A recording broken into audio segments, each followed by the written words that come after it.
live here at the station of decapitation without your head. I'm Nasty Neil. And this is Annabelle Lecter. And we're joined by the returning Fred Vogel, co-writer and director of August Underground. It's very good to have you back. Hey, good to be back. Yeah. So I would think that August Underground would have been something that Unearthed Films would have wanted like for a long time. So how long has this been like in the works?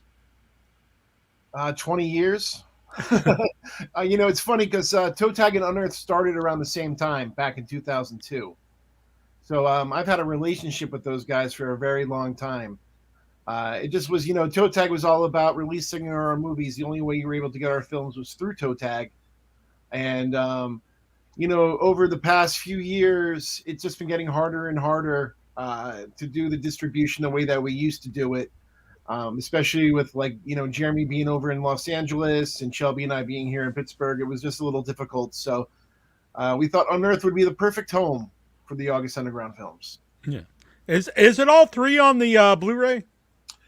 Each Blu-ray will be individual. So you'll have August Underground comes out August 15th. Mm-hmm. And then August Underground's Mortem, which will be out in October. And then August Underground's Penance will be out in December. Oh, okay, very cool. And there's a lot of cool specials. I'm a big fan of commentary tracks, so I was happy to see those multiple commentary tracks. Yeah, I love commentary tracks too. Especially when they're informative, not just when people are just yeah. Not talking the whole time. They're watching the movie. Yeah. It seems like that. Go on, sorry. I just want to throw it out there. Could you go? I know about it, but some of the audience may or may not be in the know about August Underground because it's not the everyday horror movie. So would you care to describe this film to the audience? Sure. August Underground is a 2001 underground horror film directed by me, Fred Vogel, that is about two sociopaths, videotaping their exploits. So you're pretty much seeing their personal home video. At the time, in 2000, 2001, there weren't many movies shot, with that cinema verite kind of style, that found footage, what it became later known as Look. The Blair Witch Project came out in 1999, and then August Underground came out right after that. So we were kind of like the next generation, I guess, making this kind of style of movies, but very extreme, so you're living in the world of a serial killer or these two sociopaths who, don't care about human life, don't care pretty much about anything, about having fun and causing a ruckus and violence. And it just comes off very realistic. So it's not for everybody because it looks very realistic. It's interesting since it is from 2001. You would think maybe 20 years later, like things are more graphic today. But I actually watched all three again for the first time, like in a row last night for the interview, and I was thinking like this is more disturbing than just about anything that's out. So I don't know if like you would think maybe there would be a little more tamer today, watching it today. But I think if anything, they're more disturbing. Yeah, it's really just a testament to the films, especially to be around 20 plus years and to still have the same kind of effect that it did all those years ago. Violence doesn't have an expiration date. And the violence that takes place in these films is very realistic and doesn't pull any punches. So I think, it's a hard one to beat for sure. There's been a lot of great extreme movies or movies that are, have really great special effects and stuff like that, but not many hit the way the August Underground films do, and especially have that realism that we really try to put in there. Yeah, because we mentioned Terrifier 2 a lot. It's probably like the most graphic movie I've seen in a theater, like with a wide audience, not being like a festival or something. But while August Underground doesn't have the effects, but it has a different feel. Like you said, it's more realistic. Yeah, I mean, it's all practical effects in August Underground as well. It's just that, we try to make it look like it's just part of the real life that's going on, where in a traditional horror film, you kind of know you're getting an effect scene, where we kind of the camera might just pass over something and you're seeing something horrific. And we're not focusing on the effect as you would do in a traditional film. When real life violence is happening, you're kind of capturing it the way that it just gets captured. Where did this come from originally? Because I mean, 20 years ago, you were much younger. So how did this come up? As we were just talking about, there's not a lot of movies out there like this, and certainly then there were way less. It wasn't really like a big. There wasn't really anything like that. Yeah. So I was at the time I was teaching at Tom Savini's makeup school. I was an instructor at the school. So I was probably the best at my special effects game at that moment in time. And I also wanted to make my first movie. So I was really hungry. I wanted to do something that was going to kind of kick the door down. After I tried to raise money for a zombie film, and there's no way it was going to happen. I just needed something that I can make that I can kind of use to try to raise money. And, at the time, some of my students were writing to serial killers, and they were kind of all into the true crime. And I was like, wow, we really are a society of people who kind of glorify these people. And, nobody ever really thinks about how these people really act when it's behind closed doors. And that's really was the catalyst for what I wanted to do. There were scenes in movies Henry Portrait of a Serial Killer that has that home invasion scene. And, that scene was really inspiring because I was like, wow, what if there was a feature film that was just like this, where you don't know what you're watching something that's real. And then, when Blair Witch came out, it was a game changer because, the marketing that they did, with the website. So I was like, all right, if I make something that looks real and people think it's a real snuff movie, maybe if I drop tapes off in playgrounds and schools and police stations that I can cause a ruckus and get people thinking that this was a real movie. This is real what they're watching. But unfortunately, 2001, 9/11, we were under attack that way. The anthrax scare was going on. It just wasn't in my best interest for me to do something like that. I'd probably still be in jail for doing something stupid like that. So I just had to do what I had to do, and that was let people know that it was fake, but it just looked so real that people had a really hard time. And when the movie first came out, a lot of the reviews were people didn't know what to think. There was no real, benchmark. There were some other underground films like Scrapbook from Eric Stanzi that kind of stood out. Jim Van Beber's movies. But there wasn't really anything that kind of hit the way August Underground hit. It was just kind of the right moment and the right time. Yeah. I don't think I ever... Oh, go on, sir. I was just saying, what was it like for you to think about the impact this was going to have? Because it's definitely really disturbing. Did you know how bothered people would be by this film? No. It's funny. When I first made the movie, the first people that saw it were friends of mine, especially high school friends, because I wasn't too far removed from, I graduated college, so I was still very in communication with a lot of high school friends. So when I would come home on Easter or Christmas, I brought August Underground with me and I'd show my friends, and my friends would be like, "Oh, Fred, you're gross. This is gross." They just didn't get it. It wasn't until people who didn't know me started to see it. And that's where it really started to affect people, because they were like, oh my God, who is this guy? Why is this guy making this kind of stuff? And, it kind of built a mystique on its own because of that. People that were close to me knew the kind of person that I am, and know my love for horror my whole life. I've been a horror fan. I've been a cinephile. I love movies. They knew me as Fred that way, but nobody knew me as the big guy or Peter from the movie, so it kind of hit different. When you were planning to put it out places, as a found VHS tape, were you not going to have any credits then at that time? No credits. It was just going to be dropped off. Boom, done. And, it was kind of exciting. I was actually starting to reach out to, again, a lot of my friends were, still in college or graduating or moved across the country. So I was like, hey, I could probably get this to my friend in Montana and get this to my friend in California and get this to my friend in Florida, and just be just drop it off in a supermarket. just put it down. That was like the whole thing. And it just wasn't the right choice. And I'm kind of glad that I didn't, because like I said, I probably would have been in a lot more trouble. I can imagine people being totally terrified by it if that had happened, like truly terrified. Yeah, because it just looks so real, and the thing is, if it didn't look real, it wouldn't work. August Underground is an art film. Like, I didn't go to film school. I was an artist. I've been an artist my whole life.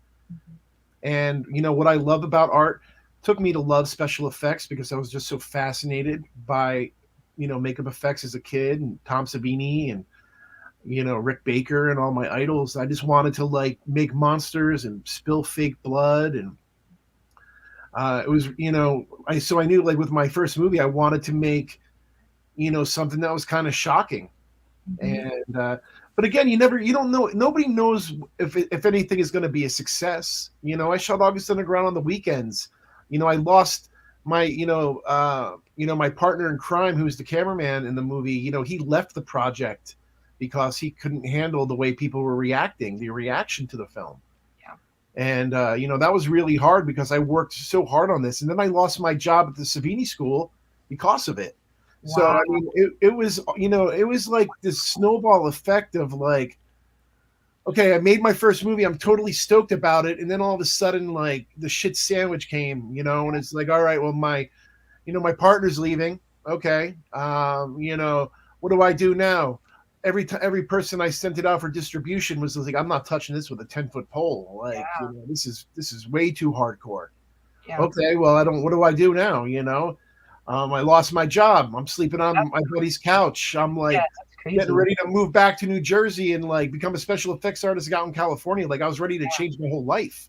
Wow. What did they even say to you when you're like, they're just, you don't have a job anymore? What did they even say to you? Well, there's a lot of politics that come with, working inside an education system.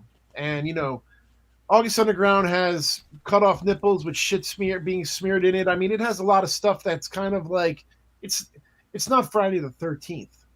Yeah. And I thought they just thought it was probably in their best interest to let me go before something started to build, and nobody knew what was going to happen, because it was pretty much a time bomb. Yeah. And then I decided to make the big time bomb, which was the second one, and that one was really like, whoa, my God. Like, this is, you thought you took August Underground to a level, like, August Underground's Mortem went to a completely different level of sickness and depravity. So what was the decision to do the second one? Did you ever think, I'm going to back away from this and do something more like accessible? And like, how did you get to like, no, I'm going to go even further and continue with these? No, absolutely. I wasn't even planning or thinking of doing a sequel to August Underground. August Underground's Mortem started off as a music video for the band Necrophagia. Killjoy, the late Killjoy from Necrophagia contacted me. He was a fan of the movie. He heard about the movie and he became a fan of the movie. And then he wanted a music video in that kind of vein, that realistic, special effects and, home invasion kind of look. And the next thing we got an hour's worth of footage. And as we're making this video, August Underground is starting to build. Rue Morgue did an article on it, called it the most disturbing movie ever made. And like, next thing you know, like, people are talking about it. So it was kind of the right business decision to make for this new company that I started, which is ToeTag.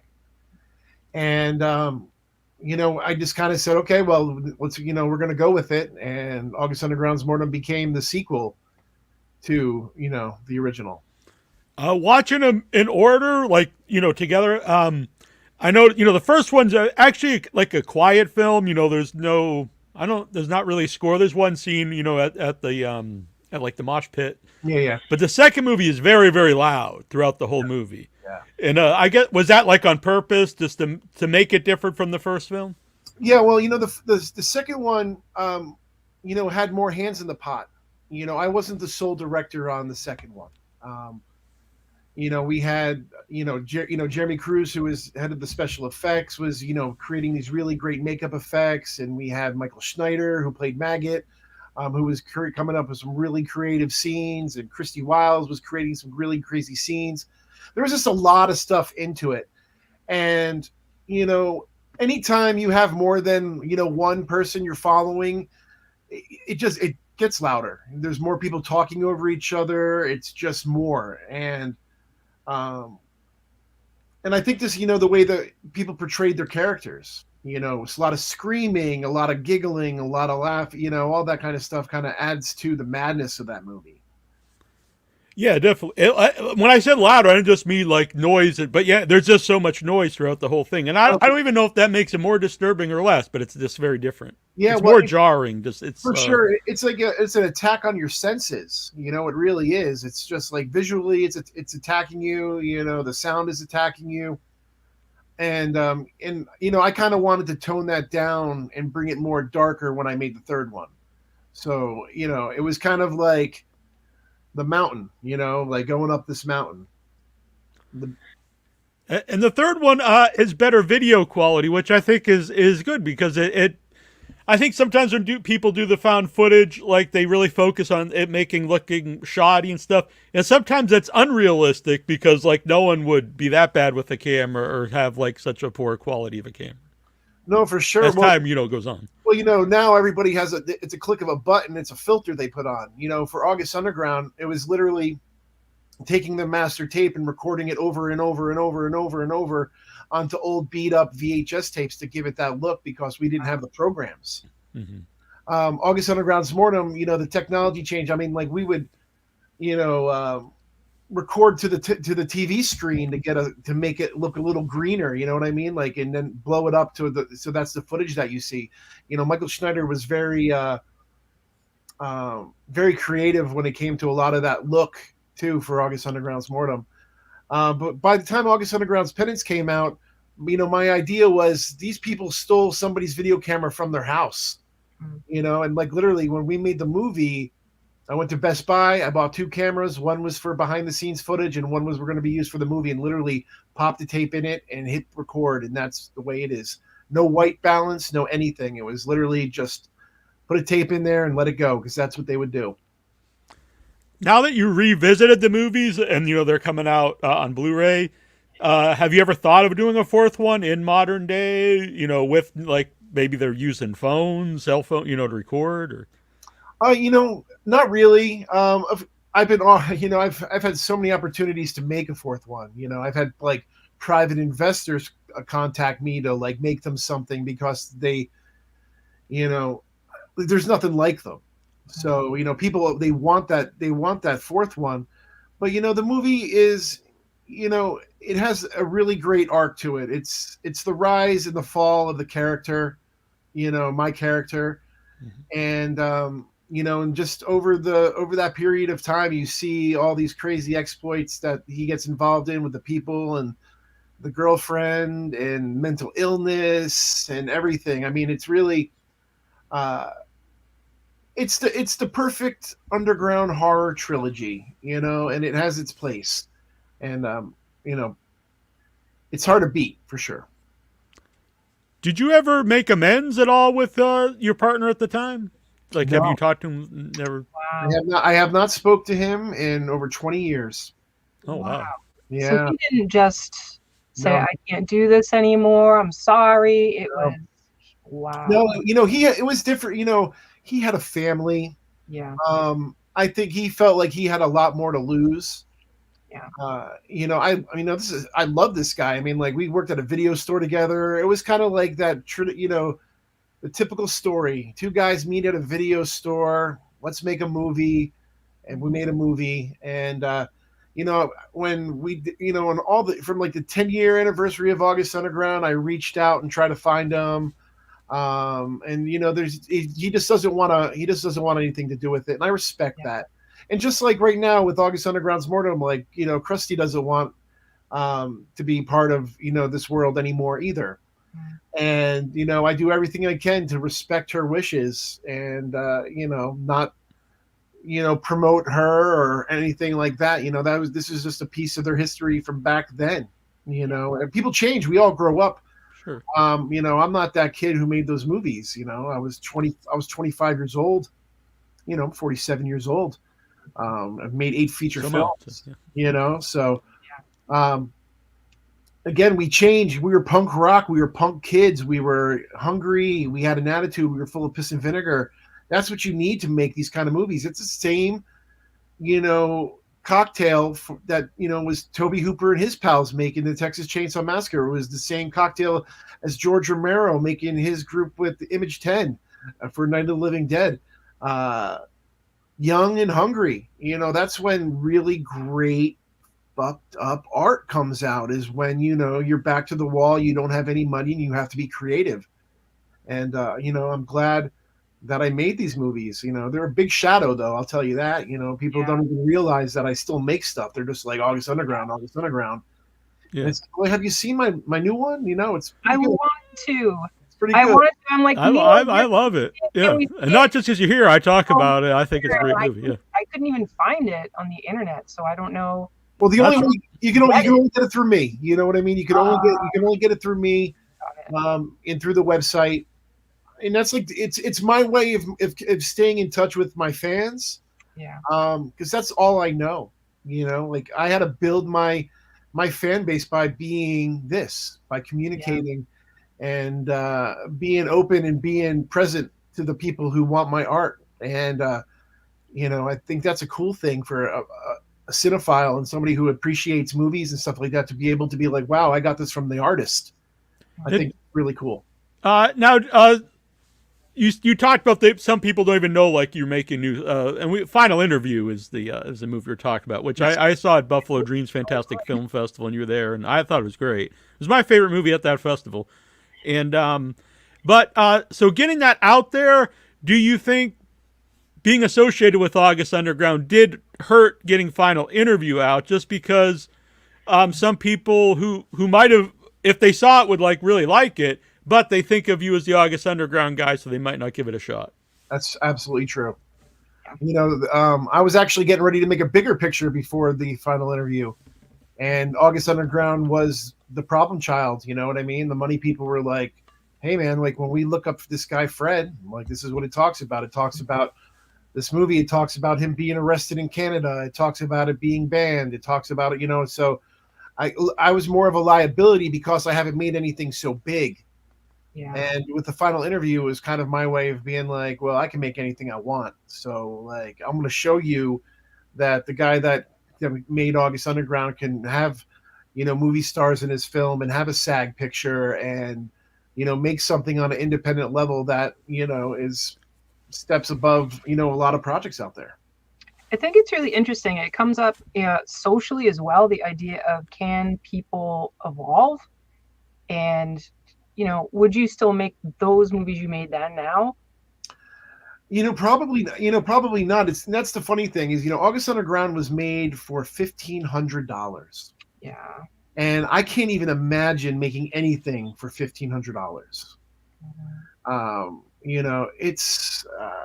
It's crazy to think that we did so much with so little back then. Guys, I see my power on my computer slowing down. I'm just gonna go and plug it in real quick. Yeah. And okay, that will be totally very cool. Yeah. Yeah, no problem. But I'll let everyone know it's August 15th. August Underground's gonna come out from Unearthed Films. Stephen Bureau, who's also been on the show, which we should get him on again sometime. He's an interesting guy, because when we had Stephen on, we're talking about Stephen Bureau. He's actually a very religious guy and wrote even religious books. So I always find that very interesting that he's so into really extreme horror movies. Yeah, that's the thing is we love this kind of art form. It doesn't matter what religion you are, or how your political views or anything like that. I mean, if you like horror, you like horror. You like comic books, you like comic books.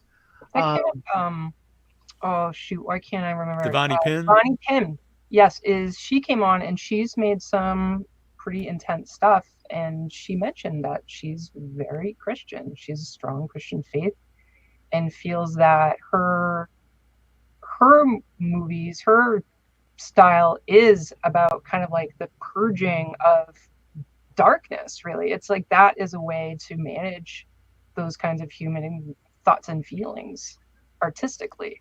Yeah, no, for sure. I always tell people, I was born with a macabre gene. just always attracted to, scary stuff, horror. Um, I like things that go bump in the night. It makes me feel creative. And I never have nightmares. I purge all my stuff through my art or through watching movies and things like that. But the one thing that I always try to push with all of my art is making the violence look and feel as real as possible, because violence isn't fun. And I want those. Even though all my films are gory and bloody and stuff like that, but they're really anti-violent films, because I really want to push how horrible that kind of death would be. And I've experienced it. I had a cousin who was murdered right when I was getting ready to make my film, The Redson Tower. And it almost made me want to stop making movies, because I thought I was putting out this bad juju in the world. And it's just like, well, man, maybe I shouldn't do this. And then I thought about it and talked to my family about it. And, this is the way that I have to express my art. And, it's not my fault if other people do different kinds of things, or, how they approach their mental health, What would be your ideal audience response to this trilogy? I got it. What it is what it is. Black and white. Either you love it or you hate it. There is no gray in between. I have people that are like, Fred, I do not want to watch 1 second of those August Underground films, but I love The Redson Tower. I love Cella Tersico. I love The Final Interview. And then I have people that are like, I love the August Underground movies, but your other movies are too drama based or whatever, so it finds everybody. And, I'm just happy that as a filmmaker, I get to make movies for a living. And, 20 years later, we're still talking about my little movie that could. Yeah. It's interesting. You talked about, you mentioned the idea of wanting the violence to be so real and feel so real. And it's something that's come up with Neil and myself before. Well, I don't remember it's come between Neil and myself, but I wanted to like a study. I'm a psychology person, about how people deal with different kinds of trauma through horror. Yeah. And that can help. Like I saw in the side, the release from reality, that there's something about going into that super dark space. Like we've watched Sallow, and do you enjoy it? Oh, I can't say we enjoy it, but it's a really interesting movie. We met because we both like Human Centipede. Like we'll watch some really, really dark stuff. We interview the guy from Serbian Films, and I think that part of that draw to that is like there's something in horror fans that get into that have like there's a resonance there. Yeah, no, for sure there is. And that's what's so lovely about the genre.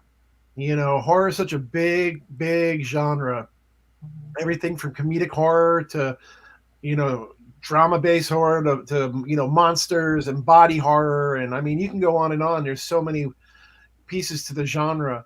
And when it finds you, it nurtures you some way. For me, I was young. Like I saw Frankenstein at 5 years old and fell in love with Boris Karloff's cadaverous face and his wonderful makeup by Jack Pierce. And I was like turned on by that at 5 years old and was like, all right, I need more of that. Where do I find more of that? Mm-hmm. In the 80s, growing up in the 80s was such an amazing time, because it kind of, it was the pop culture boom, and there was all this really great stuff that appealed to so many of us boys and girls out there. For me, on the television, it was the making of Michael Jackson's Thriller, and in the grocery stores, the Garbage Pail Kids and Fangoria's on the racks.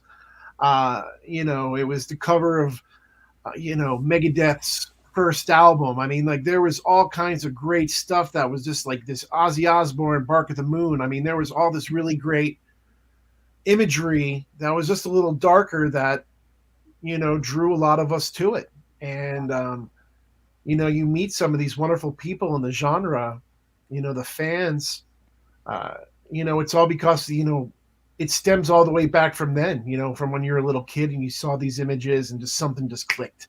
And it's just like, that feels good to me. Yes, 100%. Yeah. Same story, So we're about the same age and all that same stuff. It was Fangoria on the Shelf was huge. Like, I don't know, because we didn't have cable at my house, so I don't know what would have happened to me developing if I didn't see Fangoria and be like, oh my god, and I'm cutting out the pictures and putting them on my walls. You've got like the centerfold of Fangoria. I've got Hannibal Lecter's like got his baton up, ready to kill people. It was awesome. So I totally agree that at that time we were really lucky to have digital media all around us. Yeah. And it's interesting how like young people are discovering horror today. You know, I don't have any kids. Again, like I said, I'm 47 years old. I don't have any kids, so I'm kind of out of touch on how young people are discovering the genre. A lot of it's probably from their parents. You know, I mean, like right now we live in there's some really great horror stuff out there. You know what I mean? I mean, like the Halloween stores have grown immensely, and you know now I have one coming in my town, and I live in a very small town that never had anything like that. In Sandwich? Yeah. And real quick, on my local page, people were in an uproar on my local news page, and I was like, I don't know why you guys are up. I don't know if you don't like it, just to go. And the one person, and I never expected this in this little town, but they were like, it's a place of Satan worship. Like I went into one, and there was witches, and I was like, what did you expect to see at the Halloween store? Taking over the Christmas tree shop? Yeah, it is actually. Get out! That's funny. Yeah. You know, I had one of those 13-foot tall skeletons that I leave out all year round. You know, that we dress up for all the holidays. We put a Christmas tree out with them for Christmas. I'm the guy on the street that's got the big skeleton in the yard. You know? Yeah, there's a good Facebook group for that. Yeah, and it's something that like I love. You know, I'm glad the Halloween culture is booming right now, and kids are excited about trick or treating. And I mean, like even though times have changed and the art form has changed. You know, I remember being a little kid and going out till dark. I mean, people's lights had to be off in their house, but if the light was on, we were ringing that doorbell. I don't care if it was 9:30, you know, to get some candy. You know, now kids have to go in the daytime or, you know, in a parking lot or whatever weird shit they do. But, you know, we just grew up in that really great time. And if we could turn the young people on to how we discovered it and, you know, by watching stuff on the internet and discovering new movies, it's really awesome because I get a lot of messages from young people who are discovering my films, and my films have become what Faces of Death was to me growing up. August Underground are to these kids, and it's the movie that they have at their parties. It's the movie that, you know, they got to show their friends. And now with Unearthed releasing this to the masses, who knows what's going to happen, because August Underground has been so cult and so underground for 20 years that, like, who knows what's going to happen with it. I'm kind of excited to see. It's interesting even to see the new reviews coming out, people, you know, doing reviews on it. And, you know, it's pretty much all the reviews are like, this is a cult classic. It's, you know, and that's what it's become. It's become this cult classic. It's cool. When Annabelle and I went to see one of the new Halloween movies, and we really didn't like it too much, but we went out to a coffee shop afterwards, and the waitress was probably in like her early 20s, and she was saying that she liked it. And then she mentioned she went and watched the original movie because of the new ones, and we both thought, oh, like we're kind of these jaded people, like, oh, this isn't that great. But it did make me think, like, oh, that's pretty cool. She actually went and checked out the movie from 40 years ago because she liked these new ones. Yeah, and you know that's the thing, is like that's what these new movies bring. You know, like the Exorcist is coming out, this new Exorcist, and hopefully people go back and watch the Exorcist. But for people in our generation, that is, you know, horror 101. You know, like you're watching the Exorcist. I guarantee both of you guys watch the Exorcist during Halloween time, because I know I do. Yeah, it's one of the best movies. It's almost like I don't say a movie's perfect, but like to me, that's like a perfect. No, movie. it's the Jaws of the horror genre. That's exactly it. Yeah. It's very hard to make an exorcism movie, in my opinion, after Exorcist, because I always think like, it's not the Exorcist or something. Compare, though. I know, but I can't help but not think it's not as good. Yeah. You can do both. You can say it's not as good and also be aware there's no There is no other Exorcist. It's easier said than done for me, is all I'm saying. But I agree with you in theory. Yeah. Yeah, no, it's fantastic. But this new one's gonna open up doors to the young people out there, and hopefully they're gonna go and sit through, the original. And again, it's hard because our brains are wired different than the kids today. We can sit and enjoy a movie like The Exorcist, and enjoy that slow burn where these kids, today, not that I'm knocking them, it's just that like they're so distracted by so much other stimuli, their phone or whatever is just going on, that when I talk to young people and I mention the Texas Chainsaw Massacre from 1974 or The Exorcist, they're like, oh, those are slow old movies. And recently someone on my Facebook said that it wasn't even a horror movie, Texas Chainsaw Massacre, and I was just like, well, what the hell is it? I don't know. In what way? I know, it's one of the most important horror films of all time. Right. Oh, but again, it's, they don't realize how that movie paved the way for what you're watching today. I think it's very similar to our generation. There are like the old Universal movies, and there are absolutely people of our generation who could not care less about Nosferatu, about the Universal movies, about anything from that time. I think it's probably very similar, where we're going to find probably the same proportions of people that are younger, like much younger, that were like us with those older movies. Because I remember people my age when I was younger who wouldn't watch movie that was in black and white. They would only watch stuff in color. Yes. So. You go to a young person today and ask if they've ever seen a black and white movie, they're going to say no. Yeah. And that's crazy, to think, because there are so many great films that are in black and white. We could talk about, the granddaddy of them all, Psycho or Night of the Living Dead, were both one of the, amazing black and white movies. Absolutely. That could have been color back then, but they, because of budgetary reasons or because of stylistic reasons, they chose to go with, black and white. And it's just the way we're just wired different. We kind of grew up appreciating that. We kind of grew up in the renaissance of the Universal monsters, where, I'm sure you guys probably remember in your elementary school those orange monster books from Crestwood House. Yes. And you're looking at Frankenstein and Dracula and King Kong. And how cool is that? That's in your elementary school. I appreciate you, because I forgot those, and as soon as you started saying it, it was instantly back in my mind. Yeah, and I have a set of them. You know what I mean? Like, that's how important they are to me, because those are the pieces of the puzzle that make up me. Like, again, I watched Michael Jackson's Thriller over and over. My mom was just like, Fred, please turn off Michael Jackson's Thriller. And I'm like, Mom, watch the guy with the glop coming out of his mouth, and him turning into the werewolf, and realizing that the guy who made Michael Jackson's Thriller made American Werewolf of London. You start putting these pieces together. We didn't have the internet to be like, oh, who made this? You know what I mean? I had to wait until a back issue of Fangoria to see the name Rick Baker, to see the name John Landis, to see these names, Tom Savini. And I think that's why our generation is really passionate about the genres, because we really had to hunt for it. And when you hunt for something, you hold it closer to your heart. Yeah. Because of the search.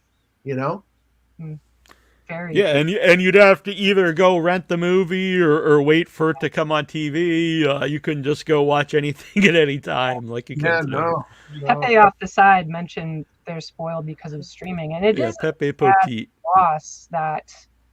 And I'm guilty of that myself sometimes. Even if I have the movie, I'll be like, oh, it's easier to go watch it on a streaming site than go pick it up and put it in my machine. And I know that's very lame, but I'm guilty of it. It's not lame. It is the convenience, but like, I had to buy that second site, Texas Chainsaw Massacre, because one, I own every other version of the Texas Chainsaw Massacre. It's such an important movie to me.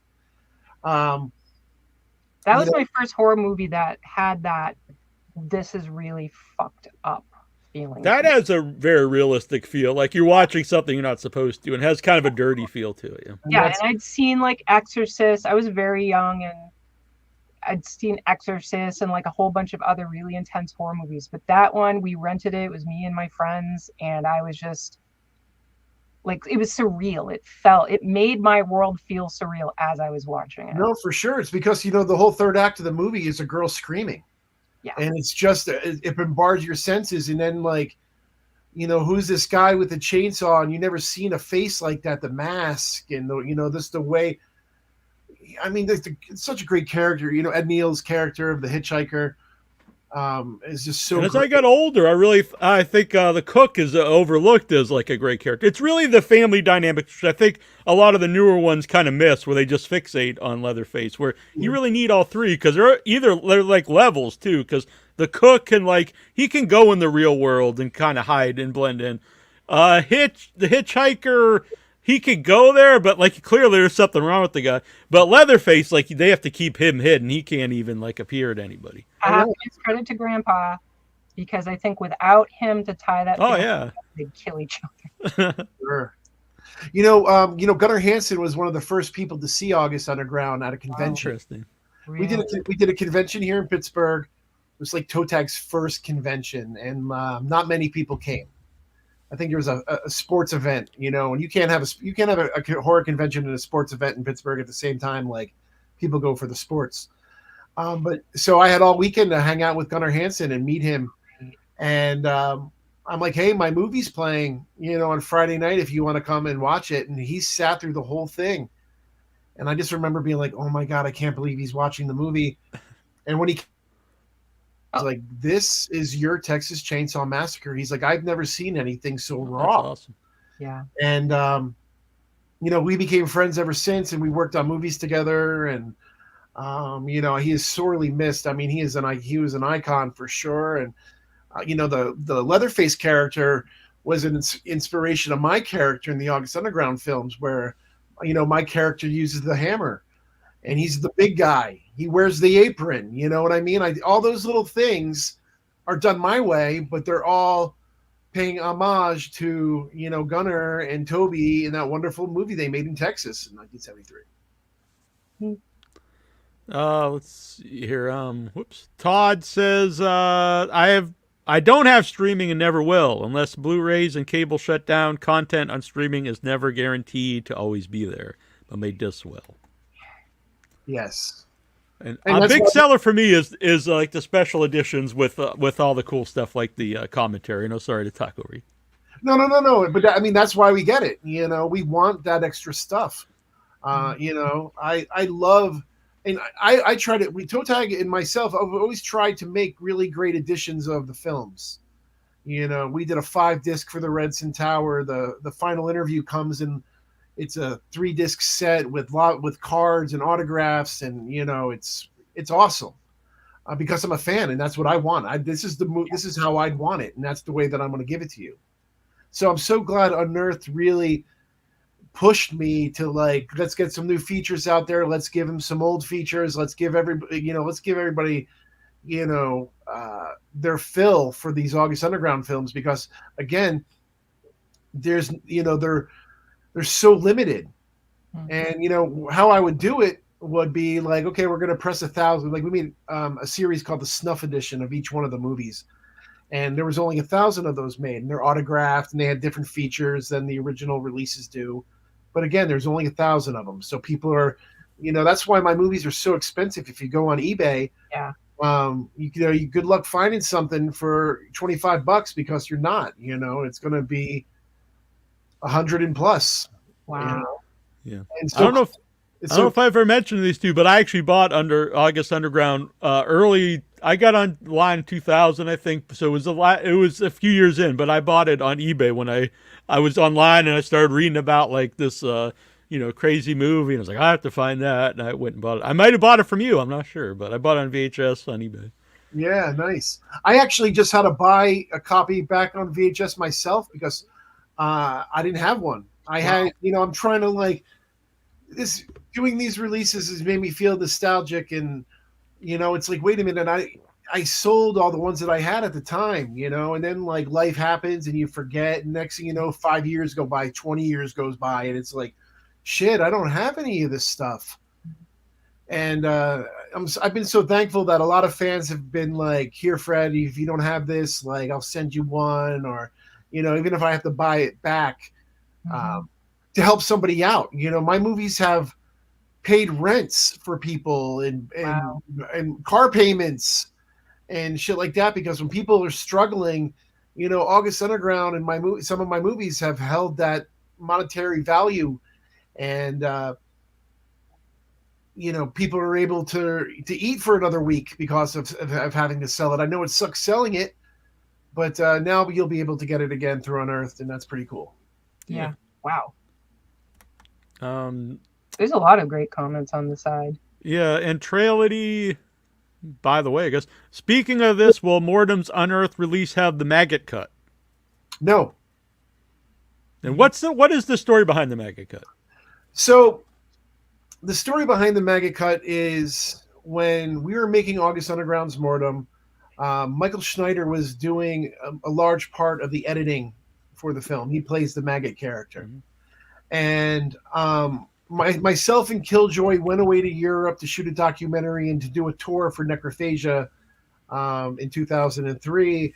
And when I came back, the movie was edited. And the ball started rolling, and it was like, all right, well, the movie's done. Let's have this premiere and show it to the world. And we ended up having a premiere, and that version that we showed was the cut that Michael edited. But after that screening, you know, myself and Jeremy and Christy, we were kind of like, you know, this really kind of is just a little too much. You know, it's taken away from what the August Underground world really is. So we need to like hone that back in. So we ended up shooting some other scenes to put into the movie, kind of letting people know about the brother and sister, you know, incest dynamic that was going on, and a few other gore scenes instead of, you know, the more sexualized scenes in the film. And Michael wasn't happy about that, and we weren't happy with, you know, it was two different egos and two different styles of art. You know, August Underground is mine. And by giving everybody the opportunity to come in and play in the world, you know, I had to have final say on that. And even though I had final say, I was backed up by the rest of the group besides Michael Schneider. And, you know, there was a lot, you know, for years after that, you know, there was, you know, we didn't speak to each other. There was kind of this bad blood. You know, we were young, you know, and artists are sensitive. And, you know, his version slowly started to kind of creep out. If people contacted him, they were able to get it. Now, I'm not, you know, I'm hoping that in the future, when we do the August Underground box set, we're able to put his, you know, Michael and I are very cool right now in life as adults and grown men. And it took time for that to happen, but I'm glad that it did. And, you know, I'm hoping that the Unearthed will be able to, you know, put his version out there so people who are interested in seeing it can see it. But at the time it was, I wanted to structure, because I didn't realize you know, August Underground's Mortem was going to be a sequel. So I had to think about this arc that I'm trying to build now. Okay, so now I have the first one. Now I got this other movie with all these different scenes in here. How do I make this movie work to where I can come in with a third and finish off the story? So that was really the main piece of why the ToeTag, why we took it over and, you know, made it what it is to finish the trilogy.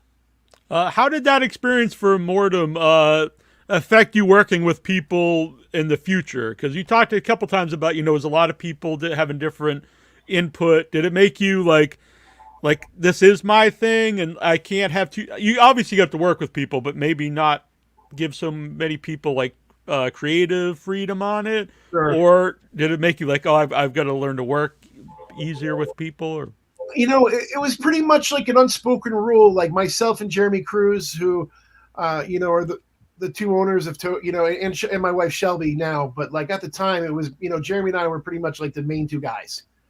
And we all knew that I'm the director, you're the special effects artist, Krusty was the art department, and Shelby was like the art and business side. So we kind of all had our roles. And but I pretty much stayed focused and was directing the movies, like that's really where I wanted to be, even though I love special effects and I love doing special effects. I just, I know I'm a good filmmaker and I wanted to just continue making the films. And the only other time that other people kind of jumped into one of the projects would be a film we did called Murder Collection Volume 1, where we each kind of had our own segments that we directed in there. And that was a lot of fun. Again, the August Underground's Mortem was just kind of happened, really. It started out, like I said, it started out as a music video, and all of a sudden you have like these amazing creative artists all getting together and having a template, which is August Underground, to kind of like make this world the sickest world that we possibly could. And, we had like Killjoy driving the bus being like, we need to make this so depraved and it needs to be sick. And I mean, he pushed all of us for sure. Adrian just he wants to say hi from Mexico, Fred, and your movies have a lot of fans here. I love to hear it. And he says he would like you to be there for a convention. Oh, cool. Yeah, in Mexico. I'd love to. I kind of took a break from conventions for a while. That was the way people discovered ToeTag was, we would go and hit these conventions, and, for years from like 2004 till 2010, really, we were just on the road everywhere slinging these movies and making a lot of friends and turning people on to ToeTag and letting people meet us. Again, when you make these kind of movies, people have this vision of who you are. Oh, and oh my God, Fred Vogel, he's disgusting. He's sick. Or how, I can't, be in the same room with this person. And then they meet me and they're like, oh, wow, you're not really like that. And it's like, yeah, of course. I'm just a movie guy. I like my wrestling. I like my horror movies. I'm like a big kid, so. Yeah, I see the Piper behind you, which I'm a big fan of. I noticed that. He's back there somewhere. Yeah, that's Gary Pullen, who did all the artwork for Rue Morgue magazine back in the day. He's an amazing artist. So I'm very happy to have such great artistic friends. Thomas says, do you feel that there's not enough original concepts or ideas out there in cinema? It's hard to have original ideas. I mean, come on. There's how many movies are made each year? We're all inspired by each other. So it's really hard to be fresh. I just saw that movie Talk to Me in the theater the other night. And, there's some cool, fresh stuff about that movie. We both really liked it. Yeah. That I thought was really cool. And I totally enjoyed it. One of the things is I try not to be an old fogey. I agree 100% with that. I'm glad you said that. Yeah. When it comes to movie watching, of course it's not going to affect me the way Reanimator affected me or Hellraiser affected me. You know what I mean? Because I'm already jaded. But I try to enjoy it as much as I can. I try to find the good qualities about it. As a filmmaker, I know what these people went through to make this project and the trials and tribulations of movie making in general. So I have a lot more compassion the older I get for filmmakers and, the people putting out their art. And if I don't like it, I don't shit talk it either. I'm not one to be like, if I didn't like Talk to Me, the last thing that I would do is go on my social and be like, Talk to Me was crap.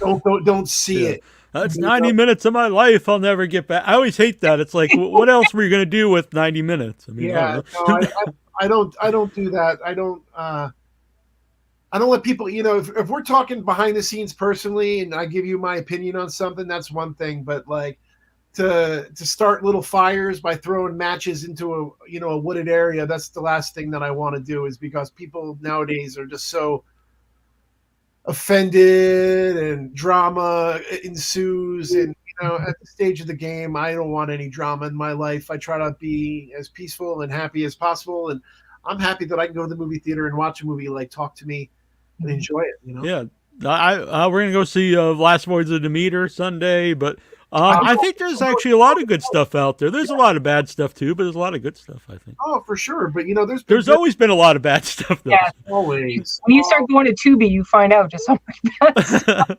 there's out there. They made a lot of stuff, a lot more than I realized. Oh yeah, you know what I mean. And there's been bad stuff since the dawn of film. You know what I mean. And the cream rises to the top, obviously. And some movies get forgotten, and some movies are remembered forever. And encased in MoMA, and like there's so many great films out there. But us as cinephiles, we have to pick through, and the dig is the funnest part. Is like, oh, what's this? It's like my. It makes you appreciate more too when you find something, because like doing the show, I get a lot of screeners and stuff, and a lot of it's like it's to me like a run of the mill, like not even a bad movie, just like a very like.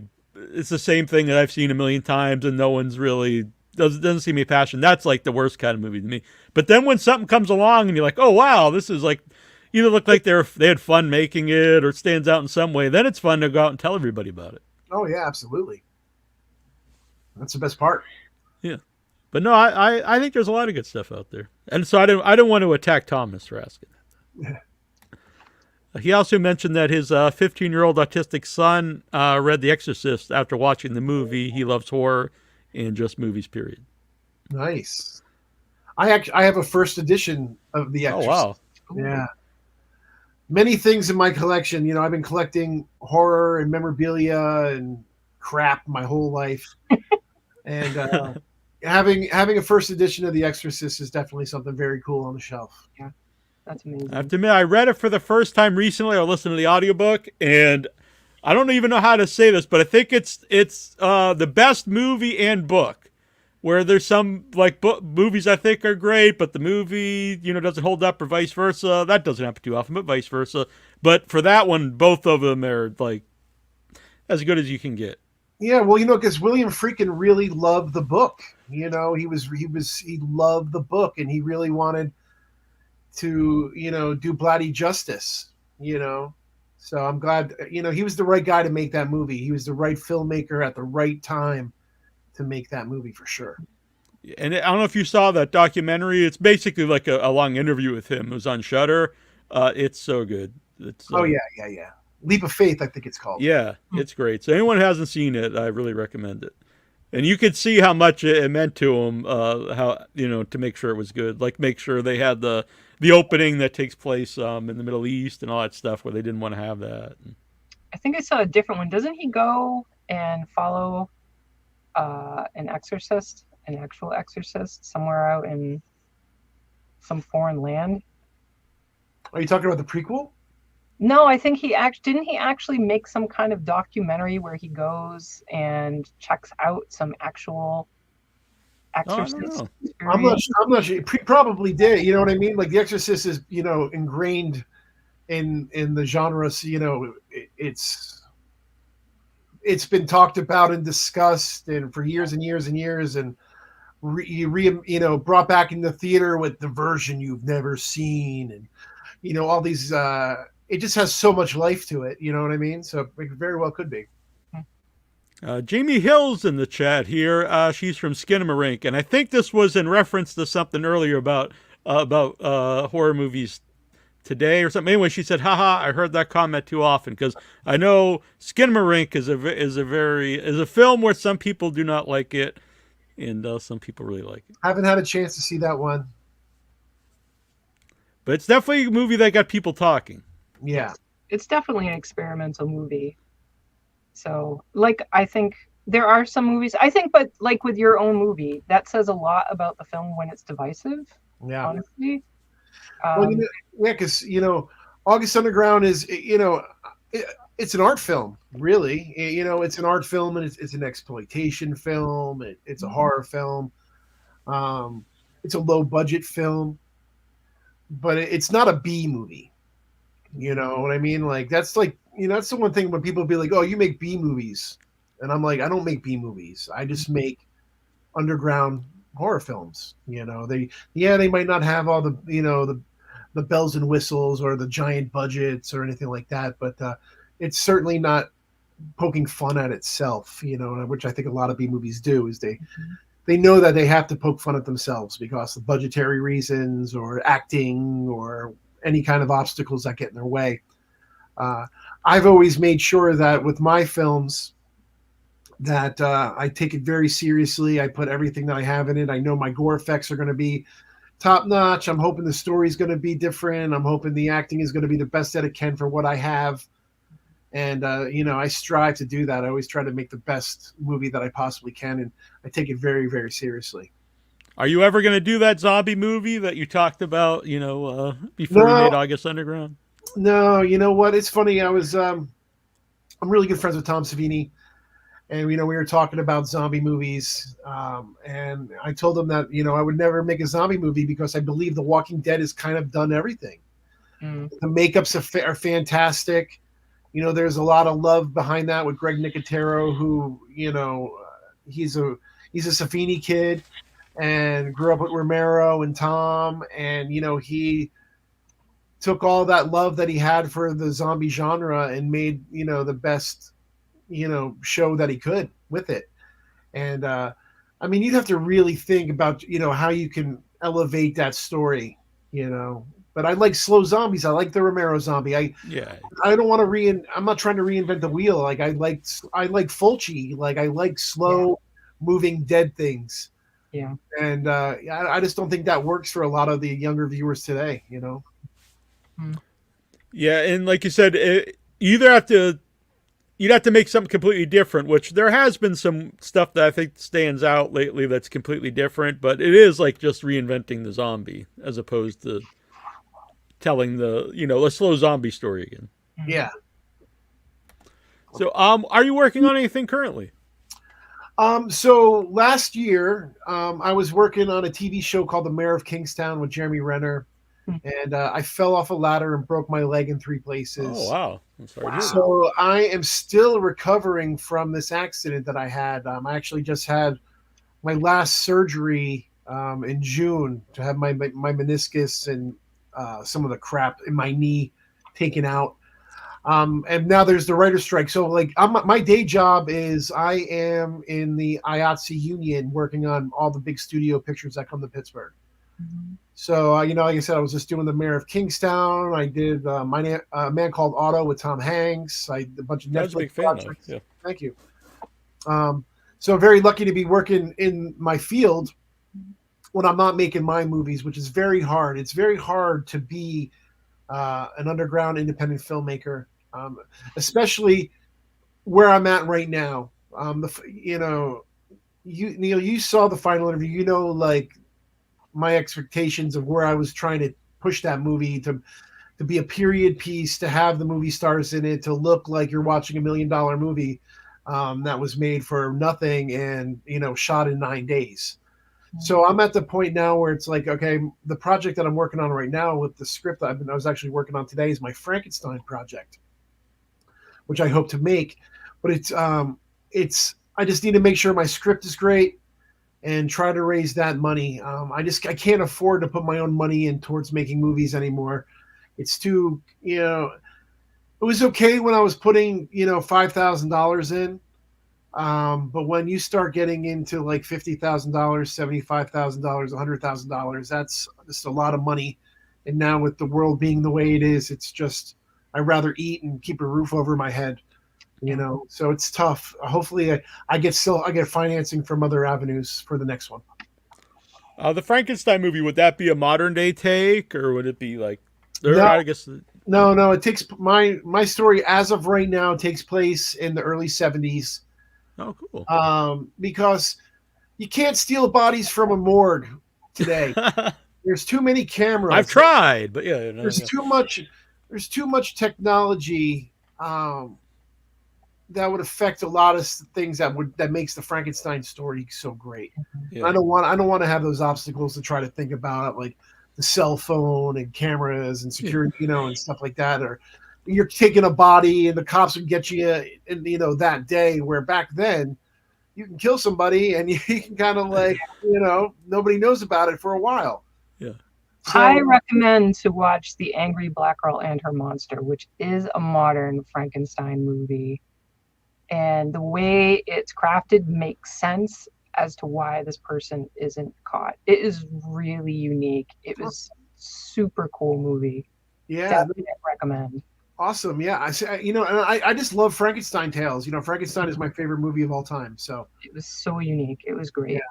I love people's takes on it. And you know, for me, you know, I take from the book, I take from movies, everything that I love about the story of Frankenstein. And you know, I've always said, like, my career is very Frankenstein-esque. Like, I am that mad doctor that, you know, creates this life that goes terrorizing the countryside, but I'm also that misunderstood monster. You know, so Frankenstein is very dear to me. And this is something that I've been working on for years and years, is trying to get this story right and to, you know, make the best Frankenstein movie that I can make. That's exciting. Because the same, I like the different Frankenstein movies. I feel like there are so many different ways to do it. Yeah, there is. Still have that core. Yeah.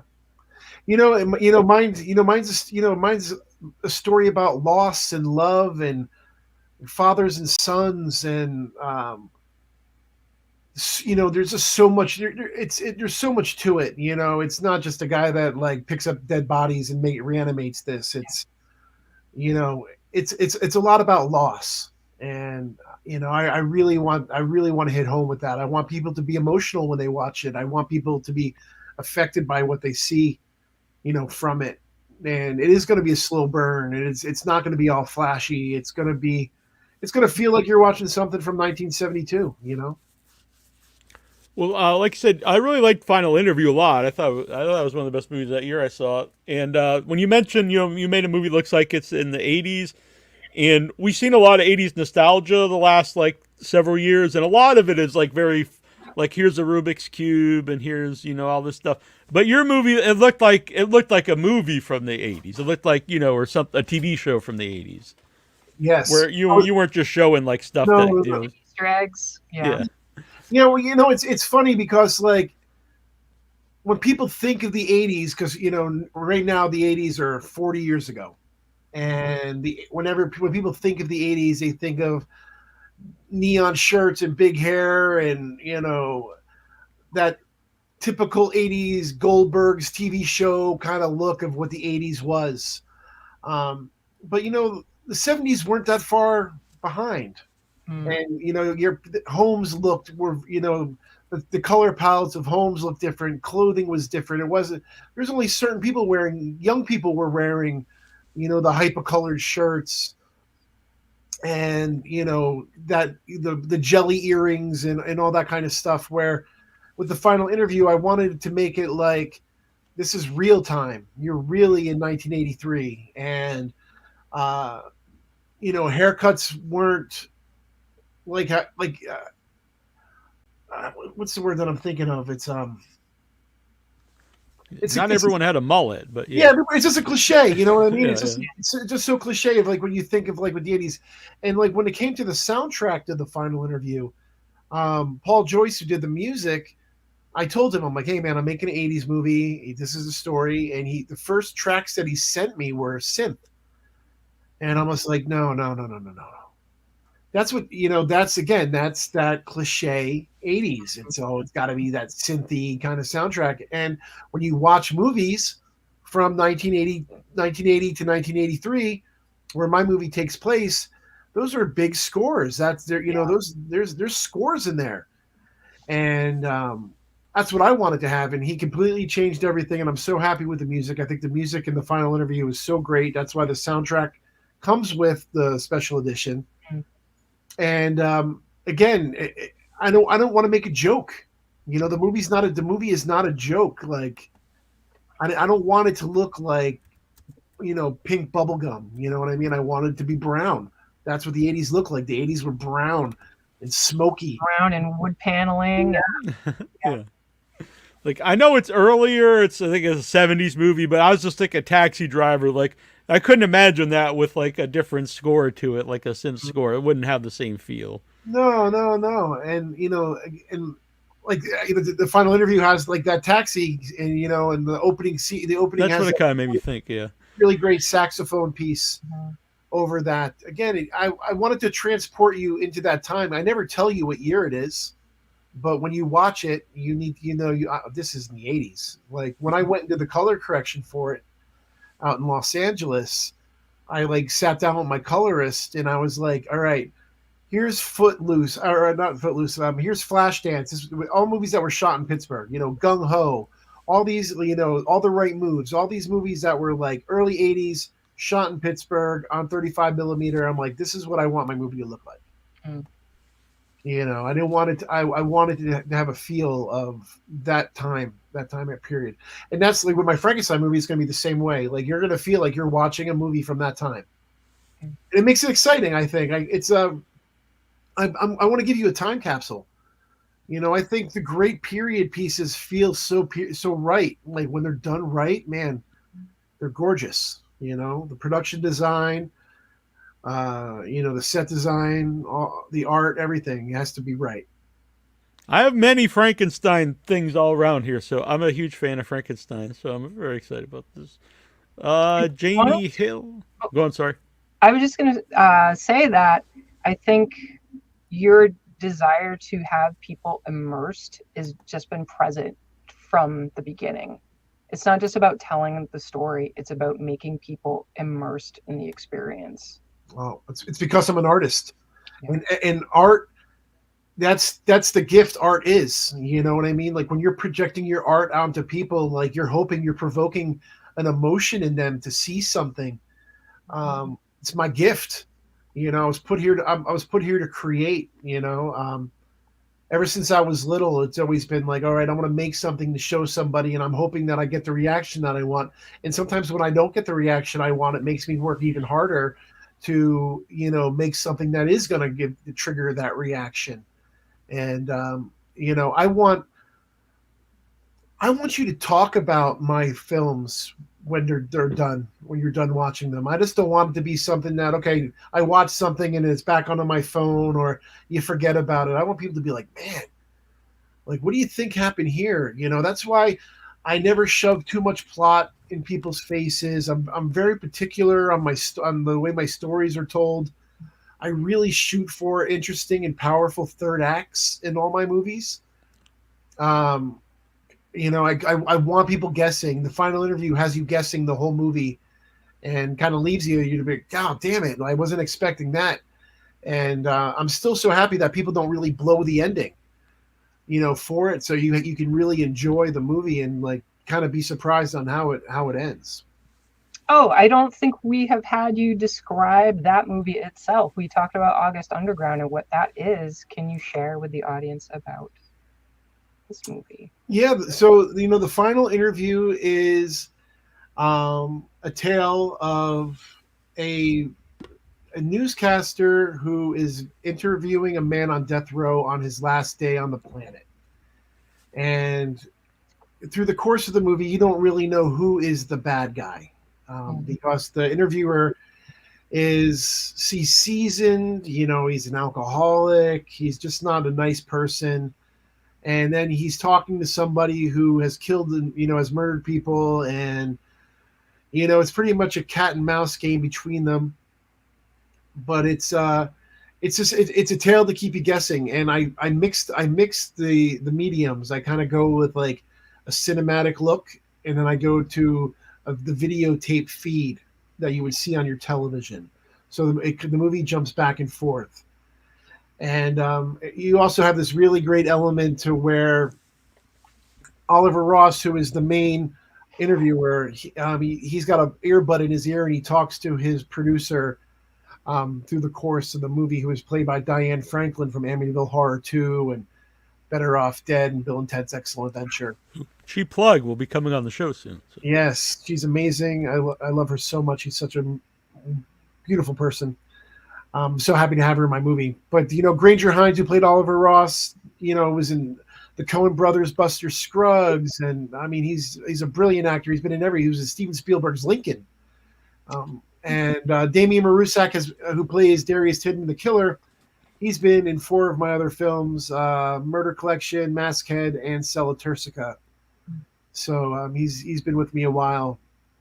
But I wanted to show the world that I can make a dramatic piece, because I love dramas. I really love dramas, and I think when you have a drama and you mix in the horror element, horror sticks really well to drama. Mm-hmm. And the way that it affects you is different than watching like a traditional slasher film, than watching a film that has you're on this really interesting plane of a dramatic tale, and then all of a sudden like brutality kicks in, and it'll affect you more. And that's something that I'm always thinking about, is how can I affect you, the viewer, Jamie Hill from Skinnamarink. Fred, you're brilliant. Make people feel something and you will succeed. I didn't want to touch on that because that's something I mentioned on the show sometimes when you said earlier about evoking emotion. And I think like good art, it's not, I think some people think it has to be like a positive emotion, but I think a negative emotion is a lot what you get from a lot of horror movies, and that's doing its job. Yeah, so I've had people like walk out of an August Underground screening and be like, this was the biggest pile of garbage I've ever had. And then that person goes and tells the people, oh my God, it snowballs. It's like when people really hate something, there's part of it deep down that they like it a little bit to talk about it all the time. And like to put that effort and that energy of that hate towards it. And, again, because it got under their skin to a point to where, it affects them. And then, then some people try to mask it by saying, oh, this is garbage, or this is low budget, or this is that. And, deep down, really, it's just like, this is just too messed up for you. And that's fine. Because I didn't make the movie for you. Mm-hmm. I made it for the person that's going to get it, the person that understands, like, wait, I see what this guy is trying to do here by making this movie look real.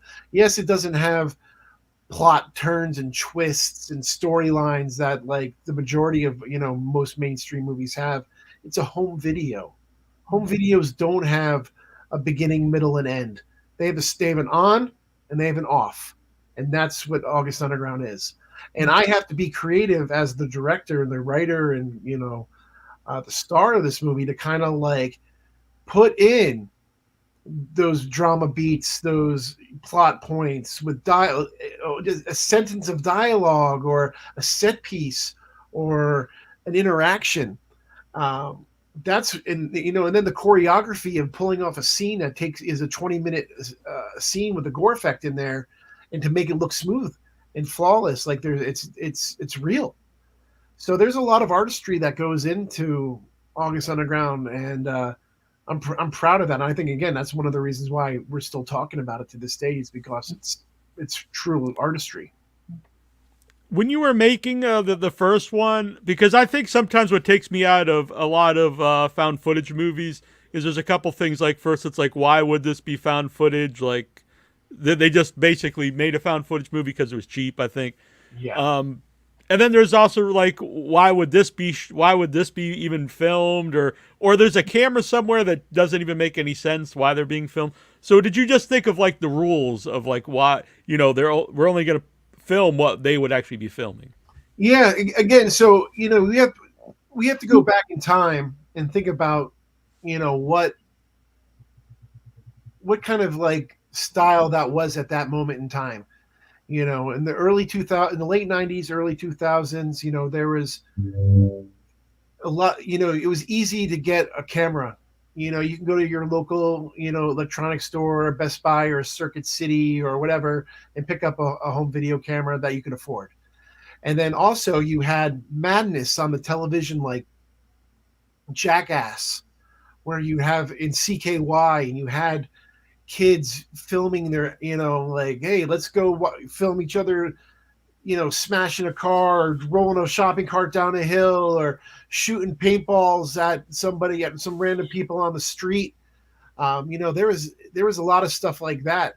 and all that kind of stuff just really, made sense, because movies shot on video in the late 90s and the early 2000s looked bad.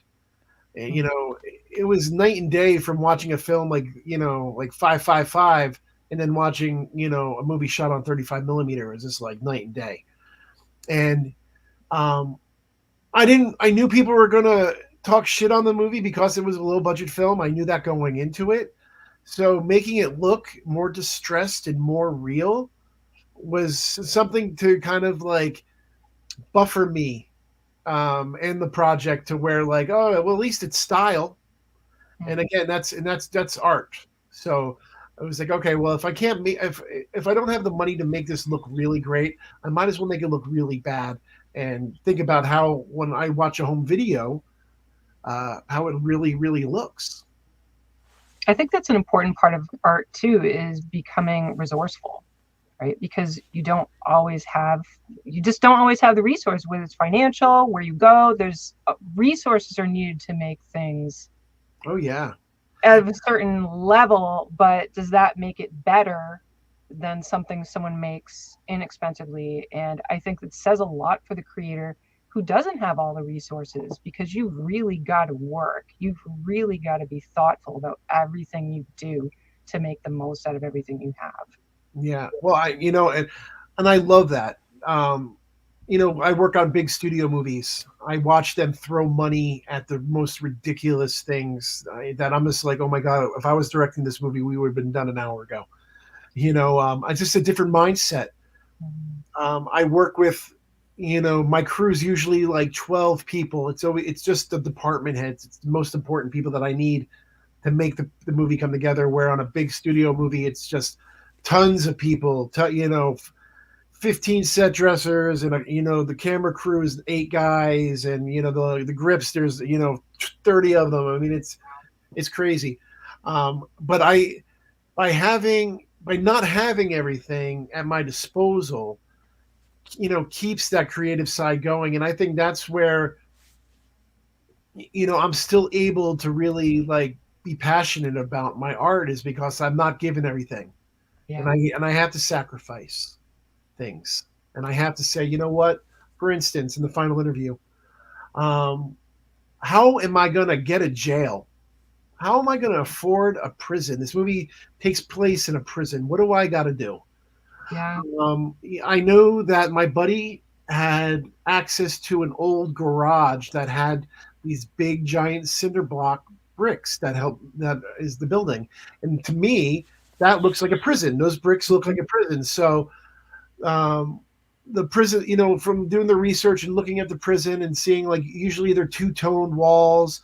So I had my production designer paint the wall in a two-tone, like a tannish color and a white color.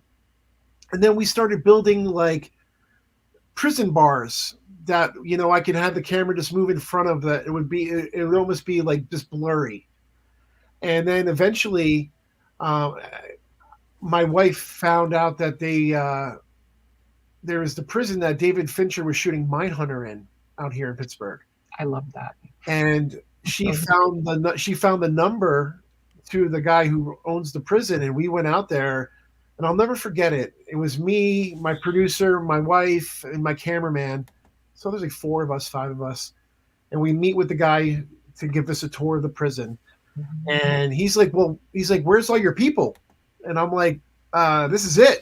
You know what I mean? Like, and he's like, well, he's like, unfortunately, I'm still going to have to charge you like what it costs to rent this place out. And to rent the prison for one day costs more than all my August Underground movies put together 3 times. But it was worth it, because when you watch the final interview and you see the long hallways, you're in a prison, even though I was still shooting on that little set inside that garage, you can't tell where the prison begins and the garage ends. You know what I mean? It's all perfect. But I mean, I had to troubleshoot that. I had to think about ways to make this look like a prison, and thank God I was able to get a prison. But I'm always thinking, I'm always trying to be creative on what I'm doing, because I just don't have the money. I wasn't sure if I was going to ask this, but did you see the movie Nefarious? Because it does feel, I don't want to say it's lifted, but it does feel very similar to the final interview. You know, I didn't see it. When I watched the trailer, I'm like, oh my God, like, who saw my movie at the film festival? Like, interesting. And that's, you know, I haven't seen the movie, so I don't know. It's a good movie, honestly. I know it's got a lot of backlash for the views, but even though I don't agree with any of the political views or anything, I thought it was a good movie. I didn't, I kind of like, you know, if I see it, I see it. It's kind of, you know, when I was making August Underground, 8mm came out. And I remember going to the theater and being terrified. I'm like, oh my God, I'm working my ass off. I'm trying to make this movie. Now this Hollywood movie about snuff movies is coming out. And am I going to have to scrap this whole project? Like, I don't want to like copy this, you know? And I remember being so thankful that, like, you know, 8mm is nothing like August Underground. But with Nefarious, you know, like even the trailer kind of looked like my trailer. Yeah. So, but I'm not, I'm not reinventing the wheel, but I was being creative. Like, it's a very unique movie. I was so fascinated, you know, when doing the August Underground movies, I studied serial killers. So when I watched so much film on everybody, you know, I watched the Bundy tapes and the Kemper tapes and the Dahmer tapes and, you know, watched them being interviewed by all these people. And I just thought it's a really intimate world there. You're talking to somebody on death row. I just found that really fascinating.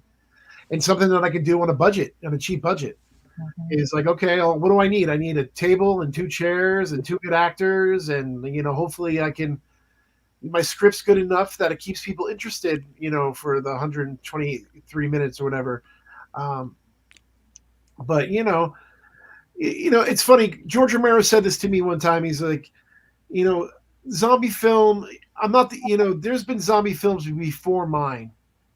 It's just that, you know, mine stuck a little better than a lot of those zombie films, you know. And my August, there's been found footage or serial killer movies done to death. Mine just stuck a little better, you know. They made their mark a little bit more, you know what I mean? And maybe it's because of the nihilism or the brutality or just how real they looked. It's just, I'm not the only one to do it. You know, I just kind of did it my way. I was just going to ask some of these questions here. Adrian, I really enjoyed the final interview. I buy the stream and I'm saving some money to buy the physical. Awesome.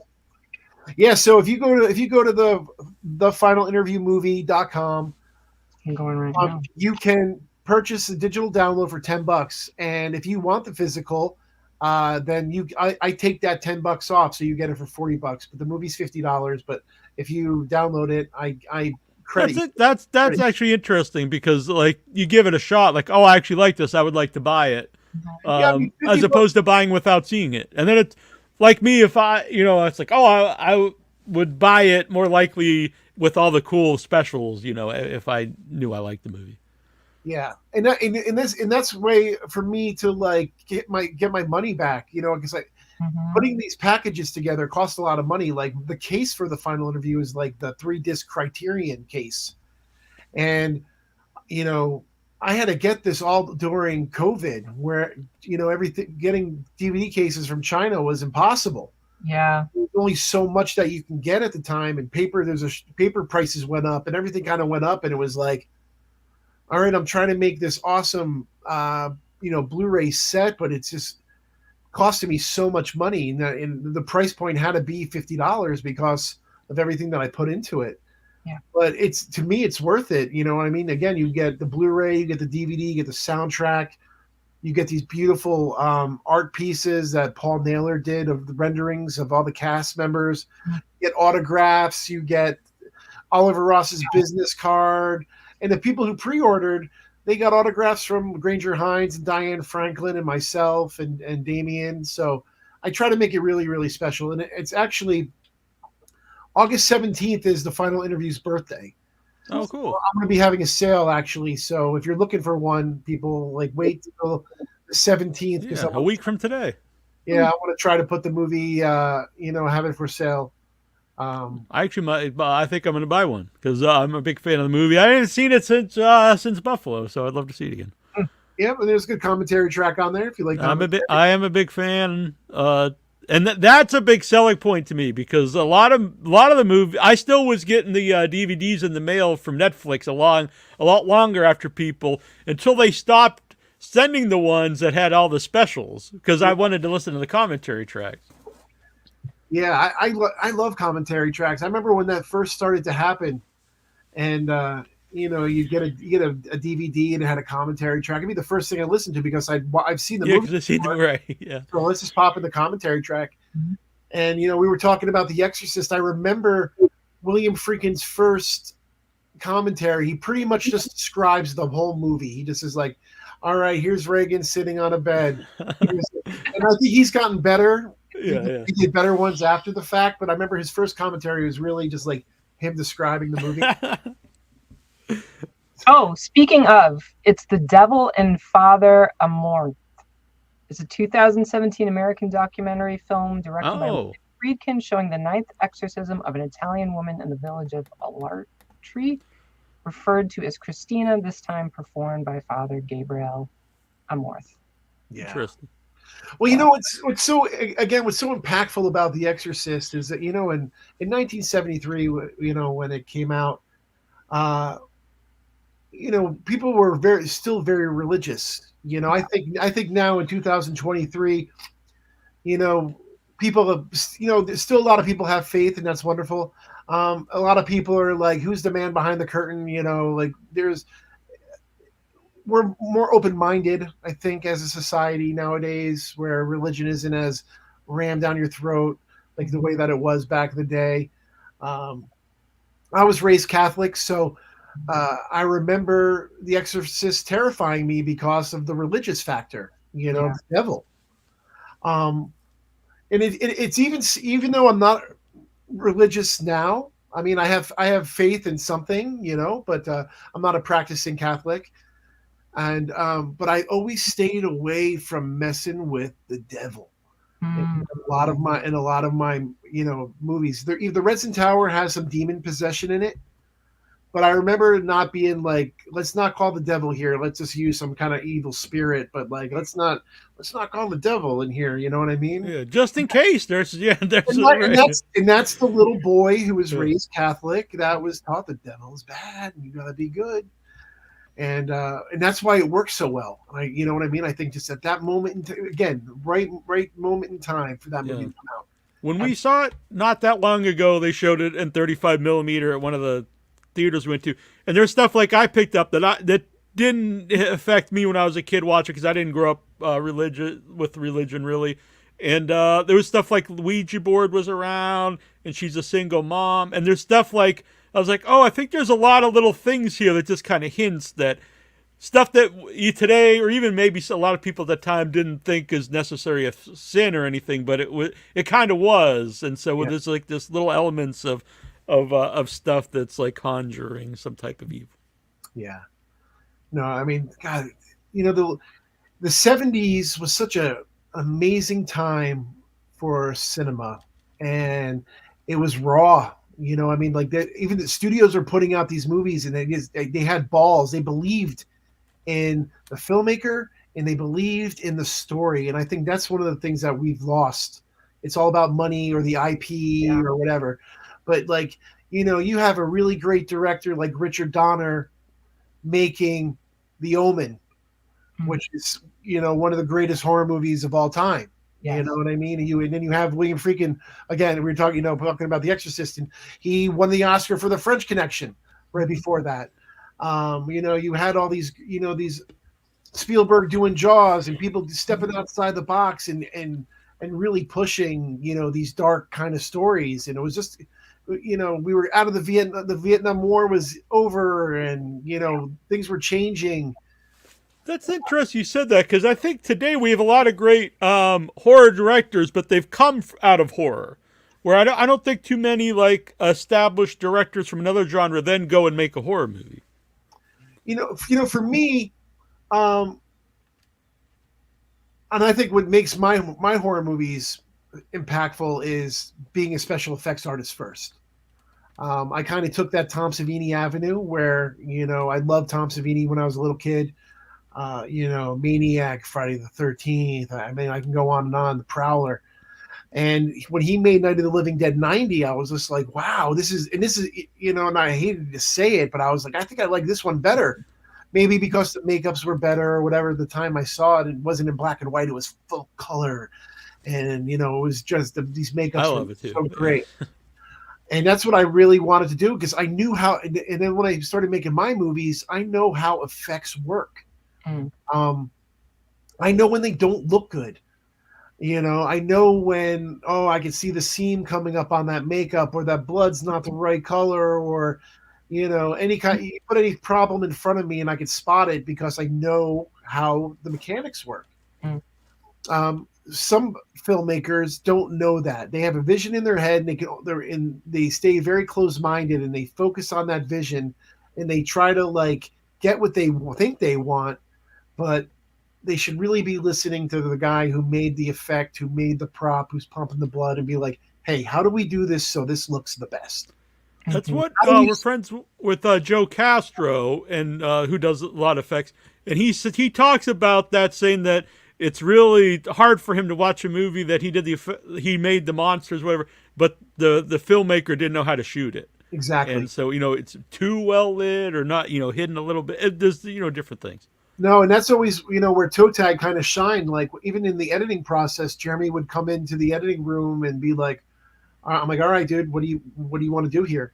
It's a trust thing. You hire these people, making movies is a team effort. And you hire people because they're the right people for the job. And, my partnership with Jeremy Cruz, it was trust. And, I know he doesn't want his stuff to look like shit. I don't want it to look like shit. So, what do we need to do to make this work? How many frames have we got to cut out before this starts looking like a rubber head? I remember one year we won Best Gore Effect in Rue Morgue magazine. We beat out Rob Zombie and shit for a prop for a murder collection where we did this autopsy scene where we pull out a brain and pull the skin down off a face and show the tongue. A person was shot in the mouth and the tongue had the bullet hole in there. And this was all stuff we made for $20, in the sink. That Jeremy did, and that beat big Hollywood. But again, it's all how we shoot it, and we know how it needs to look real and what we need to see. And that's important. And you look at the films that have lasted that we still discuss today, like The Exorcist, and you look at Dick Smith's amazing makeup on Father Marin and on Reagan and that old age makeup. We all thought that, I thought he was, absolutely. That's makeup, and when talking the Taxi Driver, Dick Smith, that mohawk that De Niro has, that's a bald cap and fake hair, and it just looks so good because he hired the right guy. Those bullet hits in The Godfather when he gets shot in the face, like pulling a button with a string on it. You know what I mean? But it's just done perfectly. Because this guy knows how to do his craft, and it's awesome. And stuff we mentioned, Nosferatu still holds up, and I think that's why Shadow of the Vampire works, because in your mind you're like, well, it does look like it's a real creature in the movie. Maybe it was we know it isn't, but there's enough in your mind oh, this movie actually works on some weird level. Yeah, and Frankenstein. I mean, exactly. Boris Karloff as the Frankenstein monster. I do. Sometimes I teach for the Pittsburgh Cultural Trust, and I'll go in and I'll teach little kids sculptures or makeup and do demonstrations. And I always bring a Frankenstein bust with me. And I'll be like, all right, does everybody know who this is? And little kids born 5 to 10 years ago are like Frankenstein. That's how iconic that makeup is. Yeah. And from the square head to the bolts in the neck, everybody knows that's Frankenstein. And Frankenstein's almost 100 years old, and people, it's to have a piece of art that has stood the test of time like that makeup is just extraordinary. And that's why with AI and all the stuff that's starting to happen right now, it's scary to think because, there's so many talented, creative people out there. To have it lost by a computer generating something, stealing from art that has already been around. That's really what it is, Yeah, that's an aspect like I don't think people thought of originally. It's just, but then they gather all this information from places, and where are these places from? It's from other people's creations. For sure. It's interesting. Deep topic. Oh yeah, there's another movie too. Anthony Curry, Fred, have you ever seen Trash Humpers? I definitely feel like Harmony Korine was inspired by August Underground. What's up, Anthony? Anthony is a very talented filmmaker. I know Curry. Anthony. I've heard stories about, people like Harmony, Eli Roth, and a lot of people that have been inspired by my films. Again, when you make something that provokes you, it finds its way to inspire you. And sometimes you might not realize it. I made a movie called Celaturcica, and it's about a soldier who comes home from the war and he's mysteriously paralyzed. And through the course of the movie, he starts deteriorating and turns into something else. Oh, wow. And when the reviews started coming out, people compared it to Bob Clark's Death Dream. And I'm like, oh my God, like, I didn't even think of Bob Clark's Death Dream, but I love Bob Clark. I love Death Dream. It just, when we were making it, and my writing partner, who wrote the script for Celaturcica, I don't think he even saw Death Dream.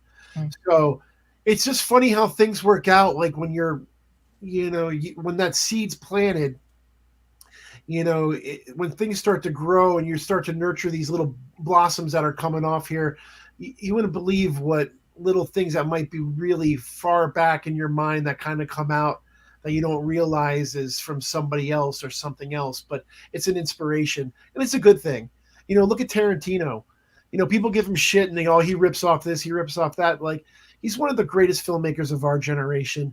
And what he does is he gives us that dopamine that we need, and we feel that nostalgia, or if there's something in what he's giving us is comfortable, and that's why we like it so much. And again, that just comes from his inspirations. That reminds me, I know you're a wrestling fan. When I interviewed Jake the Snake Roberts, and he said about using lines from like classic rock songs because even if someone didn't know where they knew that from, they knew that they heard it before, and just that familiarity, like it sticks with them. Absolutely, that was interesting. It's dust in the wind, dude. And Martin Scorsese, if you listen to commentary with him, he's got inspirations in all his different movies, and like Raging Bull, like he's talking about like the boxing scene. Each of the strikes are like right from the Psycho. Each one's the same as the in the shower scene. Yeah. So, like you said, everyone has something they're taking from. Adrian, what's the difference between the limited and the wholesale editions of the final interview? Well, there's only on the website, there's only two ways to get the movie. It's the collector's edition, the 3-disc collector's edition, and then the digital download. So, okay. I don't know what that other, what they're talking about, but there's I know English is second language, so he might not have, okay. The right. Yeah. There's only one version of it. It only comes in a 3-disc collector's edition, and they're numbered. There's only 1,983 copies available. So 1983. Very nice. You got it. And what is the website? Is it finalinterview.com? It's The Final Interview Movie. So thefinalinterviewmovie.com. And next week, so a week from today, you can get it'll be the anniversary, and you can get on the 17th of August. I'm going to have a sale for it for sure. Very cool. And the 15th is when August Underground Blu-ray comes out from Unearthed Films. It's crazy. What's the killer commentary? So the killer commentary was a special feature that was only available on the Snuff edition, and it's me as the killer watching August Underground with a victim in the chair. So the whole commentary is me making somebody watch and me telling as the killer, talk like being like, this is what you're watching kind of stuff. So, I was just trying to be creative and do something a little different that I thought would be kind of fun. And,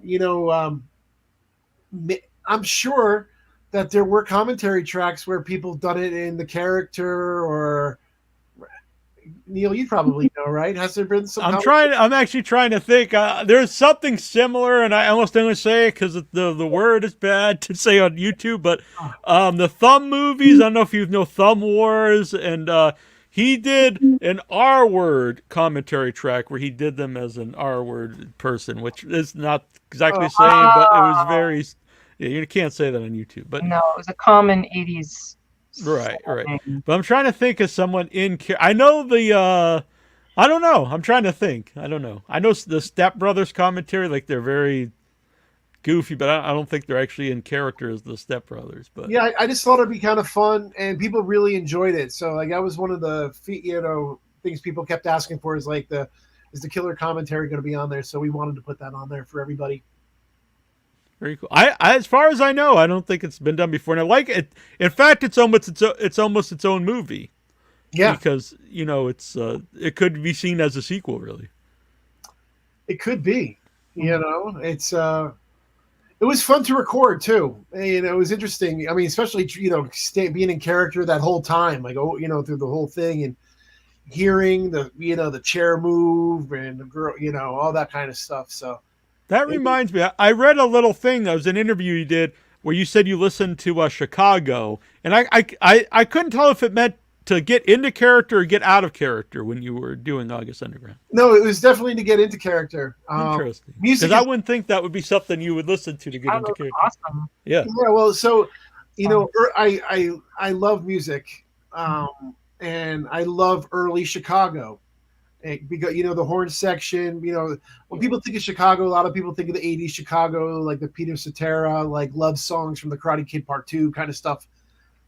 But back in like this late '60s, Chicago was rocking, and it was just music that really just kind of like settled me. I could just like hear the horns and hear the music and just kind of relax and just get into what I needed to do so I can like go in there and let it all hang out. It's tough because like I have to jump in and out of character. I have to make sure everybody's safe. I have to make sure, okay, did we get that? I have to make sure that the effect is going off properly. I hope I don't look like an idiot, So, I mean, there's all different kinds of things that go into it. It was really hard, and when we first started shooting August Underground, I actually hired a guy to be my part because I was just I'm the director and I'm gonna be watching through a monitor, but that just wasn't happening. Yeah. And I'd have to wait and see how the scene went and then be like, that's not what I want. I can't give direction because the camera can do 360. I needed the camera to be able to go 360 and not see me sitting in the corner, watching. So it was one of those choices where we just were just like, what, I'm going to have to play the character. And then I can amp it up or I can bring it down. And I was able to work with all of the inexperienced actors that I had at the time. If they weren't pulling their weight, I was going to pull it for them. I would just turn up the juice and be more evil and, take charge of the scene. So as an actor, what was it like because you were an actor for that, what was it like to be that character? It was kind of easy. Again, it was like turning on a switch. I knew what I needed to do, and I just needed to be bigger. I needed to be. I needed to be bigger, and knowing that like I can kill anything. Like that was my mindset was just like there's nothing that can hurt me. I'm stronger than any person in this room. I am bigger than any person in this room. And nothing can stop me. So like that was like the main drive of my character. And then too, I had to play a lot of things down. I had to like dumb myself down a little bit, the way that I spoke. I would repeat a lot of words, and a lot of that stuff comes from mental illness, a lot of stuff that I researched. So I mean, like I studied a lot thinking about like how I needed this character to be. So I knew exactly what he needed to be. Like I saw the movie in my head as I'm doing it. I just needed to make sure that whoever was holding the camera was putting the camera in the right spot. Watching again, something I picked up on that I probably didn't when I watched it, before. And so as your two characters are like going on, and obviously they're filming it, so they're kind of proud of what they're doing, whatever. But like they start to drop little clues around other people, like in jokes of what they've been doing, which could totally give them away. But I think it they start to like think they're unbeatable, and also like part of them would probably want people to know what they're doing. It's fearless, and it's clout. It's a little bit of all that, especially like when you're on a roll, like how the characters are of like just being a runaway train and doing whatever they want and just getting away with it. The convenience store scene in August Underground where there's like 3 different shots of it. It's like going in to the store and eating the food and getting kicked out of there, and then it's going in and having a confrontation with the clerk and like smacking him in the head with the porno magazine and running out joking about it, and then coming in the last time and like killing everybody that's in the place. You know what I mean? So people when they get into that kind of killing spree, and again, this is all stuff that I learned from watching a lot of stuff about the serial killers and the FBI and the way the mindset of these sociopaths is just becoming fearless. And like you have to have so much balls to lure a woman into your car, like what Ted Bundy would do, and like, hey, I got a broken arm, can you come help me, with this, and then just slamming her into a car and driving away with her.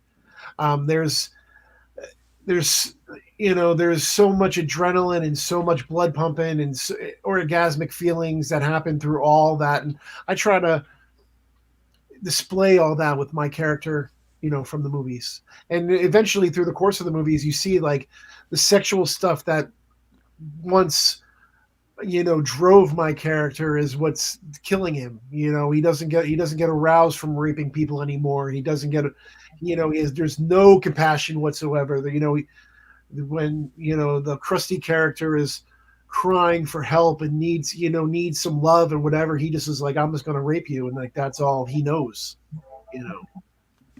Yeah.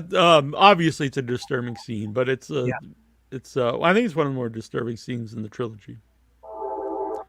Do you have a favorite of the trilogy? I think the first movie is the most effective. But I like the first and the third.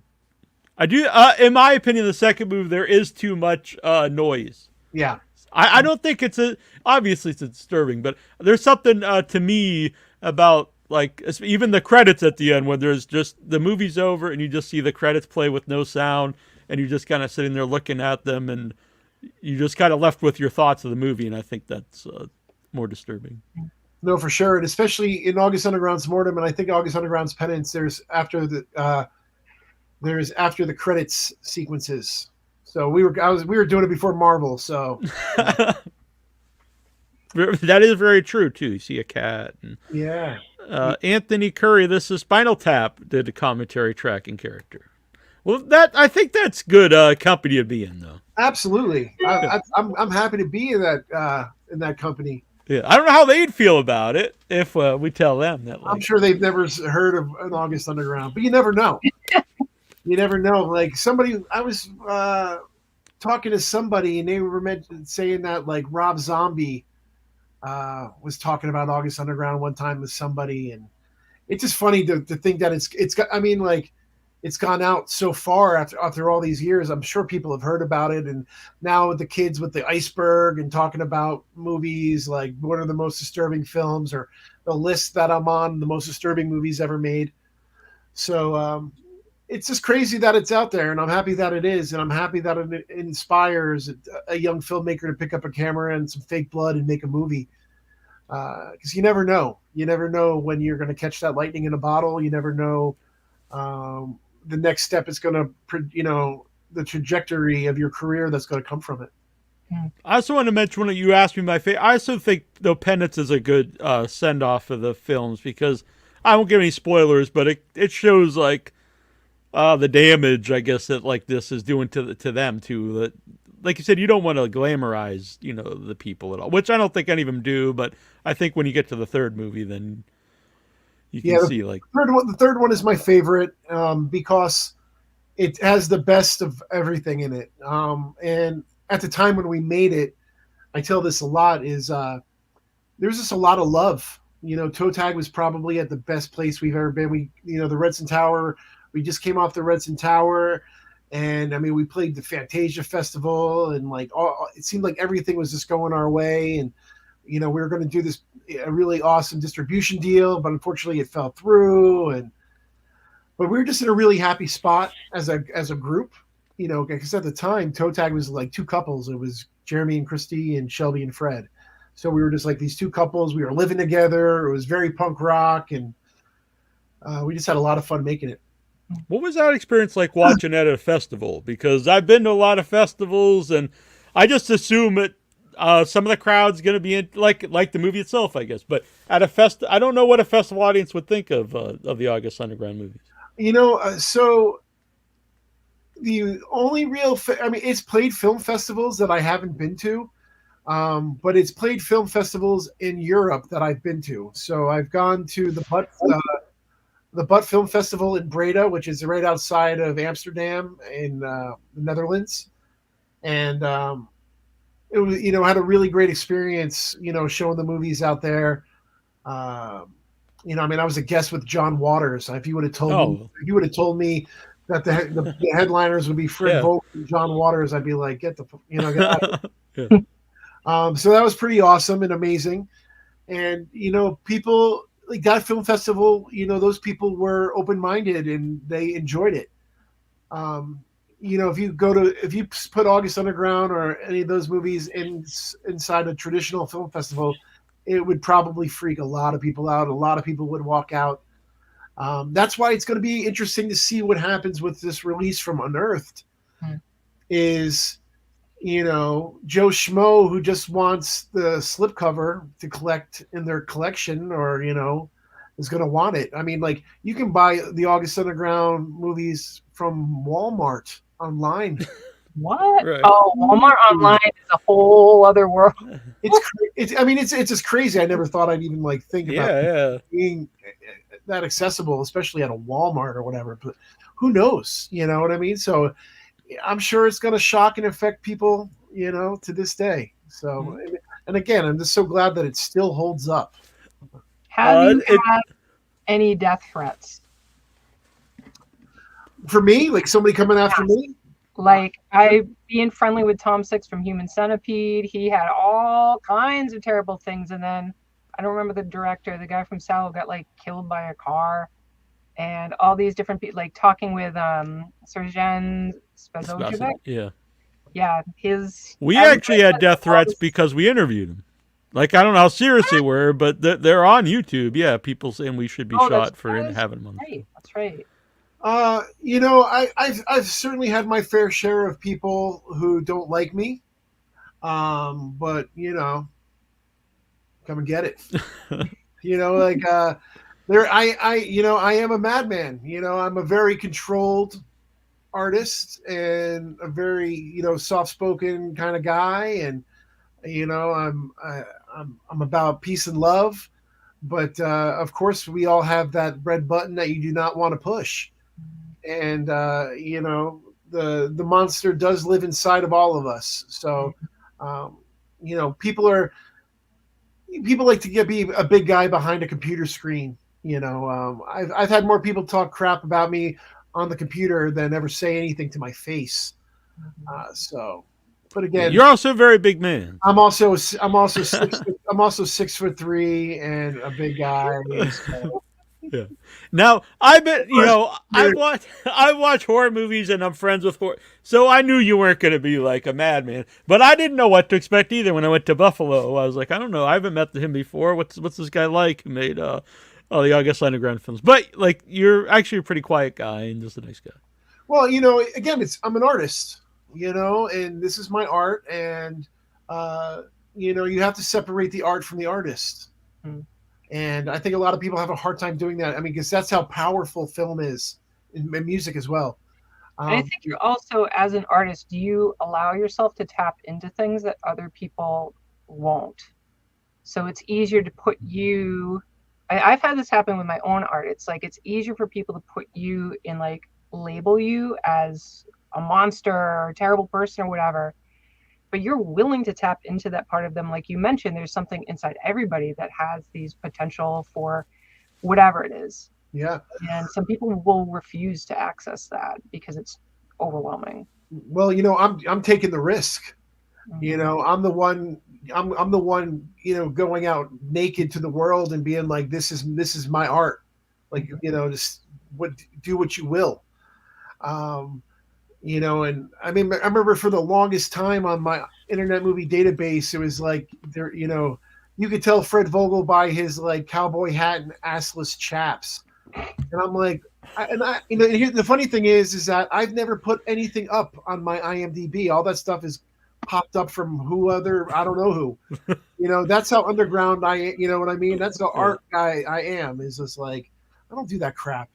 You know what I mean? Like, I love having that mystique behind my career and behind who I am and the people who I bring into my life, and keeping that art, going, and giving people my gift, and that's like creating the sickness and stories that just aren't on the norm.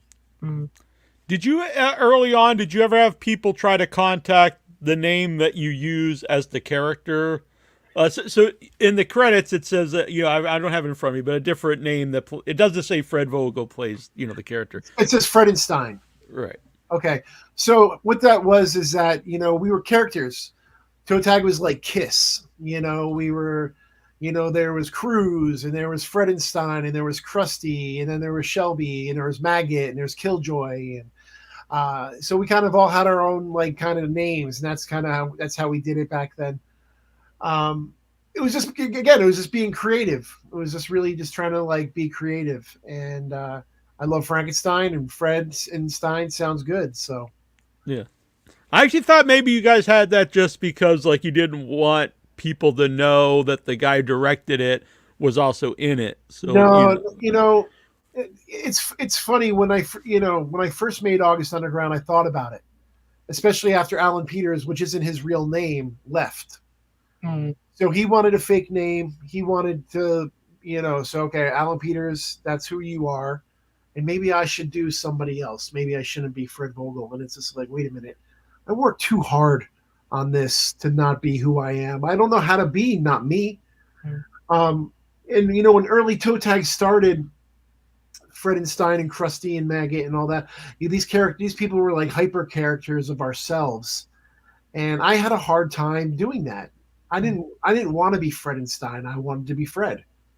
And eventually Krusty didn't want to be Krusty anymore, and she wanted to be Christy, and Jeremy is Jeremy. You know what I mean? It was, again, it's just, at the time, you're just so in the moment of everything, of the art and and you're pushing this giant rock up this hill, and it's like, okay, I got this big rock and I'm going to show everybody, and this rock is really heavy. And, if you let go of this rock, it's going to kill everybody. And that's kind of the way that we looked at the art, was just like, all right, this is us. Let's just be who we really are. And I never wanted to hide. I'm proud of my films, and I knew that I wasn't going to be the guy that just made fake snuff movies. Mm-hmm. I couldn't wait to make the Redson Tower and show people that I knew how to make a movie. I couldn't wait to, and I love, incorporating that home video feel, and I've done it in a lot of my films. The Final Interview as well. I'm good at it, and why hide it? Why hide the talents that I'm good at, of making things look real or fooling you to think that you're seeing something you're not seeing. So it's just me being creative. By the way, Adrian brings up actually Mortem is his favorite.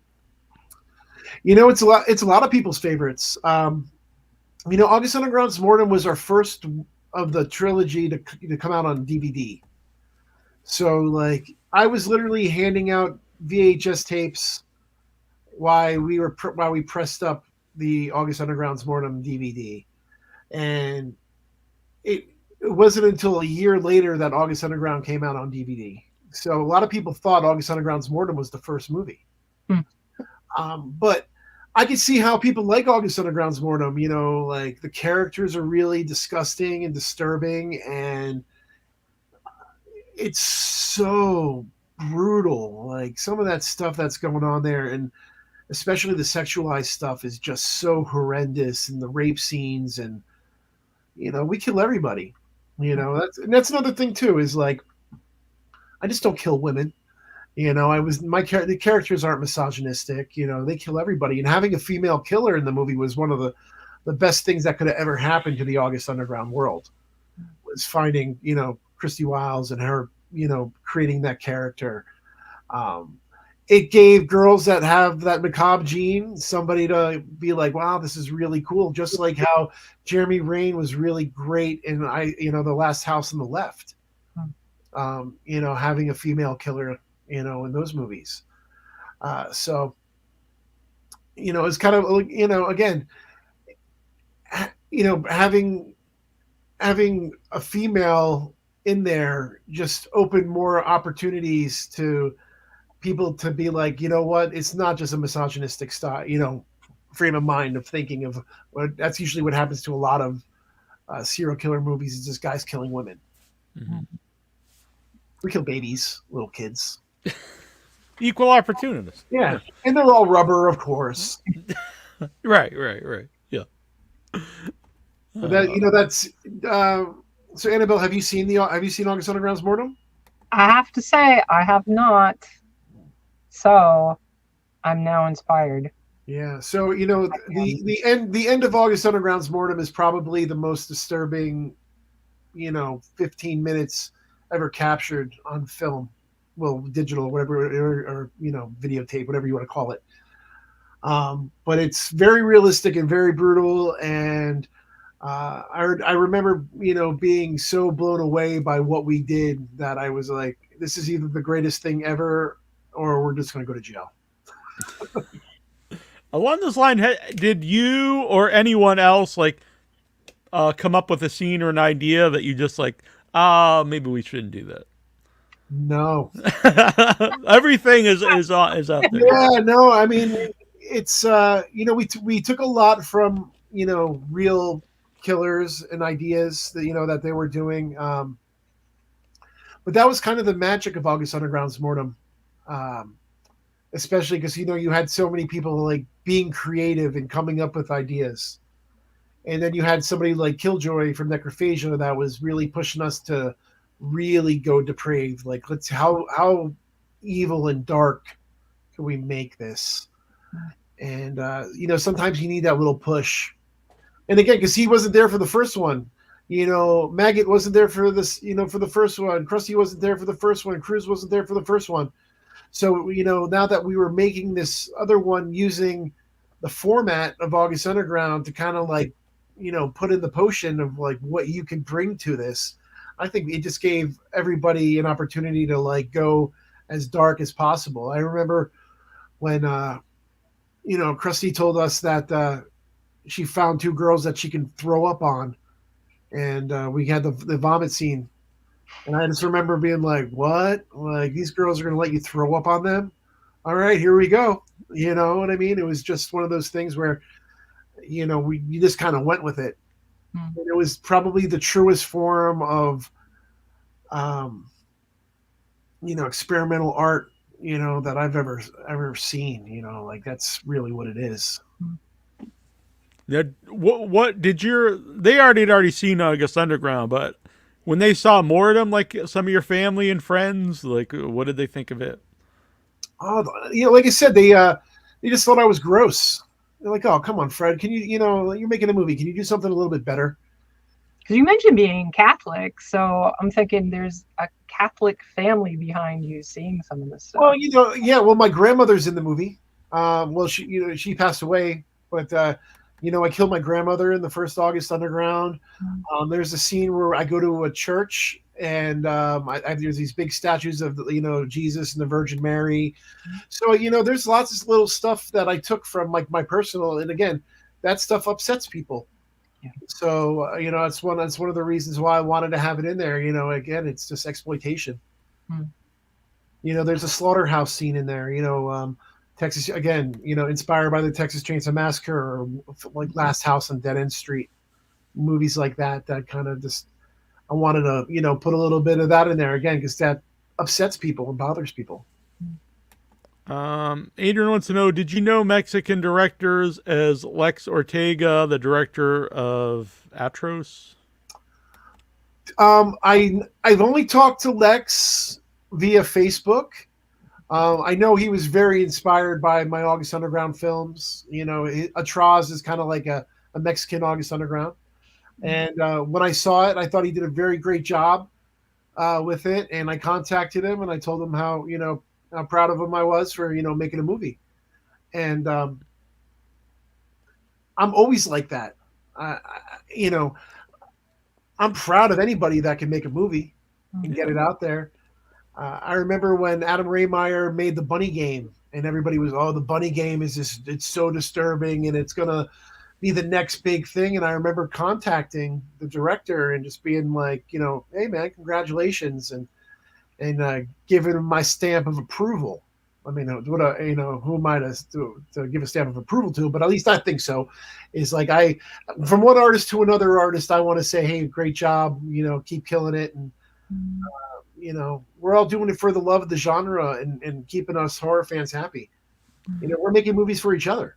Yeah. At Days of Dead LA, the first one, and I was there. I was doing the panels. And I was seated next to him, and he gave me a copy of the movie, and I had not seen it at the time, but it was, yeah. Oh, I don't know if you had a chance to see. He did a movie. So when I was doing the final interview, he was doing a movie called Dinner in America.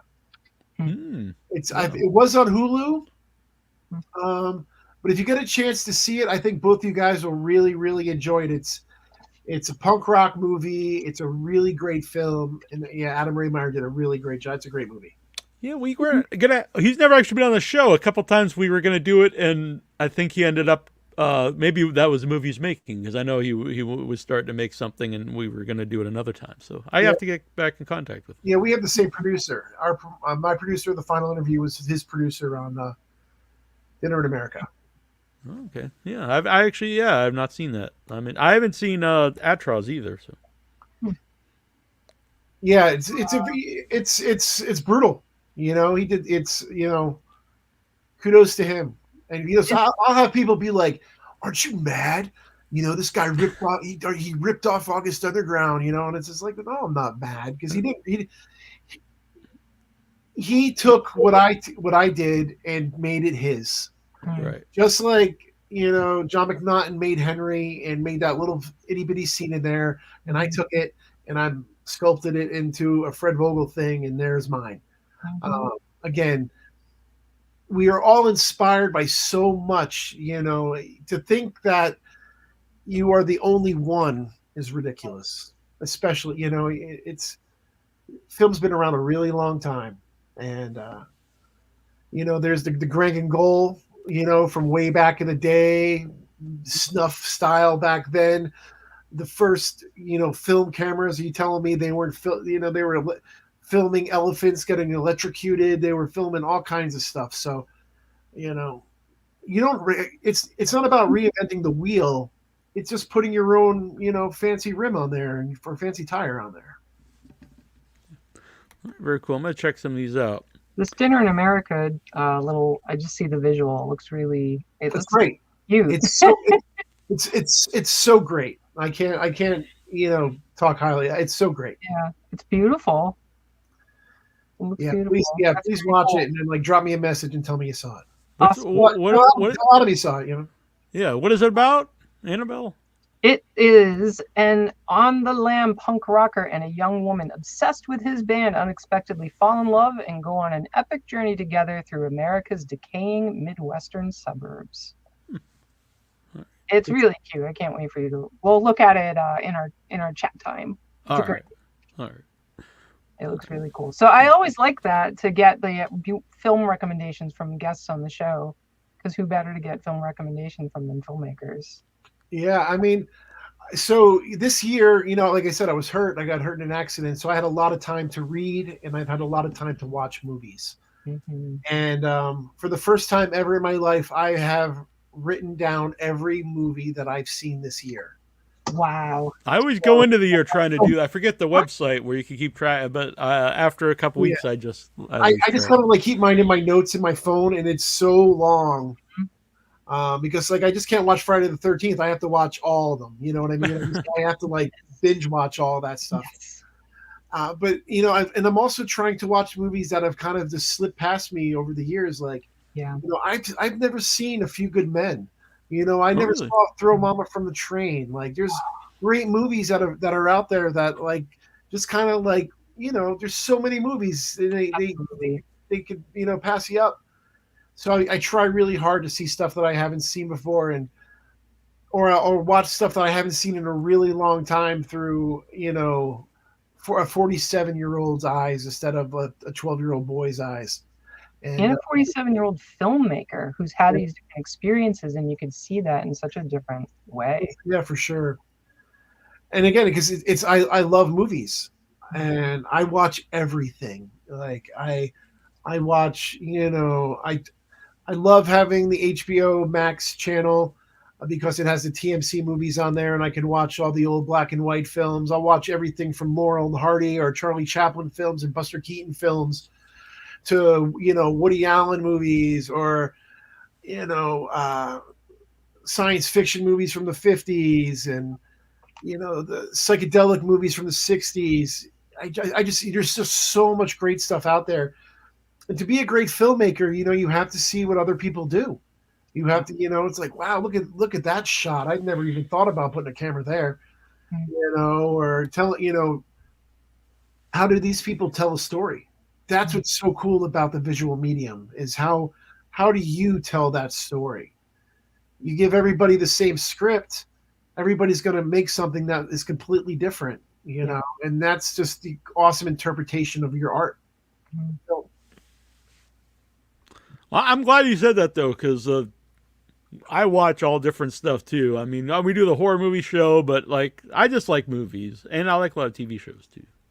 I mean, TV's the best it's ever been. And, I agree. Since Sopranos on, we've had, Oh, for sure, but I also love sitcoms, I grew up in the heyday of the sitcom. And I love 80s sitcoms. I love laugh tracks. And as cheesy as it is, I can sit and watch Different Strokes all day long. I can watch, Dukes of Hazzard all day long. I love a lot of that nostalgia stuff from the 80s that I grew up watching. And now that it's everywhere, you can get it. I just wish Tales from the Crypt, I didn't have to break out of the DVDs, because I wish HBO had that on there, because I miss those old Tales from the Crypt. Yeah. Those were so great. I know there's, there's a couple. There's, the Creep Show series, but there's not too many series anymore that aren't one long arc. There's not too many series anymore where it's like you can just watch an episode and you don't have to, you couldn't go watch Breaking Bad season 3, episode 5 if you've never seen the show and be like, what the hell is going on? I actually just watched, I was late to the party on 6 Feet Under, and I just, watched all 5 seasons of that, and what a great show that is. If you've never seen it, I actually never, and I've seen, because I watched Oz and The Wire much later. Yeah. And I was like, oh, wow, these are, amazing. Oh, but definitely. There is something about watching something. And then you get to the last couple episodes, and it's kind of like you feel kind of sad. You want to know how it ends, but you're also like, oh, shit, there's no more episodes after this. It's funny because, 6 Feet Under, towards the end of it, I was kind of in this really solemn mood. And my wife's like, what's wrong with you? And I'm like, I've been watching this show about death for like 5 days straight. Like it's all I do. You know, I wake up and like I have my coffee, watch an episode, you know, or whatever, watch an episode, and it's all I've been watching. And you get so invested in these characters, and especially if something's written very well, you know, that's where TV really shines nowadays. Is like, man, if you could build a great world with some great characters, you can really tell these amazing stories. Yeah, they're like multiple hour movies, you know. Sure. So, you know, right before I made the final interview, I wanted to make this. I've been working on this project called Pittsburgh Body Removal, about the guys that pick up the dead. Mm. And it's about a guy who is, you know, fresh out of college. He can't get a job, so he ends up getting a job working for this funeral home, picking up dead bodies. And I actually went and did it. I actually went and picked up dead bodies. I can like work on the script. And it, you know, the script is really great. It's written by my writing partner Rebecca Swan, who did the final interview. That was the movie that kind of got like these big money people interested. The script was so good that everybody was like, wow, this is a really fresh idea. Mm-hmm. And, you know, it was, and I never saw 6 Feet Under, but people were like, oh, it's kind of like 6 Feet Under, but darker and edgier. And I was like, oh, okay. And the more I kept, you know, working on the script, I'm like, man, this really has the chops to become a TV show. Hmm. So I'm not sure where it's going to, you know, when I make it, if it's going to be a series or if it's going to be a standalone feature film. But it definitely, the characters are great. And like when you're telling stories about dead bodies, constantly bringing in bodies, you can tell stories all day long because people die all different ways. Yeah. And that was something that 6 Feet Under did in a really great way, was each episode starts off with somebody dying, and that is the story through the course of the show. It's just like, damn it. See, it's like, it's out there. You know what I mean? It filtered into me, but like I never saw one episode of 6 Feet Under, but I wrote a whole script with my writing partner about something very similar. Yeah. So would you still pursue that? Absolutely. Because again, 6 Feet Under is what it is, and it's amazing for what it is. And Pittsburgh Body Removal will be very Pittsburgh and, you know, dark and edgy because it's coming from me. Yeah. It sounds very different. It has dead people in it, but it does sound like a really different thing. I'm very interested. Yeah, because, you know, one of the things about that line of work is becoming desensitized. I remember like the first body that I went to pick up, you know, it was an old lady at a funeral home, not a funeral home, like a nursing home. Mm. And, you know, I had to put her into the bag, and I'm moving her very gently. And the guy that I was working with, who's been doing this for 30 years, was just like, come on, Fred, put some muscle into it. Like, she's not going to hurt you. You know, like, and I guess you're not going to hurt her either. It's a sack of potatoes. There's no life in there. All that is just a bag full of, you know, meat. Yeah. And it took me, you know, that was the thing that I was terrified about. Like, you know, the dead still kind of creep me out. You know, like go to a funeral. I mean, I've gotten a lot better over the years. As you get older, you kind of you go to more funerals, you handle that things a lot different. Your own mortality, you know, things like that. But the thing about picking up dead bodies is you never know what you're going to get.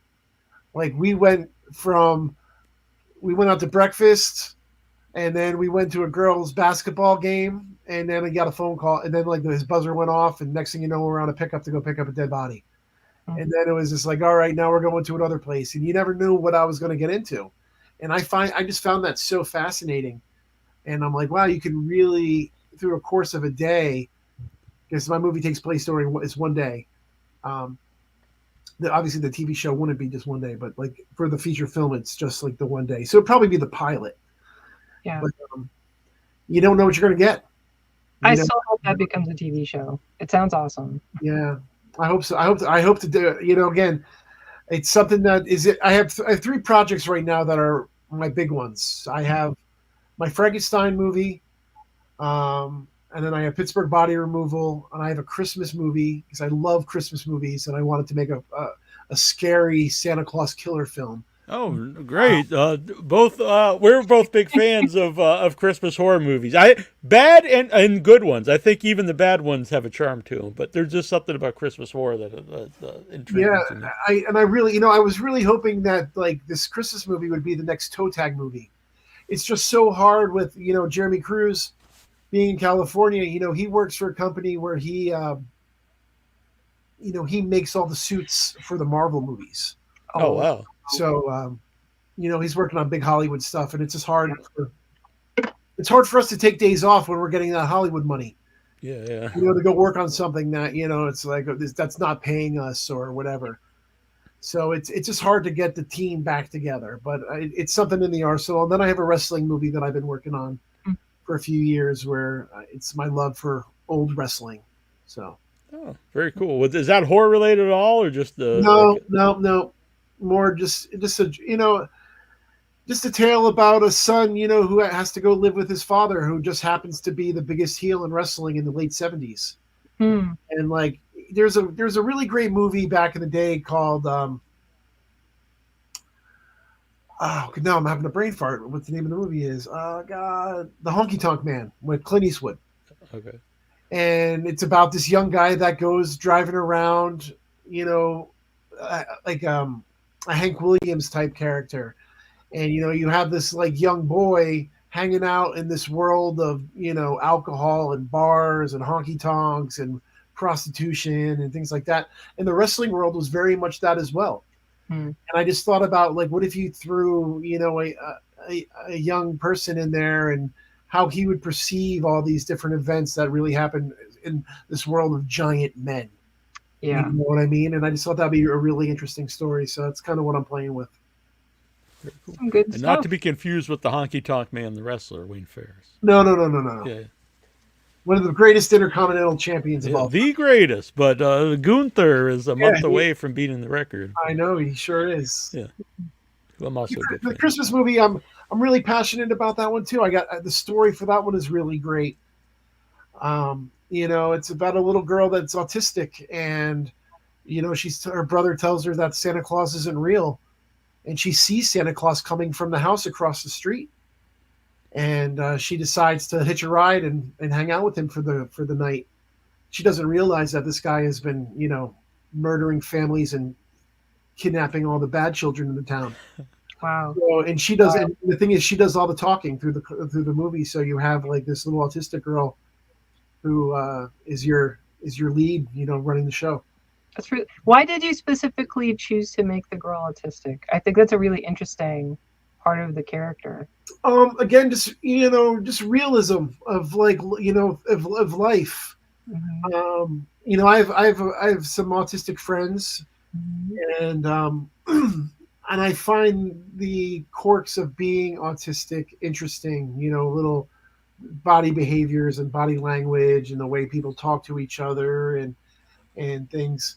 And again, it gives, I hope it gives a voice to the autistic people. And I'm not trying to like make a joke about it. I'm trying to be. It's something that's very serious, and the way the family handles it, and the dynamic of the family, because this little girl goes missing and the family is looking for her. They have no idea that she's, in a van, going house to house, why this monster is just brutalizing bad people. And I just thought it'd be really, that'd be a really interesting story. Again, that's how my brain works. I'm not trying to reinvent the wheel. I'm just trying to give it my own spin on things that I think would be really cool. Yeah. Do you have a favorite Christmas horror film? Yes, Black Christmas is my favorite. It's great. Black Christmas is probably in my top 5 of greatest movies of all time. Wow. But I mean, I love Christmas Evil more than I love Silent Night, Deadly Night.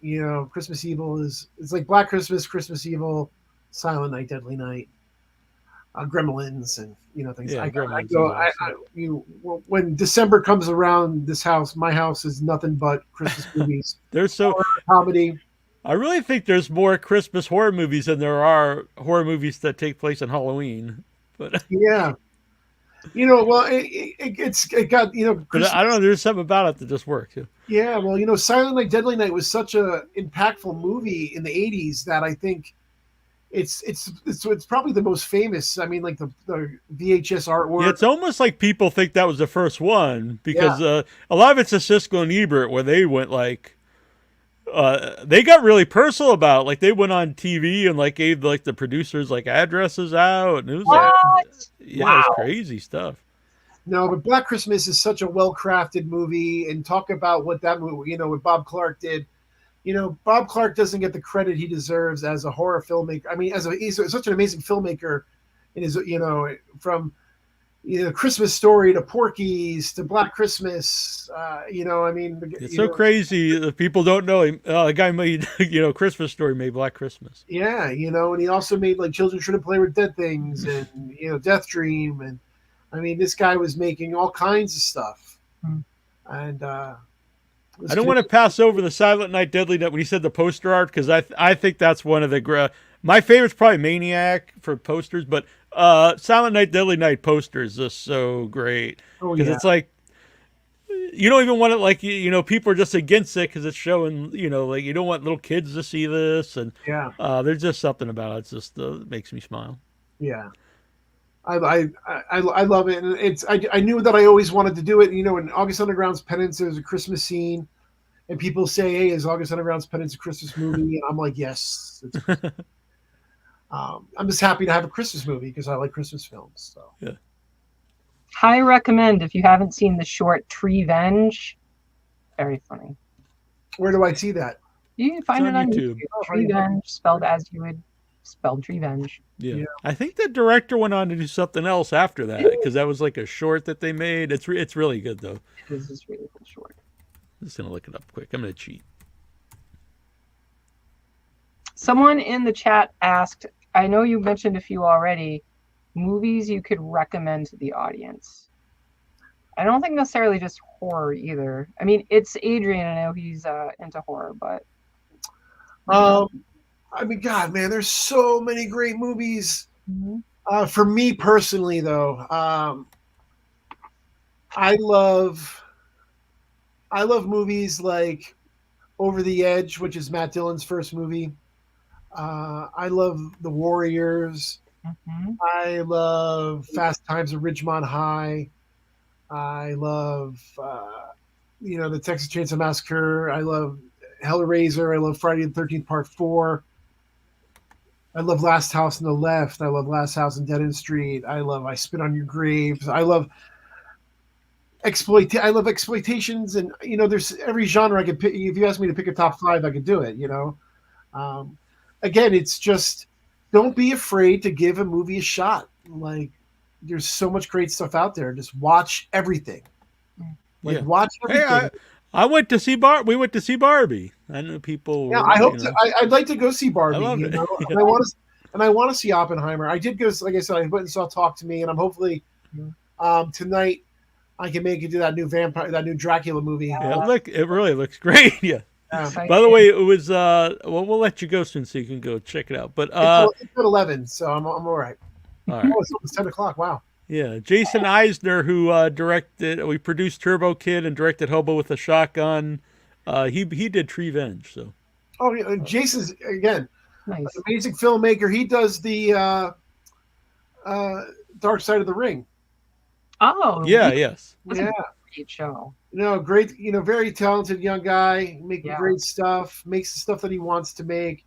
I always reach out to him when a new Dark Side of the Ring comes out and tell him how awesome the job that he's doing with that kind of stuff. Because as a wrestling fan, it's so great to just to hear those stories and hear the legends talk about all the stuff from behind the scenes that we don't know. Yeah, I just watched some of the new season because I was behind, and I just watched a couple of them yesterday with my mom, and it was funny because we just watched them, and she really liked the Magnum TA one because she thought it was uplifting as opposed to most of them like you feel bad. Yeah. And so I had Magnum on my wrestling show a few times, so I messaged him and told him that, and he's like, that was my my goal with my episode. I wanted people to feel good, like even if something happens to you, it doesn't mean it's the end of end of your life, and life goes on. for sure. What a shame what happened to him, you know.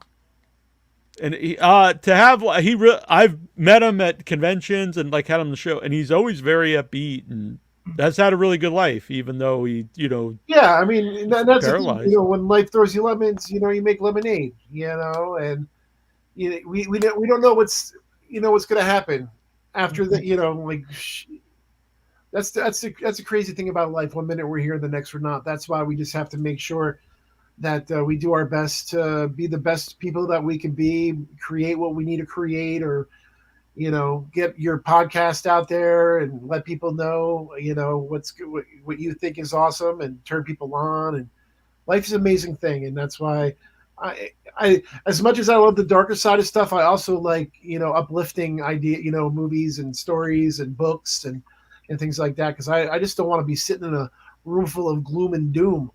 Right, exactly. You know what I mean? Like I love watching a movie that will provoke that emotion and make me cry, or put on Elvis, and next thing you know, I'm bawling my eyes out on the way, to work or something. It's, that's just the way it is. It's good. By the way, the new Elvis movie, Tom Hanks is he plays totally like a pro wrestling heel. It's I don't know if the guy's anything like that, but I thought it was a very fun performance. He did a great job. I worked with Tom Hanks on that A Man Called Otto movie, and he's amazing. Which that's a really emotional movie. I went to I go see about everything too, and I went to see that. Really didn't know anything about it. And I went in, and it's kind of a dark movie at times because they're making fun of some suicide stuff, but it's just all around. And then when you find out as the movie goes on why he has this outlook on life, it's just a very emotional movie and really well made. Yeah, it's a remake. Which I didn't know either until first, and then Tom's wife Rita really loved it, and I think she was the one that got behind it. And it's directed by Mark Forster, who did World War Z. So it's weird him going from World War Z kind of movies to A Man Called Otto. Yeah, so, I think the first one's German. Oh, for sure. He's Tom Hanks. He's be nice. he's very nice, and he's very focused, and he takes his job very seriously, and he loves making movies. And he likes making movies in Pittsburgh. I got to do 2 movies with him. I did the Mr. Rogers movie with him, and Man Called Otto. Yeah. This is Dave Deadman, by the way, Annabelle. Yeah, he's just popped up. Deadman. Yes, it is. Stop it. I just was talking to him yesterday. Fred won't understand, but Dave Deadman, longtime listener, has been gone for a while. He's popped up. We're happy to have him back. But he was just going to say, I was just going to suggest Treevenge. It's great. And now you know more about Treevenge creator, and so that's really that's great. It's so fun. But yeah. All right. So August Underground next week. Also the 17th, go and get the final interview. It'll be on sale. Mm-hmm. And we're going to let you go so you can go see the movie, The Last Voyage of the Demeter, which we're going to go see next week. Or the Sunday. Sunday, that's right. Right around the corner. I'm very excited. So don't spoil it, but let us know what you think. No, absolutely. I'm excited. I love going to the theater to see movies. I agree 100%. There's no better way to watch a movie. People just say with a big screen, but it's also a big part of it is you're there. It's like you could look at your phone and be an asshole, I guess, but you're there and you can't escape it. And the sound is there. I love not looking at my phone, and being able to immerse myself into what I'm watching. And, that's the best part about movies is just turn off everything and just dive into it and really enjoy what the artist is creating. Absolutely. Theater is the best. It's very hard for me to pay attention to a lot of stuff when I'm at home because I'm such a multitasking person. Yeah. So I find I'm always distracted by something. Even if I'm getting something done, there needs to be space to actually enjoy the film, and absolutely going to the theater. Yeah. Multitasking is something that I do too. My wife doesn't understand. I can be working on my script and have the TV on at full blast and music on, and I get nothing distracted. I can stay focused. I need all that little bit of madness. Same. Yes, same. It helps me focus to have that. Yeah. Absolutely. Very cool. And former guest of the show, Javier Botet, plays Dracula in this movie. It looks pretty amazing. I did not realize that. That's amazing. Yeah, practical effects. And a nice big makeup job. Yeah, it looks great. It's and Well, I just like the idea that they made a whole movie about this one, part of the Dracula story. Yeah. Yeah, that's cool. Fred, do you think that Dracula will remain in that form throughout the film, or do you think he will become a human at some point during the movie? I don't know. Is the more blood that he drinks, the more human he becomes? Like, does he start off like a rat or a bat, or like how many? How are we going to see this Dracula in this movie? I'm not exactly sure. I only saw the trailer one time.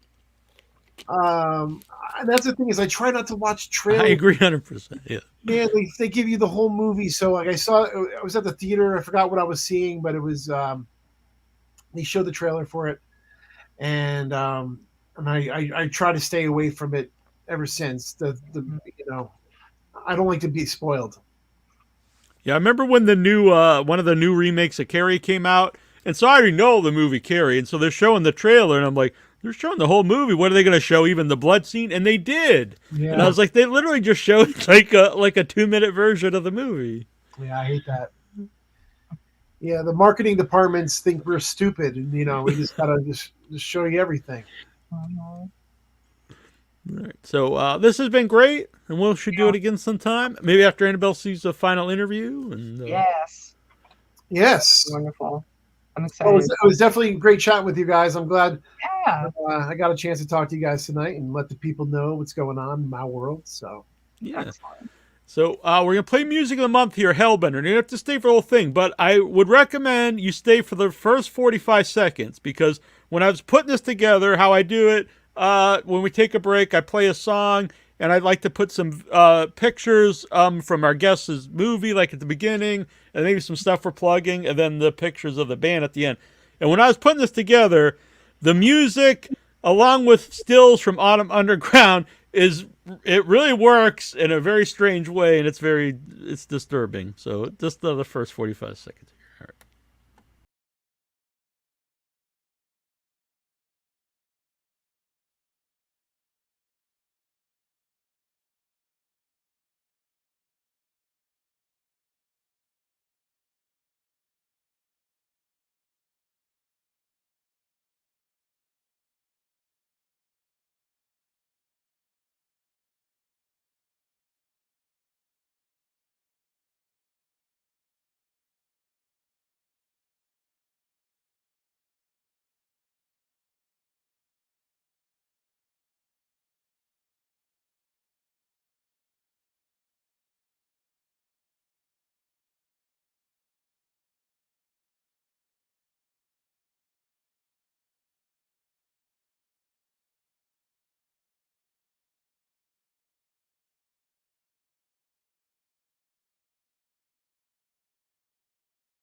I'm a high loft Leatherface from Texas Chainsaw Massacre 3, and you're watching without your head.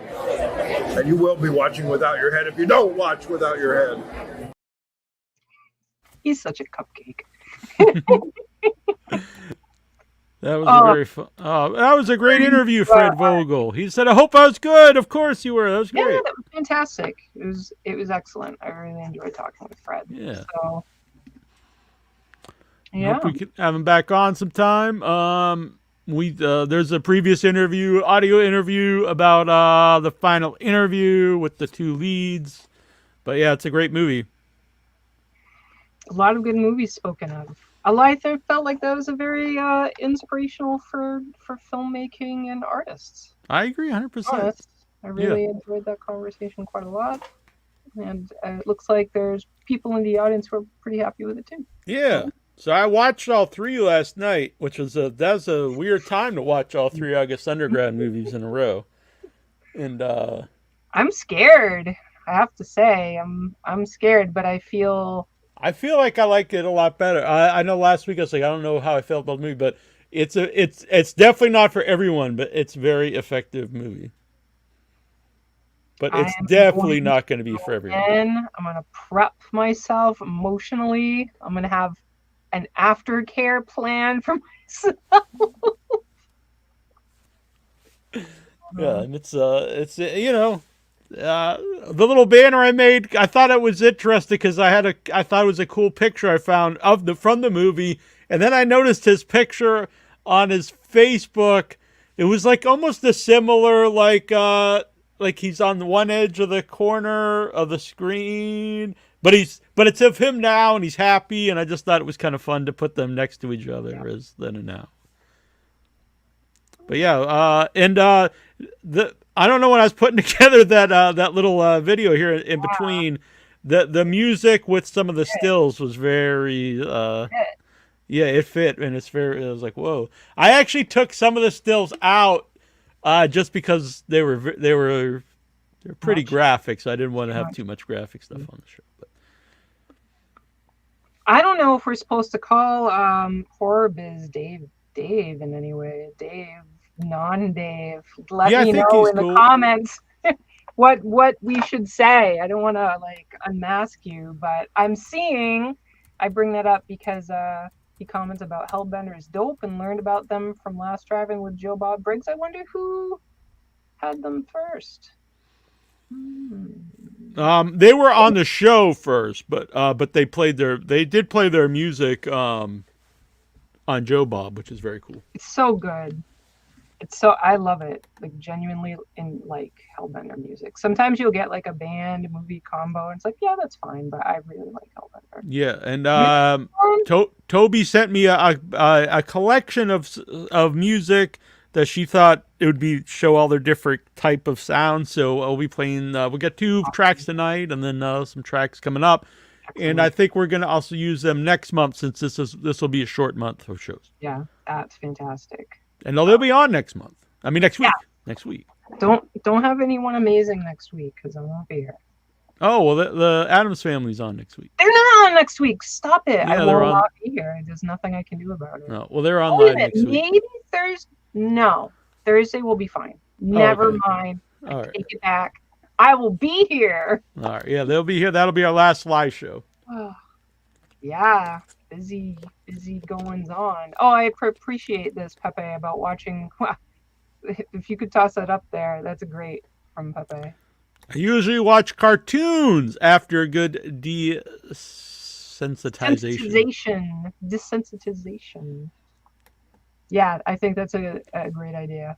And it is funny. It's something, talking about what gets people to watch all this extra crazy dark shit. And I feel like there's the surrealness to the extra dark, and then there is this total polar opposite of the non-reality of cartoons, and the places you get taken is just totally fantastic. And cartoons obviously can be really dark, but I'm getting the sense that Pepe is not referring to some batshit crazy right tune. It's not Akira. Yeah, watch some Bugs Bunny. Did you I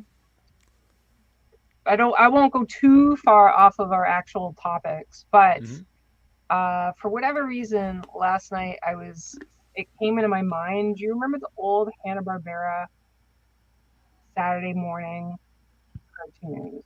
No, of course, yeah. All right, and the introduction was really huge. It was like Hanna-Barbera World of Super Adventure. Actually, it does sound very familiar when you said that, yeah. And that's what I thought of as soon as Pepe wrote that. It just came to my mind because I posted about it last night. And it made me so excited just to see it even in my elder years. My middle years. I don't want to disrespect the actual elders. In my middle years, it's amazing how you can get such emotional responses from entertainment, like such like yeah, of course, yeah. Responses. Cool, Mr. Dave. Yeah, Dave Deadman. Dave Deadman. Yeah, he popped up. He popped up on my wrestling show Tuesday. Nice. And what I was like, I think this is the name that he used to use back in the old chat room. Or message board. I'm sorry, message board. And I knew it was also the photo he always used from yes. And I was like, is that Dave Deadman? And then he's like, yes, it is. And then I found out that he was actually tried to text me around Christmas, and I never replied. And he's like, what an asshole. But the thing is I changed my phone number. So so anyway, we started talking last night. So I'm very excited that he's here. I'm very excited. Yeah. It's been a long time. It's really cool. It's really cool. Nice to have you, Dave. Pepe, Pinky and the Brain. I have a brain enamel pin from the dawn of Pinky and the Brain. I wonder if I think I have a brain stuffed animal. We'll sell it. I'll have Neil sell it because Neil actually has magic when it comes to financial boon. I bought 5 quick picks on the Mega Millions it was 1.55 billion. 3 of the 5 I bought were winners. But they were only $2 each. But they won. And I thought they were $2 each because so they do a quick pick and so there's like the bonus number at the end. And I was like, what kind of bullshit is this? The quick picks and 3 of them have the same number, 14. And that was actually the bonus number, 14. So they all won $2, and I must have had another number because it actually was $8 when I brought it in. See, that's what I'm talking about. Well, I didn't win $1 billion. Like money, yeah, but that doesn't happen in normal people. Normal people are like just lose. Normal people go to a casino and come away with less money. You go out and you have you like lost money? I actually lost the last time I went to the casino. How about in total of I do usually win at the casino. Combine them all together. Yeah, I usually do. I would say I usually win at the casino. Yeah, that's not normal. You selling t-shirts? But I never I never bring a lot. So if my rule, anyone out there, people ask me for advice. I mean, there's no real advice. You gotta, You just gotta be. But my advice would be, don't bring more money than you're gonna mind losing. So if you don't mind losing $100 or $50, just bring that. And then if you go and you also you enjoy it. If you don't enjoy it, I would also not say don't go to a casino. But if you have fun doing it, don't bring more money than you would probably spend just going out doing whatever. Exactly. Yeah, I never used to go, and then started to because of my person, and I was logical about it like that. It's like if I would normally go out and spend however much money on the entertainment, however much money on the food or drinks or whatever, if you can just look at it, this is a time where you're entertained. That's what you're investing in. And if you don't get anything back, you don't get anything back when you go out to eat and go to a movie either.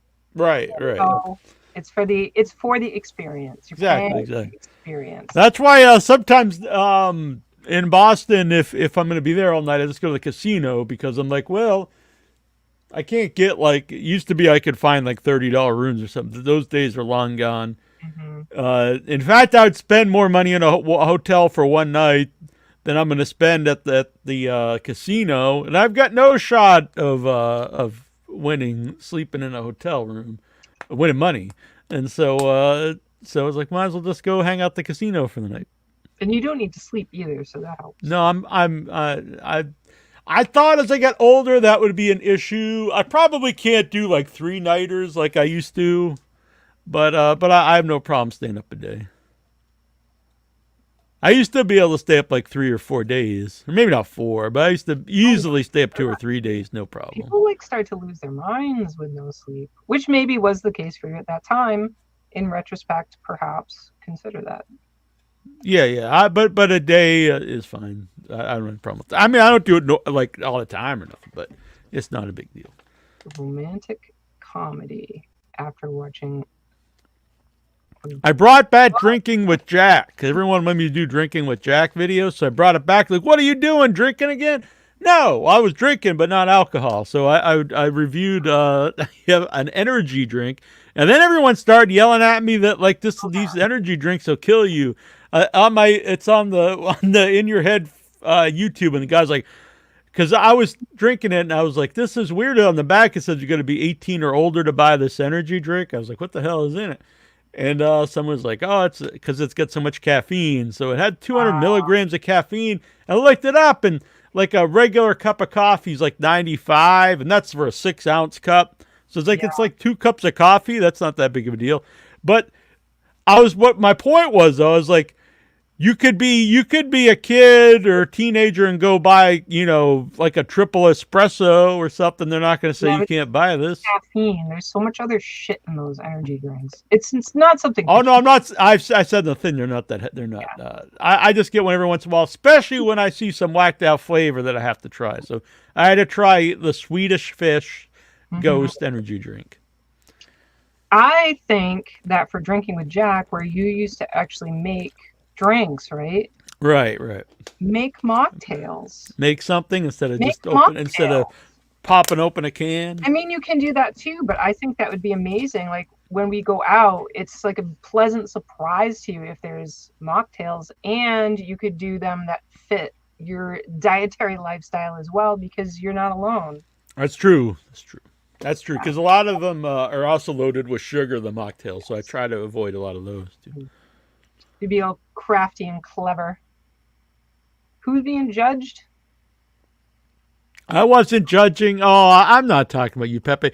No, Pepe. Look at some of the comments on. He was commented during my live one, but some of the comments during some of the comments on the video itself are just saying that like the kids are dropping dead all the time from heart attacks from getting coffees. They were saying, and I was like, I don't know about Unlikely. that, but I mean, they do it in different places in Europe. It's just normal. Yeah. I kind of doubt that one, but. Someone in Florida won? Man, good for them, I guess, right? Someone's got to win it. Hopefully they do good deeds with it. What is this? I don't know. I'm reading Dave's little blip here, and good romance. Oh, I see. A good romantic comedy after watching a good movie, something like Deliverance. Quite the romantic comedy. You got a pretty mouth, Dave. Make Dave squeal like a pig. Oh my goodness. No, it's lines from the movie. Well, I don't think they're called Dave.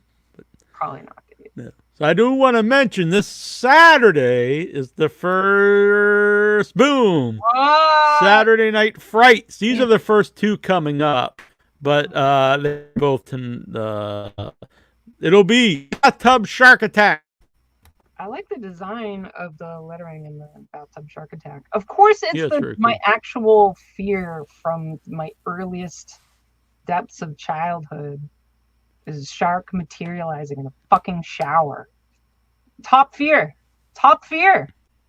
Something in the toilet, not so much. Shark in a bathtub, 100% terror. So scary. I would stay clean, but that phobia was with me for many years. I had such a vivid imagination. That'll be on the new Kick channel. So kick.com/without-your-head. It's going to start at 10 p.m. at night. It's going to be a nighttime show. There'll be some trailers, the movie, and then a live Q&A. You got to come to watch a movie because it won't stay up there, but the Q&A then will be on our YouTube after. I think that's very cool. What time did the USA Up All Night start back in? I don't know. Maybe midnight. I don't know. Probably not midnight. I don't know. Yeah. Maybe I like 11. the idea of having it at night. Yeah, I think it's Up all cool. night. It feels cool to watch a horror movie at night. What are you calling your show? Saturday Night Frights. That's right. That's right. I have a theme song in the works. Sweet. I wrote the lyrics. Big Shark of Tommy Wiseau. So we got I got a couple other people lined up. Little green people from Ty Chaman and Kristen Skeet. And there's another one too. Oh, a new one from Trash Arts. That one might actually have to be earlier since they're in England, and I don't know if I'd have to make them stay up to 3 a.m. to start, but it'll be nighttime out there. Yes. And you're appealing to different people in different parts of the world. Right. Adrian. So I tested the Kick the other night, and it works. In Mexico. I'm wondering what part of Mexico, because Mexico is as wide as the United States. Yeah. Did you already watch Big Shark by Tommy Wiseau? I have not. No. I try to not watch the shark movies. I saw Sharknado and I thought I'd be crapping my pants and never be able to go outside again, because tornado is my other phobia. My other no reason to have it phobia. I live in although there have been some tornado warnings. Yeah, we are under tornado warning here, tornado watch or something. Or whatever it is. Yeah. It was so weird. I got up and it was pouring like crazy. We're under tornado watch. I was like, I guess I'm not go for my walk and make coffee, went in my room, and a couple minutes, about not even an hour later, looked outside. It was bright as could be, and it was like 100 degrees, and which was good. Better than tornado watch, I guess. Alligator in a pool. What are you guys trying to do to me? A movie about an alligator in a pool. That was also a fear. I pretty much could not be in the water at all without fear. So another thing about oh god, it's awful. The Kick channel, I gave it a test run. It works really well, and it's got a built-in chat. So that's where Severed Limbs will be, because we got a warning here on the YouTube side. I want to do it on YouTube. And also something I'd planned a few years ago to do as a Facebook watch party, and Facebook wouldn't let me do it. And then I knew I couldn't do it on YouTube. But I actually have them all saved.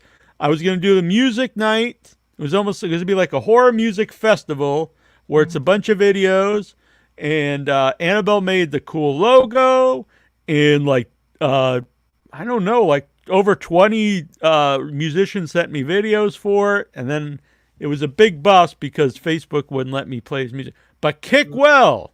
So I already have them all saved. So I'm thinking, sometime, after we get back from LA and stuff, we'll get this organized. It'll be a fun time.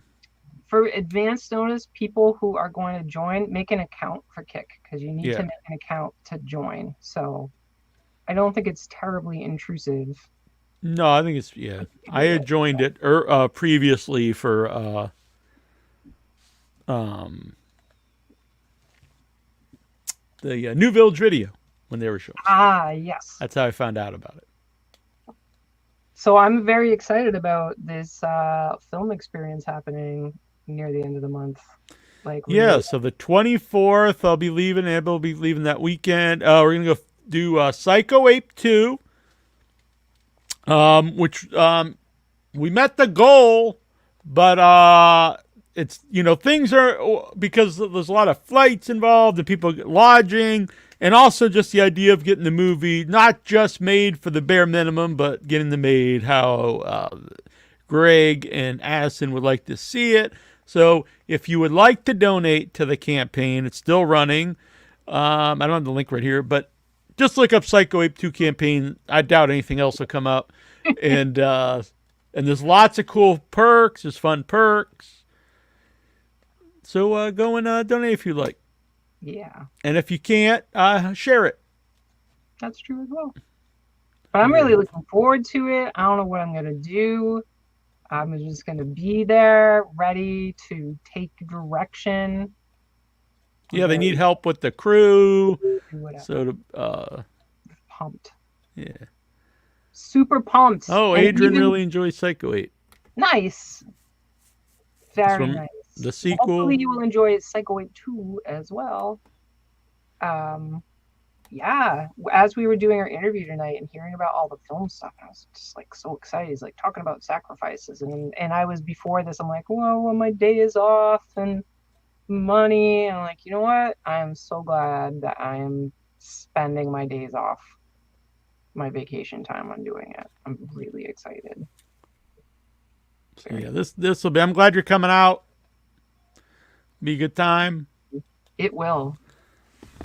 Very cool. We'll be busy, and then hopefully we'll still have time to do some cool other stuff too. Anyway, I no promises, but if we could do some live videos every once in a while, even if they're short, just to update people, would be cool. Yes, that would be excellent. I'm Do really they big fan of behind the scenes of their own stuff? What? Do they do behind the scenes of their own stuff? Do they do behind? I don't know. I'm not really positive. I'll ask you about that. Hmm. It'd be nice. Maybe we could get everyone on and stuff. I'm sure Bill would be happy. I don't know. I don't want to put anyone on the spot. So Fair enough. All right. Oh, Adrian was here for the interview with Addison. Oh, very cool. Mm-hmm. Thank you, Adrian. You're a good man. Let's see. What else is going on? What are we talking about? We're seeing the movie. Boom! Oh! Coolidge Corner Theater Halloween Marathon. Did we talk about this last week? I think we did, but I think just so. We can talk about it again. all them witches on 35mm Rosemary's Baby, Suspiria, and because we were trying to guess what the other ones would be. But I don't know if I showed the poster art, but it's pretty rocking. Mr. Roosh. Yeah, that's great. If you want to look him up on Facebook, I don't know if he maybe so many people do Instagram now, but it's Mr. spelled out MISTER REUSCH, I believe. I will double check, but his art is amazing. He's done all the poster art that I'm aware of for the Coolidge After Midnight stuff for years and years and years. It's so unique. It's just amazing. It's amazing. So I just got emailed while we're doing the show here, confirmation. We got to set up what day, but next week we will be recording an interview with we just mentioned Diane Franklin. And they added, she says nothing is off limits, so we can talk about whatever we want. So that's really exciting. Nothing is off limits. Yeah. I'm wonder what they're thinking. What are they It almost made me think they were listening to the show because they sent it right at near the end.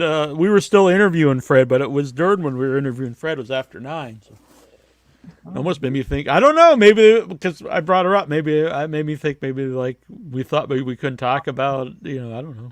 Now I feel like challenged. Like I've got to come up with something to push the limit. I probably won't. But that's cool. She's got. Yeah, that's very nice. I like that. Yeah, she's got a new movie with. It's called Waking Nightmare.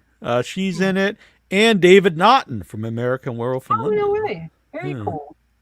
Excellent. Waking Nightmare. Yeah. Waking Nightmare. Not the quest from Elder Scrolls versus Skyrim. Comes out August 18th. Waking Nightmare. Tells of a woman who undergoes treatment for sleepwalking, but something more sinister may be going on. Oh. There's a few IMDb. So, but there's limited interviews, but we're in. We just have to figure. I'll ask you off there if you want, but anytime next week before 4 p.m. Pacific, so before 7 p.m. our time. Oh, before 7 p.m. is totally doable. All right. Wait, before 7 p.m.? Yeah. Anytime next week? Yeah.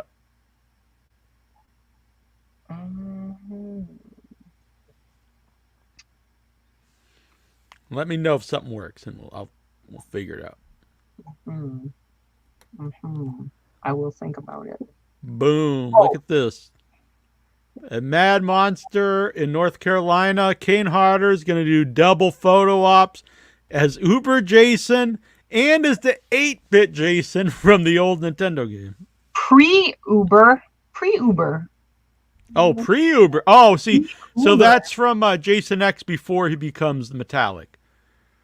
Who the hell is buzzing me this time of day? Oh, freaking. What the hell? That's pretty sweet. Oh, really? Yeah. Wow, cool. I'm so interested. Me too. I've always thought like of the original monsters. That's a good one to remake because I love Bride of Frankenstein, the movie. And the bride looks great, obviously. But she's a very minor character in the movie.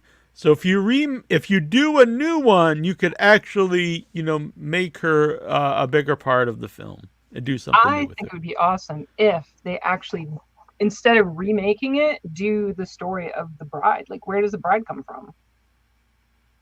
What is her deal? What is a lot of times they say a remake, it could be just, it's just really a term they use. So sure, but we don't know. So that would be what I would want to see. Yeah. But yeah, so like flesh out the character because it's really almost one scene in the movie. Yeah, and she really doesn't do anything. So I just saw, it's so funny. I just saw a post. Maybe it was inspired by this news of the movie. About how bullshit the depictions of Bride of Frankenstein are, because it's like they're always a couple. Right. She wants nothing to do with him at all. She's terrified of the monster. So yeah, she just screams. She's been forced into this idea of they're actually in a relationship that didn't. Like it's because I've seen patches where they're in like a heart, and I even have these salt and pepper shakers where they've got a magnet where they're stuck together at the lips like they're kissing, but that's not in the movie at all. Yeah, so which is really interesting about like how people view the role of that woman, right? Like it doesn't even matter what the reality is. This is the Bride of Frankenstein. Mm-hmm. Therefore, yeah, it's just it's honestly, even though it's small part, I mean it's horrific, even but beyond the fact that she's brought back from the dead and everything. I mean, it's horrific that she's made to be forced into just be like a mate for this person that she does, regardless of what he looks like or anything. Mm-hmm. It's a lot more to the movie than what you think. But it is kind of, thinking about it, the idea of Dr. Frankenstein being like a god who creates the monster, and same thing with, the biblical God. There's man, and then man needs a buddy. Right. Man needs a friend. And I don't think can Adam and Eve even have kids in the Bible? I don't think they have any kids until they're booted from the garden. So I don't even know if they were going to have kids. Right. Maybe they're just the companions, but yeah. I don't know. But yeah, just this idea of the function of a woman. So I do think it's interesting that they had her in the original movie being scared and showing that. Mm-hmm. It's just interesting. Yeah. Poor Frankenstein. She's not just subservient. Like this was also cool. The Kyoto Con. It is the Kyoto brothers who made Killer Clowns from Outer Space. Drive-in in Pennsylvania. On the one Friday night, you can see Ernest Scared Stupid with Killer Clowns from Outer Space. And then Saturday is Critters with Killer Clowns from Outer Space. Oh, and wow. They will be there. I think this is the same drive-in that we almost went to for they had that cool Traumathon last month. Oh, yes. That would have been awesome, but it was really far away. Yeah. Is Jim Varney still alive? Yeah, I had him on the show not very long ago. Oh, really? That's amazing. Last year. Oh, wow. That's really cool. They were a great guest, honestly. Yeah, Jim Varney is... Oh, awesome. Jim Varney isn't, no. Oh. But the Kyoto brothers are. I didn't know if you... Yes. Yeah, I saw the picture and I thought, that's a little bit misleading. Because maybe at that small size, it's misleading. Yeah. That would be an amazing guest. That's pretty cool. Critters. Very cool. So why was Jim Varney on the show? No, Jim Varney wasn't. The Kyoto brothers were. Sorry. No worries. Well, maybe you should get Jim Varney on the show. You know, he passed away. He did pass away. He did pass away. I thought you asked if the Kyoto brothers were still alive. No, not two brothers. Oh, Jesus. He died a long time ago. Yeah. He was pretty young. Wow. Well, the Kyoto brothers made Killer Clowns. I thought you were asking if they were there. Man, he was 51? Huh. Poor guy. Well. Adrian says next week starts Macabro Film Festival here on Mexico, and I'm going to be almost all the 13 festival days. Wow, that's almost a 2-week festival. That's going to be pretty awesome. That sounds great. I hope you have a great time. Send us some pictures, Adrian. Yes, absolutely. I don't know if you're on social media or you can email them withoutyourhead@gmail.com. However you get to. Mexico City International Horror Festival. Very cool. Horror Hound magazine, unlike conventions, the takeaway from your journey is not usually tangible, but is instead imprinted on your mind, heart, and dark soul, whether sitting back and watching genre film through the night or enjoy intimate conversations over cerveza, sorry if I got that wrong, with genre filmmaking minds from around the world. Each moment leaves an impression. Oh, JK actually said that. I wondered what happened to that guy. Yeah, I think he made a short film not too long ago. And who did we have? Oh, a free event. Get out. That's amazing. That's stunning that Pepe is talking about the Shiodo Con. Yeah, I'm trying. I'm a big fan of these guys. New England. San Antonio. Very cool. It's awesome. Yep. Film festivals are the best. They can be expensive though. So yeah, that's awesome that it's a free. But yeah, enjoy, you have a good time. It's fun, cool though. You get to see a lot of these movies that you wouldn't be able to see in the theater otherwise, and then you'll see them like a year or so before they pop up on Shudder. And sometimes you see stuff that you never see anywhere else. So.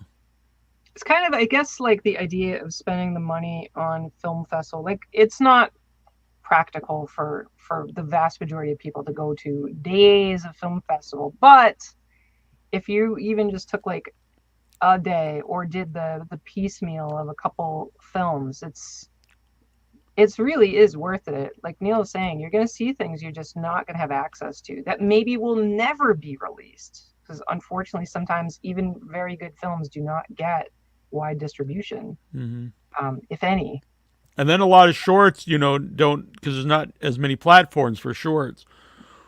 Or they do end up maybe on their YouTube, but like, unless you know where to find them, like it could be hard to find. Or sometimes like someone just doesn't want to put them on YouTube, so they just kind of, I don't know where they go, honestly. Just don't go anywhere, I guess. But I'd say that's my top recommendation for film festivals, to at least do intro to film festivals, is shorts blocks. Because you get like however many hours and you see so many different things. And you see a lot of really cool stuff. Yeah. Shorts blocks, 100%. Death metal. I told Mike Kusiak. We'll talk about this. Mike Kusiak's a good dude. Death metal is now free on Tubi. Oh, wow. Good so everyone can check it out. We highly recommend it.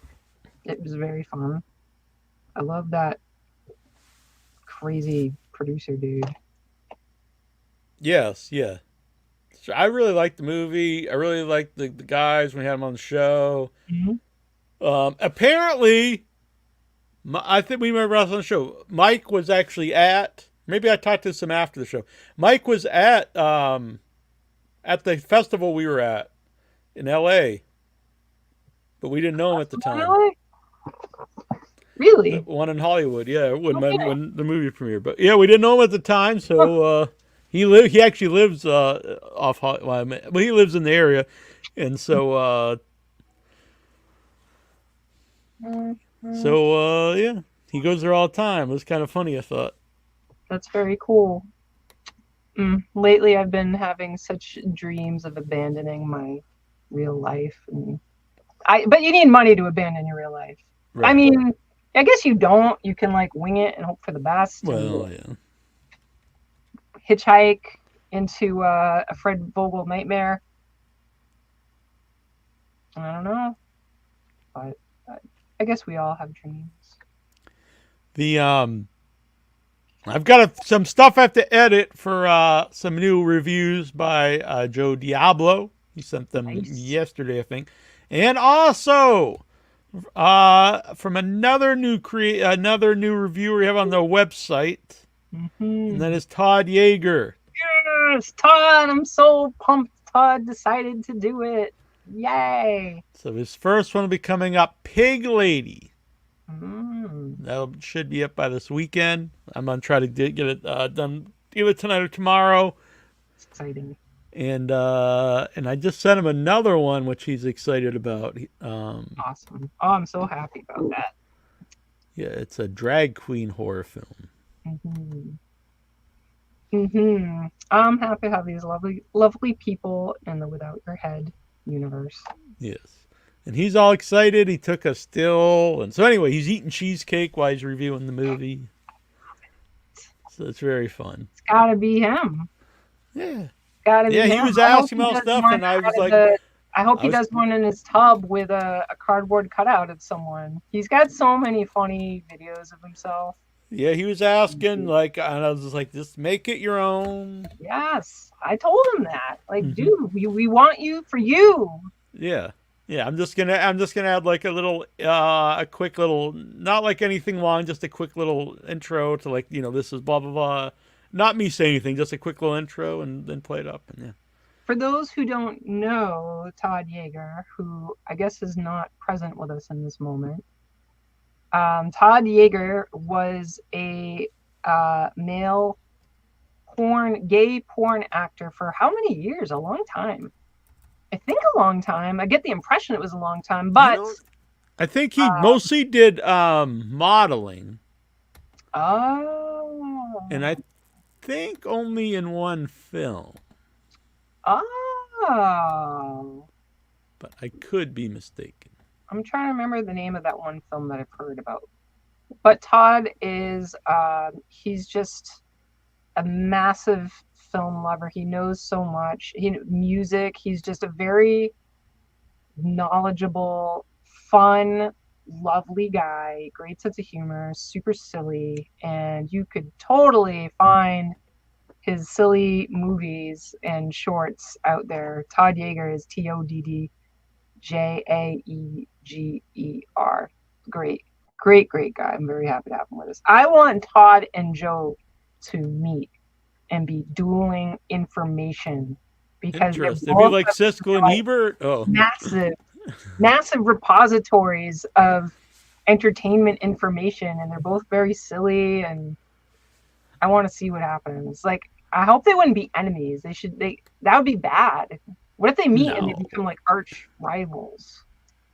Yeah, I don't see that happen. Good.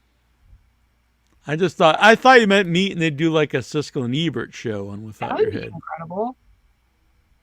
I think that would be a tough journey if they did it like this. That would be very interesting. Oh yeah, maybe. Yeah, it's true. Maybe their reviews would be a much higher quality than ours.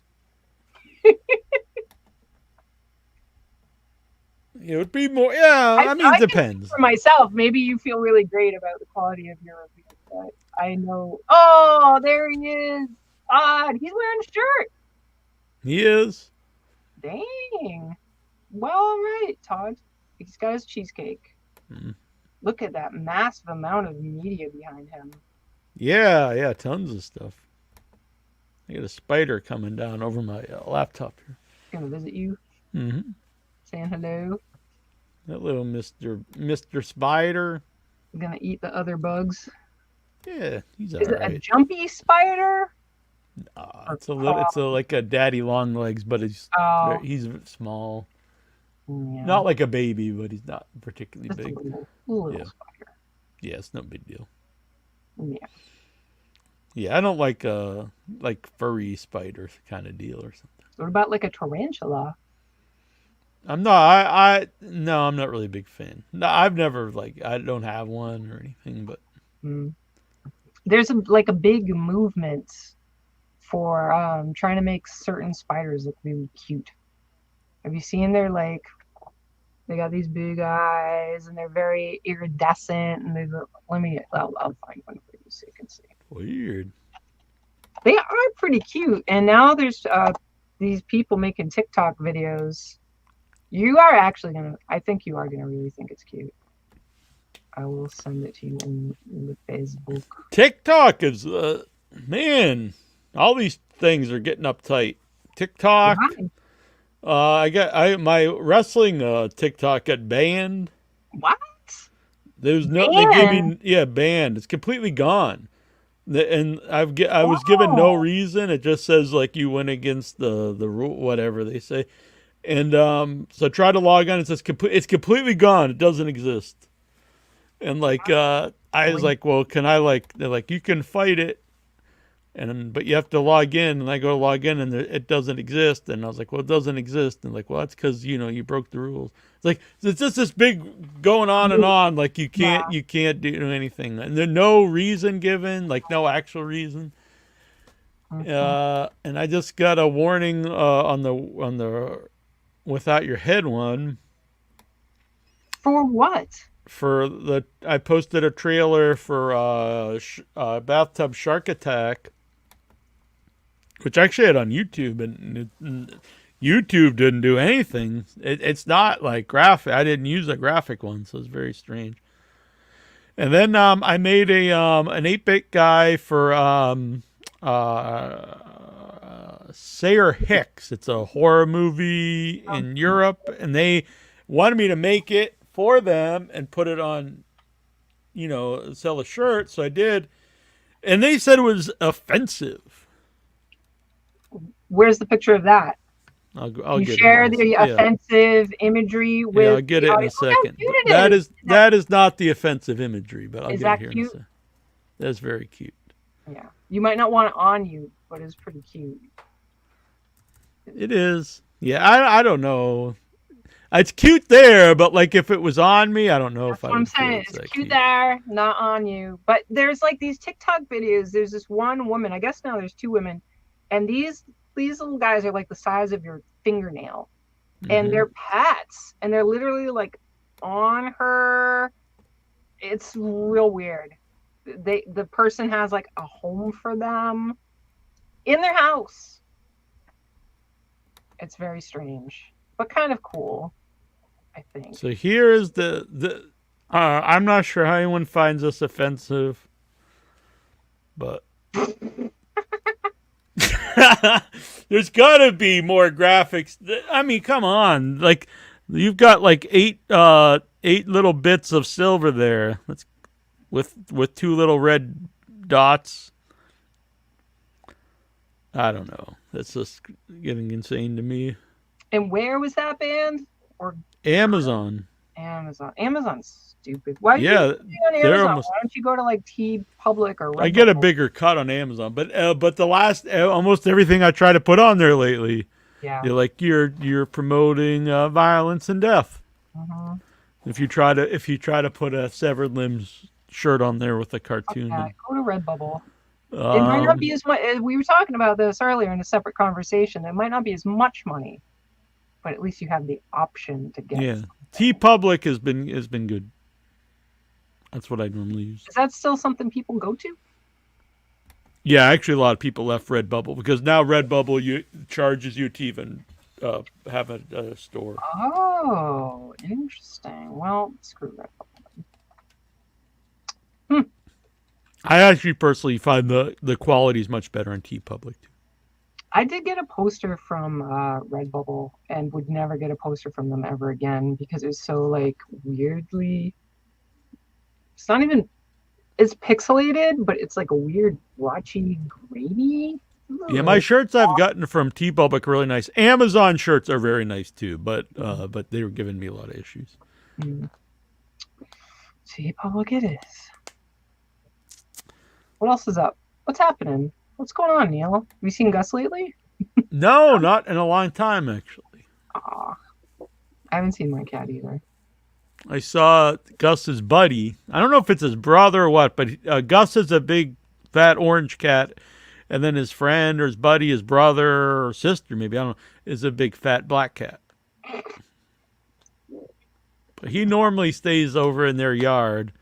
Whenever I've walked Gus back, he's there. But I saw him the other day over by my mailbox. He's there shaking his head at Gus.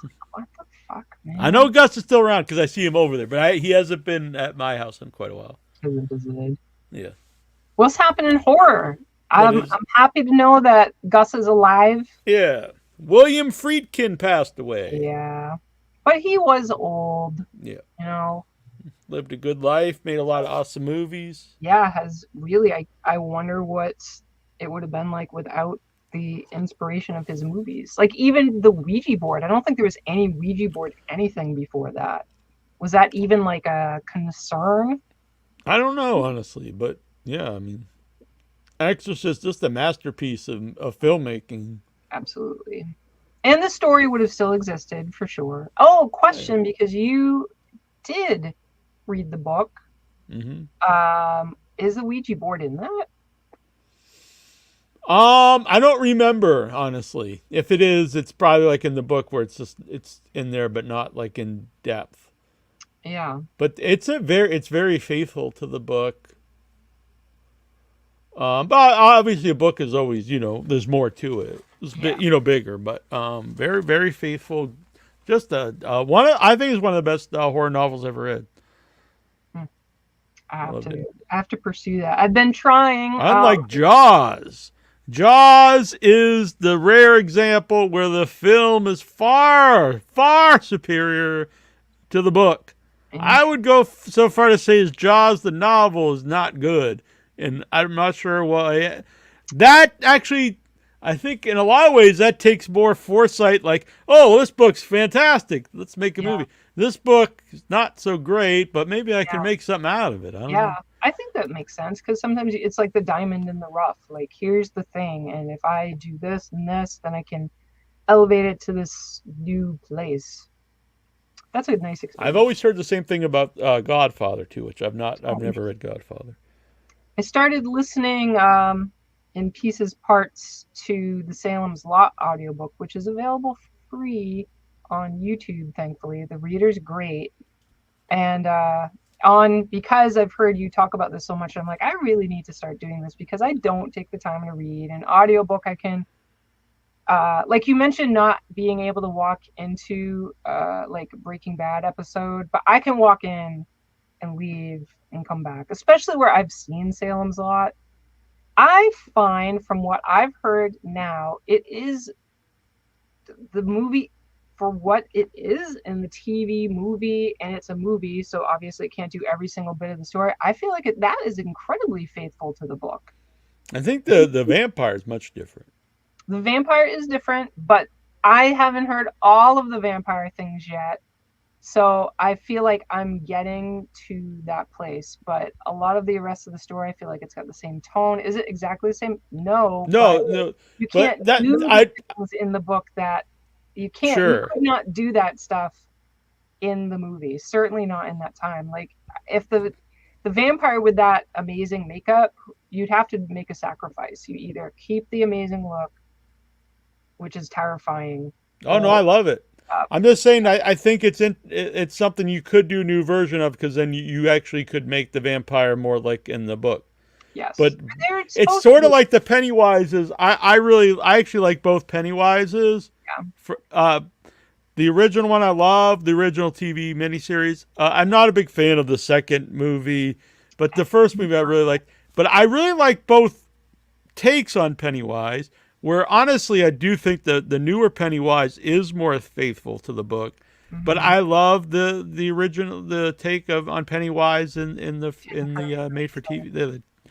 The second one I think is much different. They actually do a good job it's more otherworldly, more like it is actually a monster trying to pretend to be the clown as opposed to an evil, like sadistic clown.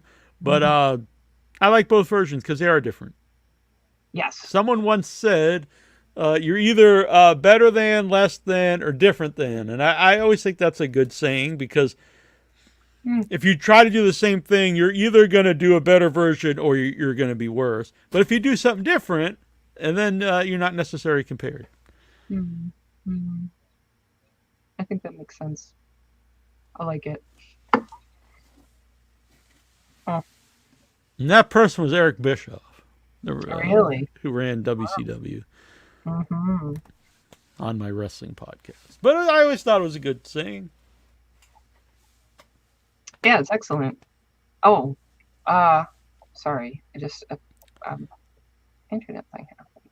No worries. I've froze up a couple times, but I don't think I have on the stream. Maybe I did. I don't know. I was going to mention that the whole Salem's Lot being redone thing, because it's supposed to be that movie's supposed to happen. There's supposed to be new Salem's Lot. I don't know what the hell is going on with it. Apparently, there's twists and turns, and there's a big ass article, and James Wan and Gary Delberman are involved.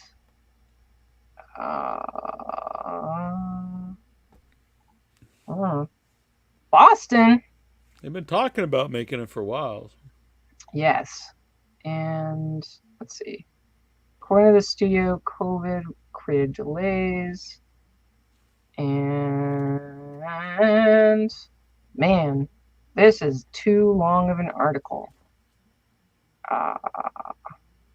This article is too long.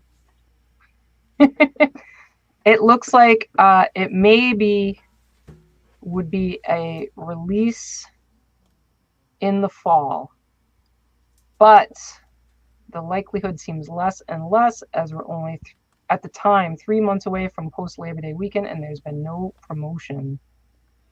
It could be a fall streaming release. So it's just all hearsay. No one knows what the fuck is going on, and there's no word coming out of the studio, which is sad. Well, I'm looking forward to it eventually happening. I hope so. There's so many things that just go away. I can never go by. I was going to say Stephen King. I love his books and stuff, but he says like everything that comes out's like super scary and terrifying, the most scary movie ever made. But he did really put over Last Voyage of the Demeter, which could be. The thing is, I'm not saying it's right or wrong. I'm just saying he says everything's super scary, but he did compare it to old Hammer horror movies, so that was interesting because he doesn't always say that. Yeah, that's a very specific reference. You want a short clip of Javier Botet who plays? This is from Without Your Head, so he doesn't talk about that. He doesn't talk about Dracula, but here he was on the show. Mama, Guillermo del Toro and Barbara Muschietti, the producers of Mama, told me a lot of people is speaking about you're an effect and you're digital monster, but we think they need to know that you are Mama in a 19% without effect. We only did the hair in digital and not much more things. Do you care if we share the movement test? And I say, yes, of course, let's go. So they shared in YouTube, and so in this video you can see what I have without any other effect.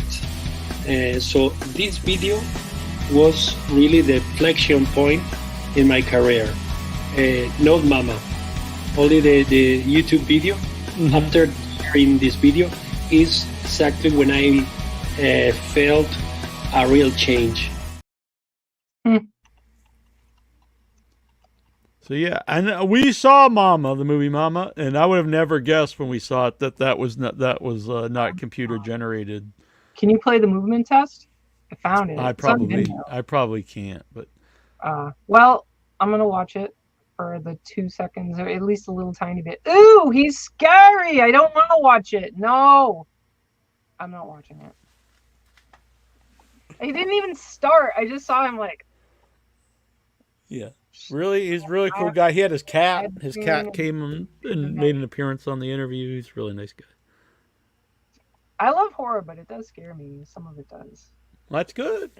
Yeah. That's I feel like it's funny listening to some of the people come on and talk about the films and that they make. And like tonight with Fred talking about so many of the technical aspects. And I meant to ask and didn't about how, like at a certain point in your life, I assume you're not always looking at something through how did they do that. Like at some point, even if you're very, very young, whatever is happening is real to you. So I don't know. I feel like there's like a magic to that. And then I wonder what happens for people who then they are they able to watch a movie in the same way, or are they always watching it as a person who makes film? Mm-hmm.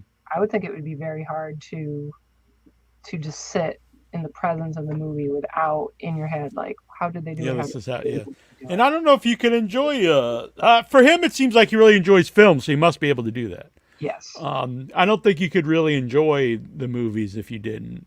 You can enjoy it in a certain way, but I don't think you could really get immersed into like even like a series. I think would be really hard to watch. You know. Yeah. Yes. I get distracted. Sometimes I think it's fine, but like with just like actors, having watched Oppenheimer, like there are certain actors like Iron Man that he was great, but I did think about him as Robert Downey Jr. Downey Jr. Yes, and so there were times I'd be like, wow, that's Robert Downey Jr. and blah blah blah blah, and it does take you out. So I just wonder if it's the same or not. I actually felt the opposite of him in the movie because a lot of times I just didn't even realize it was him. But there are a lot of actors like Nicolas Cage. I really enjoy, but like anytime I see him, like I just know it's Nicolas Cage. Yes, definitely. Yeah, I didn't realize it was. Maybe that was part of my like being fascinated with it. Is that Robert Downey Jr.? I didn't know for a while. I didn't. Right. Think about it. Just this guy. He Nicolas Cage. He's got a new movie. I think it played at Fantasia Fest. Oh, you mentioned that. Yeah, that's pretty cool. Yeah, he's in a lot. Seems to be doing pretty good. Pretty good for himself, doing all of his crazy. Yeah, and he apparently really likes doing all these. He said it's the most fun he's had making movies. And I know some people say, "Oh, he just says that," but I mean, he doesn't have to say that. And then when you hear like all the movies he likes, I really believe it because he likes all these whacked out, old horror movies. Fucking Pyramid Tomb. Right. He's a strange man. Yeah. Did I show you the video where he was like wearing some weird suit covered in biscuit tins and he did some like weird random? He's a strange man. That's why we like him. Maybe he'll come on the show someday. I was told because we had the guy did he did the effects. He did the effects for what was the Wally's Wonderland? What was that called? That sounds. So anyway, he just told me he's like you could probably get him on the show. Like he might do it. But basically it was like if you could get to him, he'd probably do it. But it was like you'd have to go through other people who might turn you down. But and he just said he likes talking about stuff. So I might get rejected. What's that called? Wally's Wonderland. I think you're right. Yeah, I liked it. I think maybe it's not. I don't know. It sounds right. I liked it. Wally's Wonderland. It's Wally's, I think. It is Wally's. All right. I feel like I did try to watch that and couldn't get into it. I liked it. I know some people really hated it, but I dug it. But part of it, Troy and I went. It was one of the first. I think it was the first movie actually. First movie Troy and I went to in the theaters after COVID. Wow. So I do think it also had like a special time because it was a year and a half or whatever where you couldn't go to the theater, and then we got to go to the theater for the first time. and we had a lot of fun watching it. And the last movie we went to see before COVID shut everything down was the re-release of the original King Kong. Ooh. So for a long time, that was the last movie I saw in a theater. And I thought, for a while, I thought maybe it would be the last movie I'd ever seen in a theater. And I was like, if it was the last one, it was a pretty cool one. I guess. Last movie I ever seen in the theater. Dang, Neil, you went real dark. Yeah. Well, I just thought there was a time I didn't know if theaters would reopen. I remember not that this is, but I remember when they shut down buffets and they said buffets would be a thing of the past. They would never reopen because they wouldn't. Buffets. They did, but this was during COVID, and they said they would never reopen. It would be a thing of the past. They wouldn't be able to have them again. Sympathy for the Devil. I believe that's the movie. Yeah. Oh. That's the new one. I've now just Googled Nicolas Cage weird shit. And I don't think this is a scratch. This is like a scratch on the surface. So he paid $150,000 to have the first Superman comic book. These things seem pretty normal. I don't know. He got like a dinosaur skeleton or something like that. He spent $820 from the Shah of Iran for the most expensive car. It was a Lamborghini. 2 islands in the Bahamas.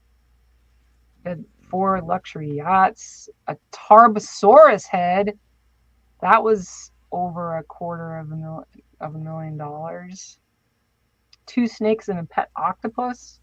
What? 2 king cobras. Damn. Priced at $276,000, and an octopus for $150,000 that supposedly helped him become a better actor. Well, he probably just said that, but that's cool. 9-foot tall burial tomb. I didn't realize it was so fucking big. There's rumors that part of the reason, because you can't investigate someone's burial site or whatever, and so people, because he bought that around the time he started to get in trouble with the IRS, and that he actually uses it to just store his stuff so they can't take it. Oh, interesting. So it's really like national treasure. Yeah, which I think is pretty awesome if true. I like it. Crazy. Why not? This is like the stuff I wouldn't do with my money. Seriously, this is like the real stereotypical someone wins a lot. Yeah, like you just do stupid dumb shit. Which he did. Didn't he go broke? Yeah, because that's why he started making all these movies. Shrunken Heads. Really? Nicolas Cage. I didn't know those were real. This other list, his number one weird, stupid thing. Nicolas Cage has an array of shrunken heads in his home. No one is sure whether they are actual human heads or if they belong to animals. Yeah, I know, I didn't know if shrunken heads were a real thing or not. I could see them being I don't know, so I don't want to assume, but if I had to make an imaginative guess, I would think that they would be how if you have your kingdom and then there are stakes outside and you put enemy heads on them, eventually those would shrink. But I don't know how much. I guess the skull wouldn't shrink. That's what I was thinking. Would the skull shrink? I don't know. Would you somehow skin off the whole head and face, and then it would be this little thing? That's what it would have to do, I think. Interesting. Because I think you'd have to take the skull out and just have the skin and the meat. I think that would be the way. I think it would also make sense for why you would have to sew the eyes and the mouth shut, because if you sew that shut and then you take it off the skull, maybe it wouldn't rip off, and you'd be having an eyelid flapping around. I don't know. Begins with removing the skull from the neck. An incision, shrunken head, is a severed and specifically prepared human head often decreased to many times smaller than its typical size. Used for trophy, ritual, trade, or other purposes. Head hunting has occurred in many regions of the world since time immemorial. Since time began? But the practice of head shrinking, per se, has only been documented in the northwestern region of the Amazon rainforest. Various tribes are known to keep shrunken heads. Facial distortion, shrinkage of very technical. Okay, the process of creating it begins with removing the skull from the neck. An incision is made on the back of the ear, and all the skin and flesh is removed from the cranium. Red seeds are placed underneath the nostrils, and the lips are sewn shut. The mouth is held together with 3 palm pins. Fat from the flesh of the head is removed. Then a wooden ball is placed under the flesh to keep the form. Then the flesh is boiled in water that has been saturated with a number of herbs containing tannins. The head is then dried with hot rocks and sand while molding it to retain its human features.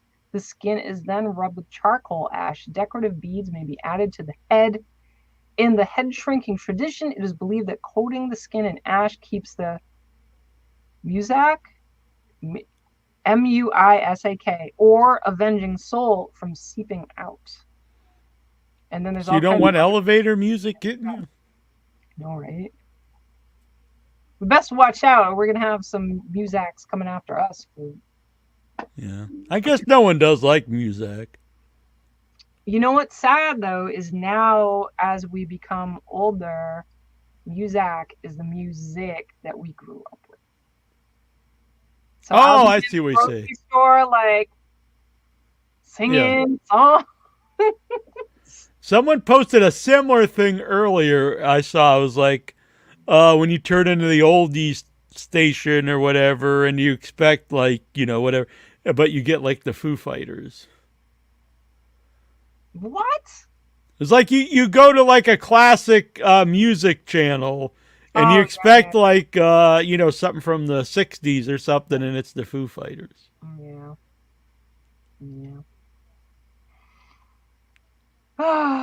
It's true. But I have to say, the nice thing about the songs in the grocery store is sometimes I'll hear something I haven't heard since I was a child. And that's pretty exciting. So, yay. You think anyone like prefers the Muzak version?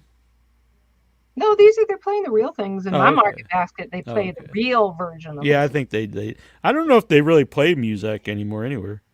Like real music. They play it on some of these stupid if you have to wait. Oh, like you're on hold.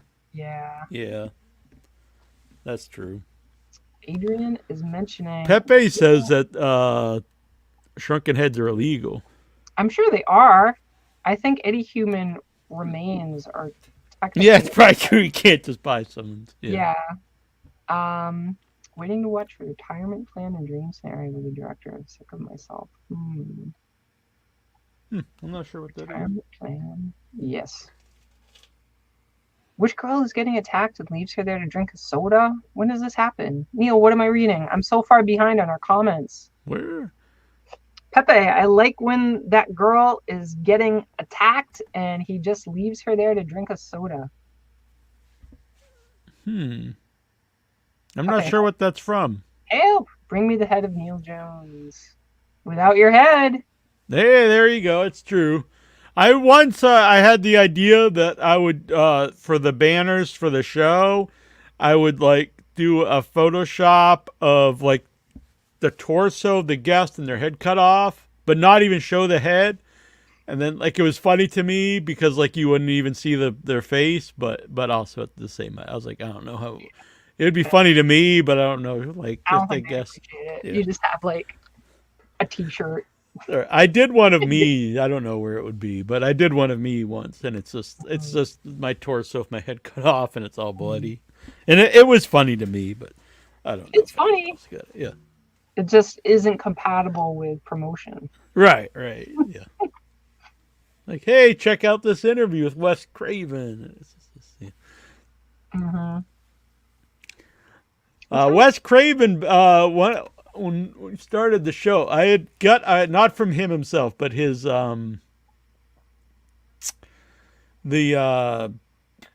his assistant called me when I tried to get him on the show. And he was interested. This was like in 2006, the first year we were doing the show. Hmm. I regret not being. I followed up and stuff, but there's few interviews that almost happened that I wish I would have, been more persistent. Yeah. That and Ray Harryhausen. Ray Harryhausen He wrote me back on Facebook years ago. He didn't say it was Stephen King, but I wrote to Stephen King. And I asked about coming on the show, and they said just reach out to the agent. And I told you, and you never did it. No, I did. That was the line. I remember at the time. Yeah. What? No, I did, but I didn't get any reply at all. But. Interesting. Wow, this how to make a shrunken head is the most grossly racist thing I've seen in a while. So we won't share that? No, I'm not sure. I have very sad news. What? Blanche passed away. Michael Epstein and Sophia Cassiola's doggy. Little Blanche. Yeah. Blanche had a hard life. Physically, a very hard life. They take in, for those who don't know, Michael Epstein and Sophia Cacciola, filmmaker, people Mr. Neil Jones is involved with. And they take in, like, on death's door chihuahuas. Yeah. And fix them up and then care for them until they're not able to keep going. But I would never be able to do this, but I think it's amazing that they do. Mm-hmm. And I know that they get a nice end of their life, and that's really important. That's a really great thing that they do. Yeah. I was happy to meet Rose and Blanche. Their little feisty little attitudes. They just love these dogs, and it really is very nice. We had a nice time when we were out there last time, Annabelle and I, and we were sitting on their couch, and we had Blanche and Rose on our laps, and then every once in a while they'd kind of look at each other and switch sides. It was very cute. And every once in a while they'd run down too and try to get some snacks. Mm-hmm. And then when they realized they weren't getting any, they'd come back and like, well, can't get snacks, I might as well get some love. Didn't supposedly one of them doesn't like people? Rose. Yeah, but we were fine. Yeah. Oh, when I got there, Rose liked me right away, and they were like shocked. And then Rose also liked you. And then I think she started liking people after that. So we were just evidence that people weren't that bad. Yeah. And I have I only have one photo in my wallet, and it's a photo of Rose. Aw. Do you have a picture of Blanche to share? I have a picture right here. I have pictures I took, but I see a picture that Michael just shared, so I'll post that here in a second. Oh, Pepe had been referencing the Wonderland movie with the act and the drinking the soda. Oh yeah, right. He keeps going and drinking. I like it. And maybe it is Willy's Wonderland. Can look it up. Oh wait. Oh my goodness. When did this happen? When is this photo? I'm not sure when the photo is from. She looks really funny. That looks like that's just a crazy picture. She looks like a little doll.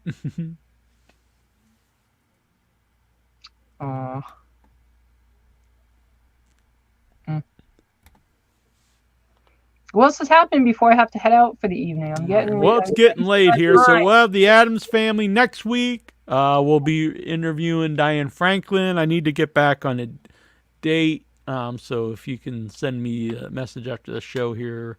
And you were saying that it's anytime before 7. Right, before 7. Got it. All right. Any day next week.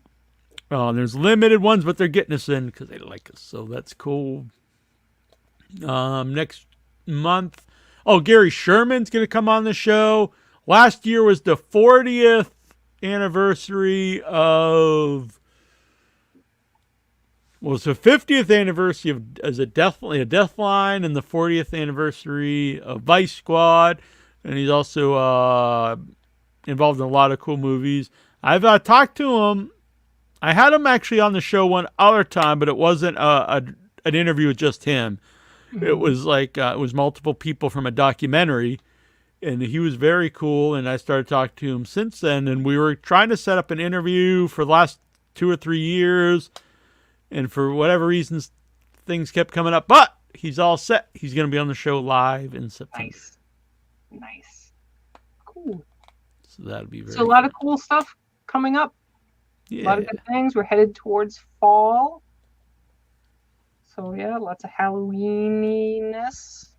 Yeah, got to figure out all these different things, all these different happenings. Yeah, got to start thinking about the Halloween costumes too. Yeah, I want to do that. I also want to, so anybody out there is listening, if you would like to donate a prize, all the prizes will go out to the winners of the costume contest. They're, we're not going to keep them or sell them on the black market. And so it could be like a movie, anything like, if you don't have anything to promote, whatever, you might have something cool to donate. But if you've got a movie or a band, like horror-esque band, Could be like any kind of horror project, yeah, exactly, something cool like that.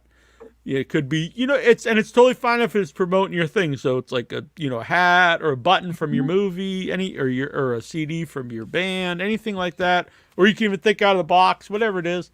Or if you're a former guest, you want to send like an 8x10 autograph, something like that. this is cool like literally from the dollar store. I love it. What is it? Is it a mummy? Yes, he's so cute. I gotta get to that. I was at the dollar store earlier. They didn't have, not early today, but Yeah, anyway. I've got another dollar store toy up here, but it's affixed to my desk, so it doesn't like. Oh, okay. I like the dollar store. It's awesome. It's the That's where I cutest get little that. bat. I wish I could. I don't think I can pick it up. What the hell is that? Oh, I can pick him up. He's a little dusty, but. Oh, I like that. Lighting. See him? Mm-hmm. He's very cute, little bobble He's head. I'm very near the window where all the pollen comes in. But see, he's got his little. Look at him moving around. Yeah. Oh my god, I love him. Boris. So yeah, you can send all kinds of stuff. That is a creepy ass mask. And it's weird that the eyes are so far apart. That's very weird. So that was from the dollar store because the freaking eyes are so far apart. It's non-human. Oh, nice, Pepe. And Adrian. And Dave. I almost wore this to Barbie because it Same was Dave pink. about seeing the stuff. You almost wore it where? To Barbie because it was pink. Oh, for fuck's sake. That would have been pretty amazing. I don't know if it would have been weirder. I like how Adrian believes that that mask fits you very well. It is pretty creepy. I might have more dollar store creepy. stuff around. I don't know.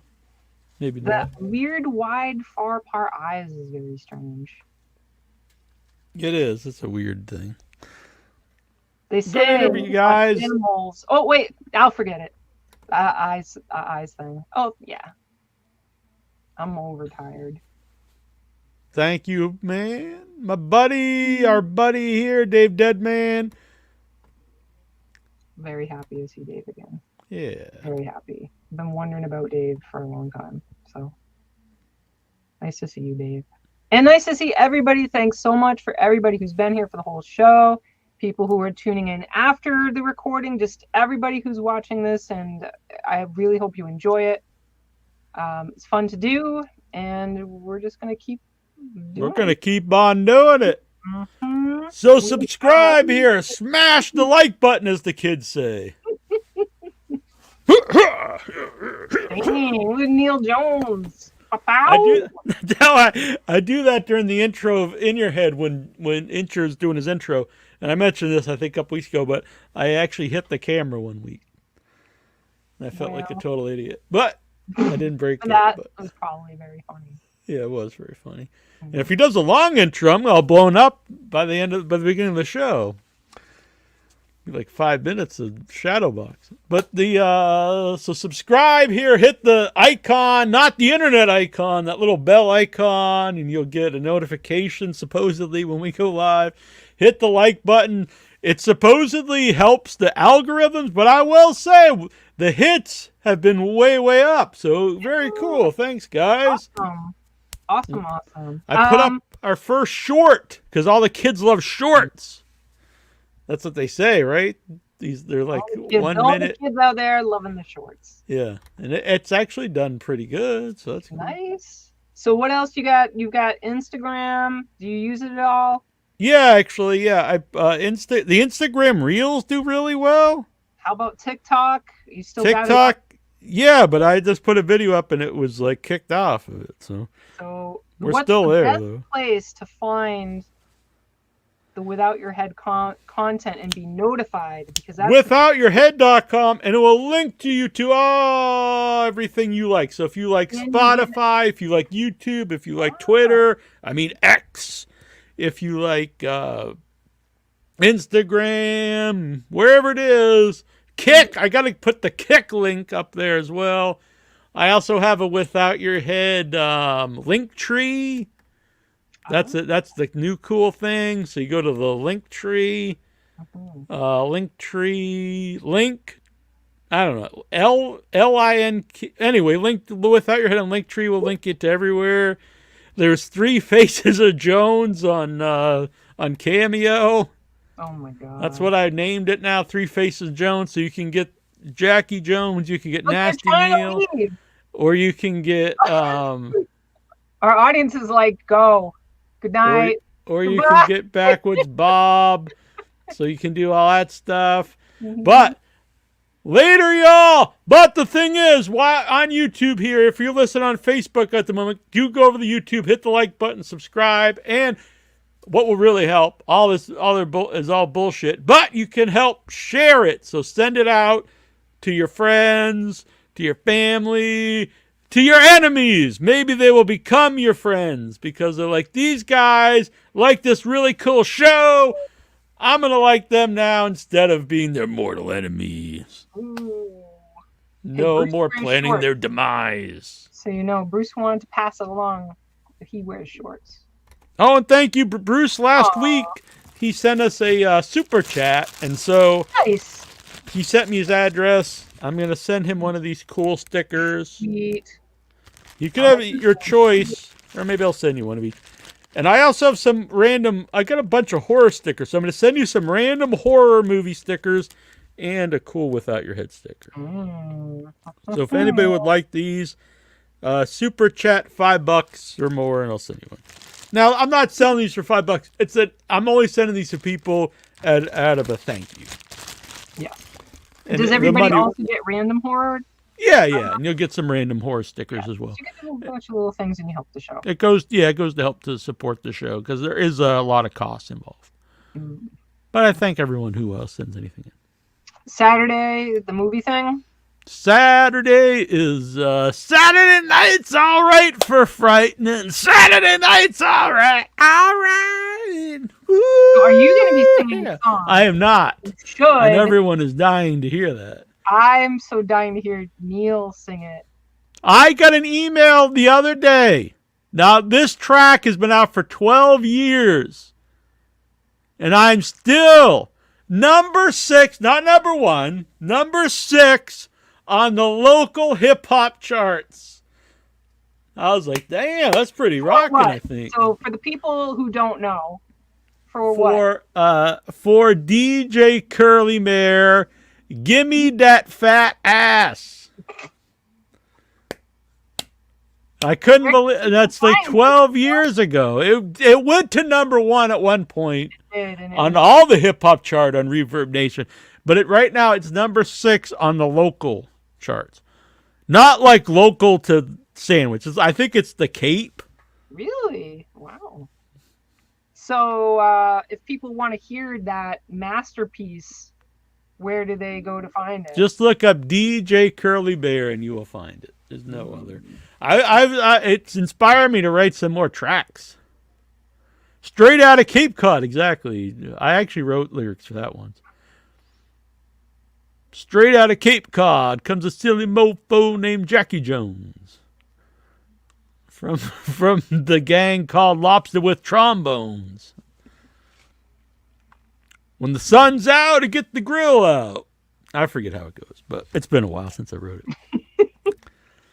I actually wrote an Invisible Man rap once too. I don't know where that is, but I remember John Reddy and I wrote a rap about you peeing outside.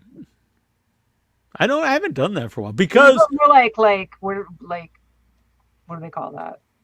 It was improvisation, but there's like a term for it. Like a rap battle kind of thing. We were each other. I don't think you liked it, but it was really funny. I bet it was great. I was probably in a bad mood. I was like, don't one up me. I'm the fucking king of rap here. The king of rap, there is none higher. You messed with me like playing with fire. You need the four faces of Neil Jones because you'll be DJ Curly Bear. Exactly.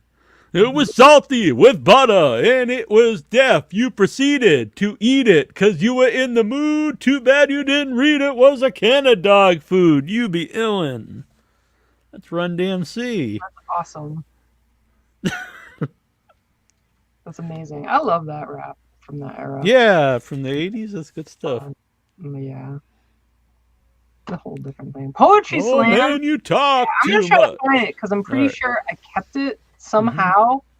I kept that rap thing, the thing that John Reddy and I made. I'll have to find it. It was amazing. So the hottest rap on Cape Cod. What's that? The hottest rap on Cape Cod. Yeah. Bruce All right. again, So thanks again, everyone. We won't I'm not gonna start to go off and remember things because I need to go to bed. Because the world needs me. I need to be present. All right. No one needs me for anything, but I'm gonna get out of here and I'm gonna go and edit some stuff so we can get some Todd Yeager reviews up here. And the caffeine is now pumping. Took a little while, but now the caffeine's all pumping through my veins. So I hope I don't go fall in the streets like they're telling me all these kids are doing. All right.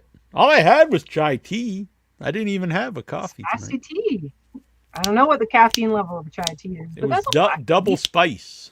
It's a black tea, so. Yeah, I do have some herbal chai teas that I drink at night. By Stash. Stash is great. Yeah, and they get you because they have a whole bunch of ones that you can only buy off their website. And someone gave me a packet. I don't know where they got it. They gave me this it was the Red Dragon Spice. I'm like, God damn, that's some good ass chai tea. So I went to buy it nowhere. I went to Amazon. It's not even on Amazon. I found it on the Stash website. And I was like, this is the only place you can get it. And then they had a bunch of ones. They had a golden turmeric. And I was like, I got to try all these. And then it's like heroin. Because then they give you a little bit. It's like the crack cocaine. They give you a little bit. And then you're like, I got to go get some more crack. I got to get some more chai tea. But I can't just go buy them. I got to go to stash.com. And I'm actually almost out right now. Last time I bought 5 different kinds. I bought one of every kind. I have so much tea, Neil. I have a cabinet that is literally that whole spot in the cabinet. It's like a square is tea. It's just stacked with tea. I can't drink that much tea. I'm going to die before that tea ends. I could end up being at 80 and I'll still have that tea.